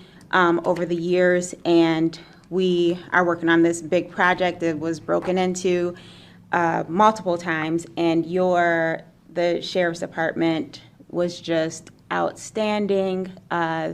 The time frame, the communication, just, it was just awesome. Considering what we had to go through, that sucked, but just the working with the department was just awesome. So tell everyone that, thank you for that. And I will. I mean, I honestly have no complaints at all. And my husband was amazed, so that's hard to do as well. So thank you, Chair. Okay. Commissioner Song. Thank you, Chair. Hi, Sheriff. Hello. Good evening. I'm not going to give you a hard time about diversity. I thought your book was wonderful. And, just speaking from the immigrant community and as an immigrant, there is a great distrust in government and, people who are in leadership positions in general because, many of these immigrants and refugees come from countries where there is a great distrust. And so I think there's a bigger conversation, nothing, directed at you or your department. In all honesty, I think that this diversity issue could be said about any department really in Macomb County. So, I don't think you should be getting all of that slack at all. And I also want to thank you for giving me a tour of the jail and really, seeing, the need for a new facility or, just the things that are wrong with the jail. So my only question really quickly is this, the book, page 6, the Weight Master. What is that? That's revenue? the commercial vehicle position. They make sure that the trucks are not overweight and tearing up our roads. Okay, all right, got it. Well, my son is 6, and he said he wants to be a police officer, so got about 11 years before he could join the force. Bring them on by. All right, thank you, Chair. Commissioner Zinner. Thank you, Chair. Sheriff, I have to say, I've lived in Harrison Township since I've been married, 42 years, and I've lived in Macomb County all my life. So I've seen the sheriff deputies all my life. So, but between Harrison and Mount Clements, where I drive through so much, I see diversity in the sheriff deputies, but I see them more. I don't get pulled over by them. I try to drive well. But I do see diversity, but maybe in other areas they just don't see them much. But I sure do love your deputies. I've told you that before. People of my neighbors have had to call them. Over the years, we've had to call them, and they're just wonderful. They're just the best. But I really like the police. They've always been good to anyone that I've ever known who's ever needed help. And I'm sorry that you're down these you're going to be down these retirees. But I know. I mean, a few years ago, my cousin's daughter, who wanted to be a police officer and is. She was considering going to Texas to get a job, and she lives in Michigan. That's just the way it was. Right. And our culture's changed so much. And I think if we just get past things and just get over things, it'll be better. Just live, anyway, thank you very much. Well, thank you. And again, I'm very proud of the men and women of the Sheriff's Office. So again, I'm just the leader of the organization, and I make sure that they have all the resources and tools to do the job right. But it's the men and women that are out there every day that are interacting with our citizens. They're the real stars of the show. Yeah, they are. Thank you. Thank you. Seeing no other speakers, Tony, I just have one quick question. In regards to your conferences and training, it's basically the same number as this current year. Are you going to be spending that entire amount this year? Or are you going to be, it just seems like, it's $250,000. Are you going to be in line with that, or is that a little bit higher than you anticipate? No, I think it's going to, again, with COVID, a lot of the training, a lot of conferences were canceled, so I see things starting to ramp up. We're looking at, again, some retirements in some of our specialized fields, which we will have to replace those individuals to get some specialized training. So I think we're going to be in the ballpark with that. Okay, seeing no other speakers, the general fund items, are there any questions on the grants for the Sheriff's Office? That would be D19, D47, or D48.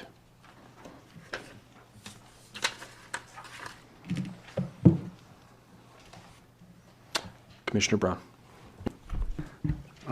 Thank you, Sheriff. I'm reminded how many grants you do receive through there, and the JAG grants, those are annual grants, generally speaking.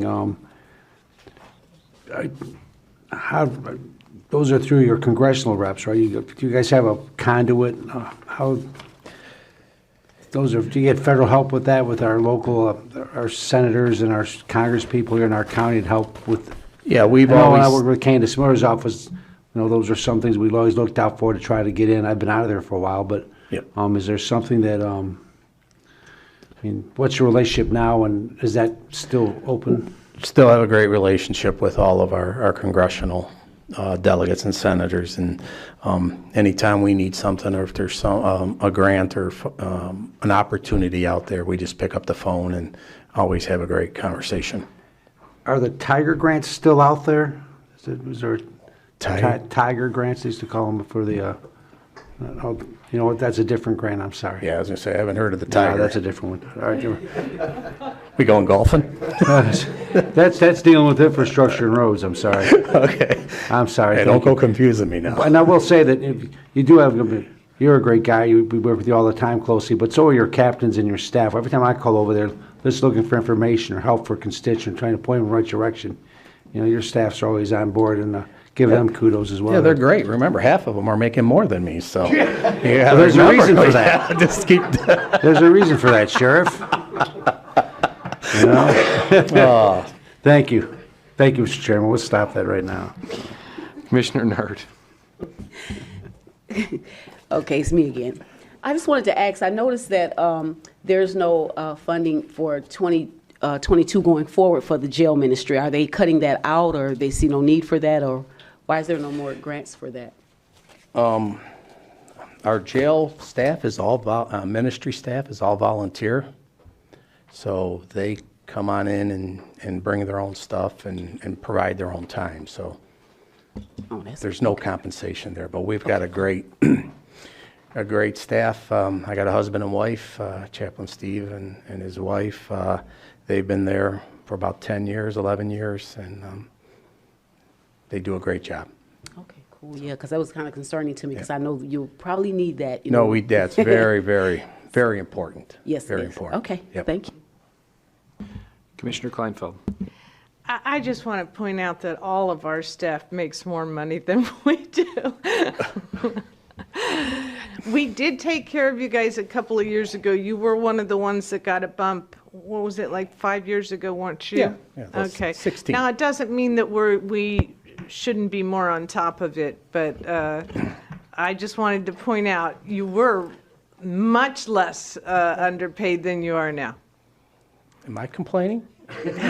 No, Somebody just brought that up. No, was just making- some Did you get that, Jamie? just some subtle hints as he keeps looking back at his staff like, why do you make more money than me? Thank you. Commissioner Song. Thank you, Chair. Sheriff, going back to that conversation about the police academy and it costing $7,000, are there grants that could cover that, or do you provide stipends for? We have a fund in our budget that covers police academy costs. Okay. Yep. Does it cover the 100% or just a portion of their costs? Well, our budget covers that. That $7,000 will pay. We belong to a consortium with the college, so if we send, one time I sent over 12 cadets to the academy. We got a couple free spots, so we kind of work a deal and negotiate. Okay, And I we- see. Yeah, that's great. Sign me up. I'm just kidding. Okay, so then they have to stay with the sheriff department for a certain time, or No. is there something that you could do to require that? No. To retain them? We've tried that. There is current legislation working in Lansing right now to require that if an individual is sponsored by a department, and this basically is kind of the Detroit theory, that a lot of individuals will go down to Detroit, graduate from the police academy, take that training, that certification, because that license is key, and then go work out in the suburbs and make a little bit more. So the legislation is looking at cost of the academy and cost of wages while you're there. If you stay for a period of time and leave, there's a certain percentage you have to pay back to the municipality. I don't know if it'll get through the House and Senate, but somebody is looking at that. Right? There's no... There's nothing right There's now nothing I to can do. stop I them. can promote a guy, in which I did on Monday, and he left me on Wednesday. So, I'm so sorry to hear that. yeah. All right, well, thank you. Thank you, Chair. Commissioner Farrington. Thanks, Chair. This is real quick, because I was going to bring the same thing Commissioner Song brought up. Now that you brought up that there's legislation, I happen to know somebody there. Would that help you if that went through? Yes. Oh, definitely. Definitely. And it has already been in committee? I don't think so. It's written, but I don't think it's gotten. Do you know to the who wrote committee it? yet. Somebody out of Detroit. I'll get that for you. Thank I you. have it at my desk. Yep. Thank you. Yep. Thank you, Chair. Okay, seeing no other speakers, thank you, Tony. Okay. Please vote.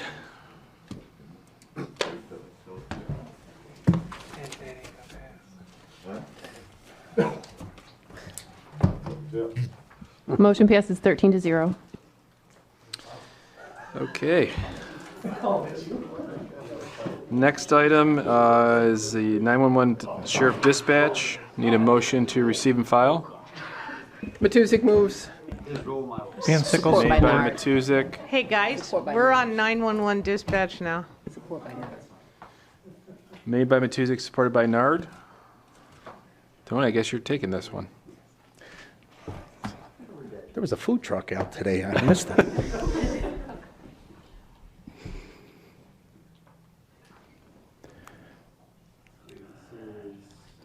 On our budget page, D21 and D22.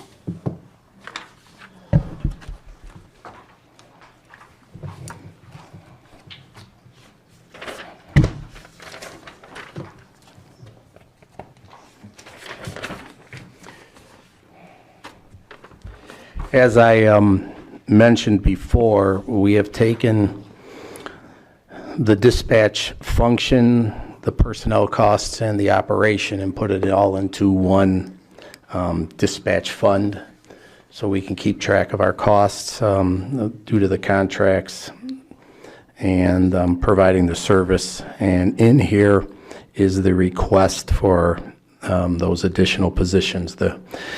We're going to call it a director at this point, but the name may change, and then 4 additional dispatch supervisors. Commissioner Kleinfeld.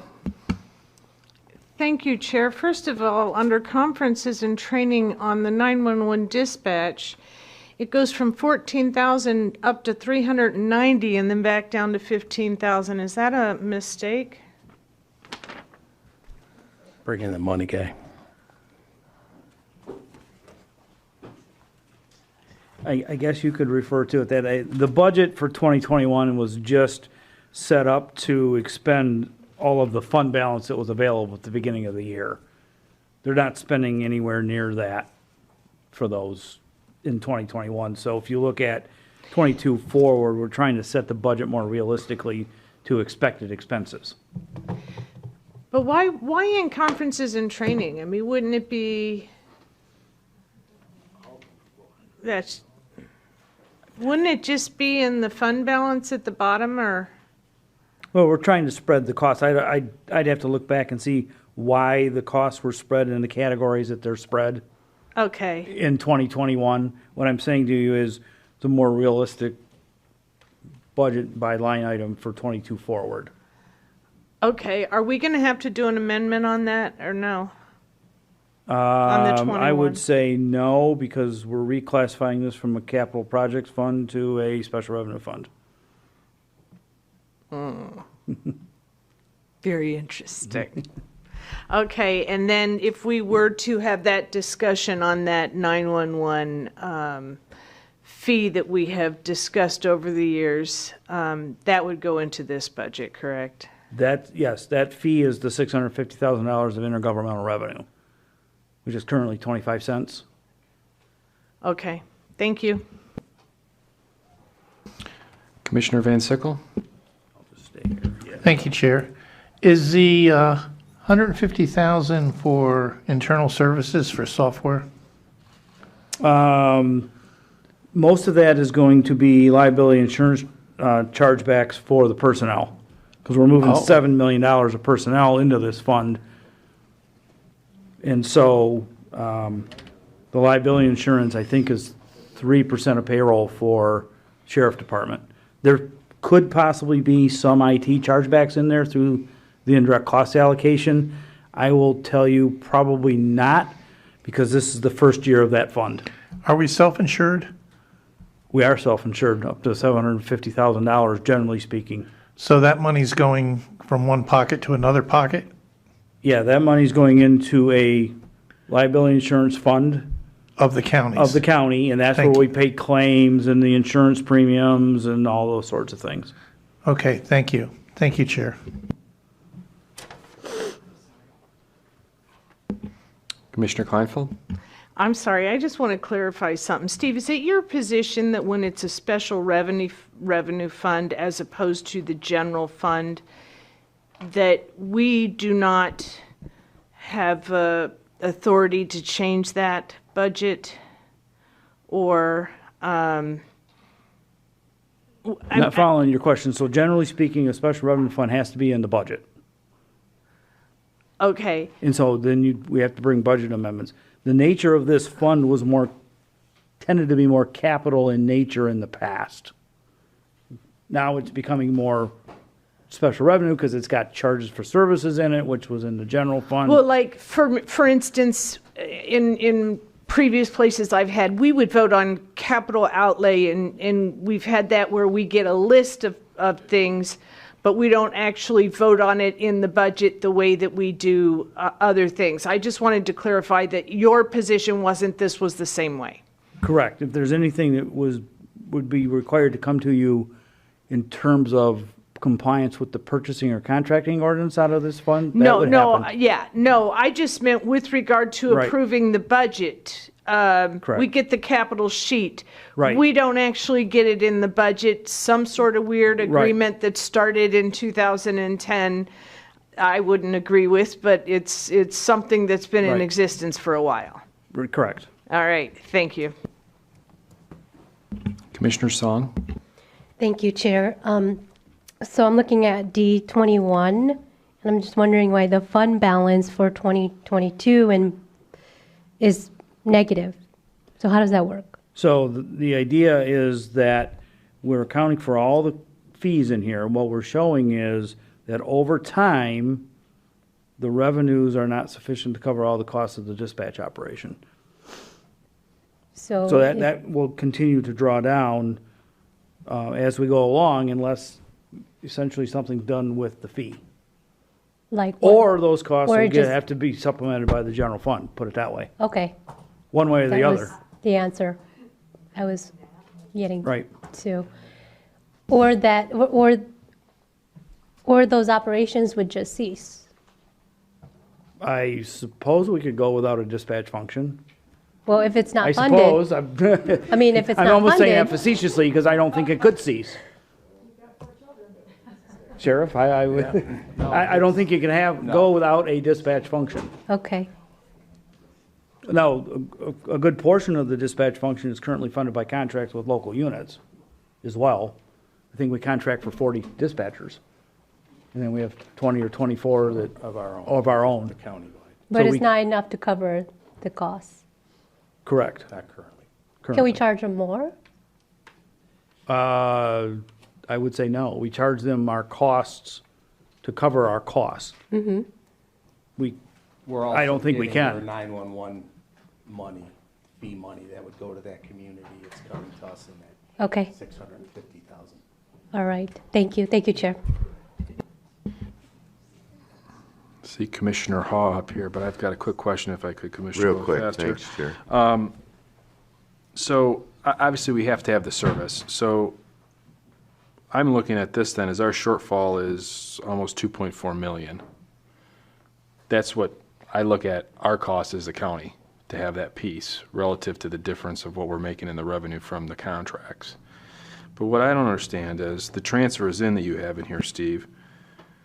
How did you come up with just that number? Is that a percentage? Or why don't you just make the true net out to zero? What's happening with the transfers in is essentially the net cost of the 24 dispatchers of our own today that is accounted for in the general fund. So that's specifically our cost, and it's specifically what Right. you're transferring into Right, it. that- Just as if we that's had a just for the- contract right, with a exactly. third party. Yeah. Got it. Commissioner Hall. Thanks, Chair. The reality is the dispatch center or a dispatch center can never be eliminated. That's how the police and fire respond. Correct. The reality is we're looking at increasing participation in this dispatch center, hopefully with other communities coming on board. Isn't that the reality? Yes. That's not been built into this budget. Well, time Nobody- will tell. Yeah, nobody else Nothing coming on happens- board has nothing been built into happens this budget, fast, put it that way. Especially with this reality, but more and more of the communities, let's put it that way, are looking at an opportunity to join contact. Right, and that would increase revenues, but it would also increase staffing levels, I would assume, and associated expenses. Yes, yes, and yes. And Right.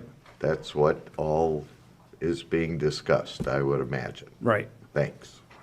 That's all I have, Chair. Commissioner Song? Thank you, Chair. Just one last question. So we don't service Warren? No, they have their own dispatch. Okay, got it. All right, thank you. Thank you, Chair. Okay, seeing no other speakers. Tony, I think you're done again. You sure? I'm sure this time. All right. Thought we had these together for you. Please vote, Commissioners.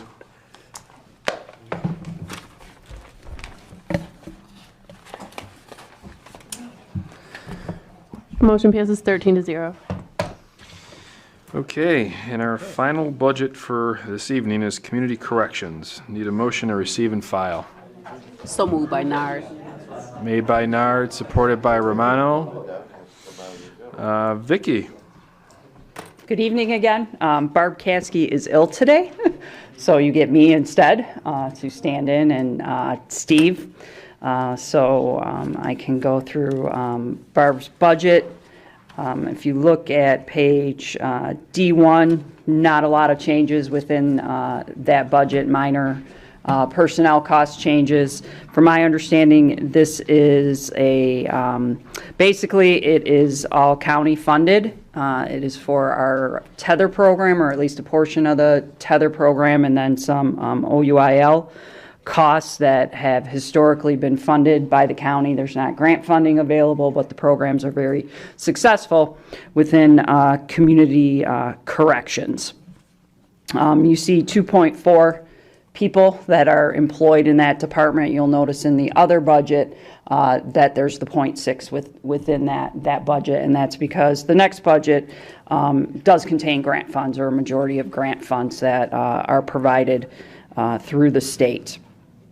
When you look at those starting on the second budget on D28, again, majority of items are stable within Barb's program and community corrections. She is seeking one position. She's looking for one pretrial specialist that would be 100% funded by the county. There are not funds available from the state through the grant funds for that. And basically the need within Barb's budget has to do really with all the criminal justice reform that has been going on and trying to keep people out of the jails and the prisons.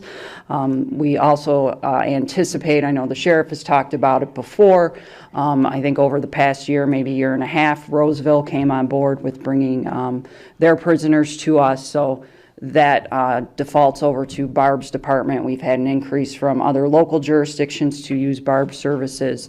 And then we're also currently working with Sterling Heights potentially, where their prisoners would come to us instead of their local lockup.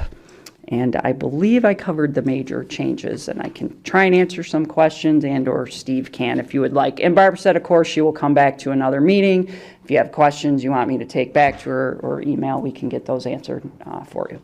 Thank you, Vicki. Thank you for staying the entire meeting to fill in for her. Commissioner Van Sickle. Thank you, Chair. Good evening. I see there's the bulk of this program is the tether program. There was also a tether program in the juvenile section. Are these programs related at all? Barb, the community corrections handles adults. This Pardon isn't me? the community corrections program before you is for adults. Okay. But it's not the same employees who are doing it or anything like that? No, separate departments, separate divisions. Okay, thank you. You're welcome.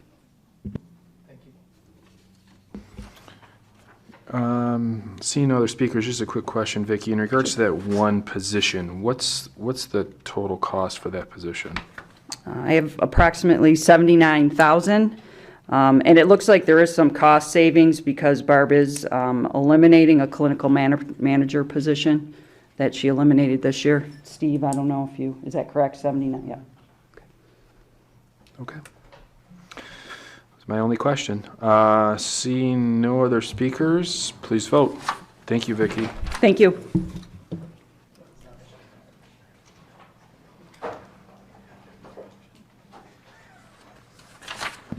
Motion passes 13-0.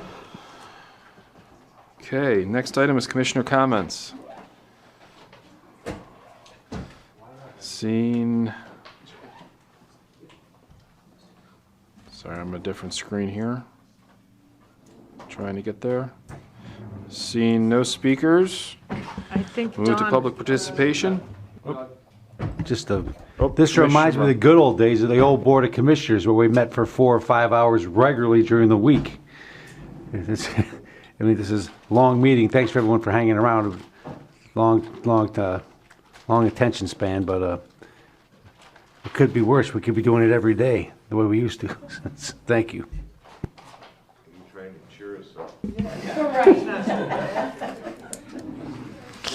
Okay, next item is public participation. This is the opportunity for public participation for those who would like to speak for a maximum of 3 minutes on any issue. Would anyone from the public like to speak? Going once, going twice. We'll close public participation. Need a motion to adjourn, made by Romano, supported by Zinner. Please vote. Thank you, everybody.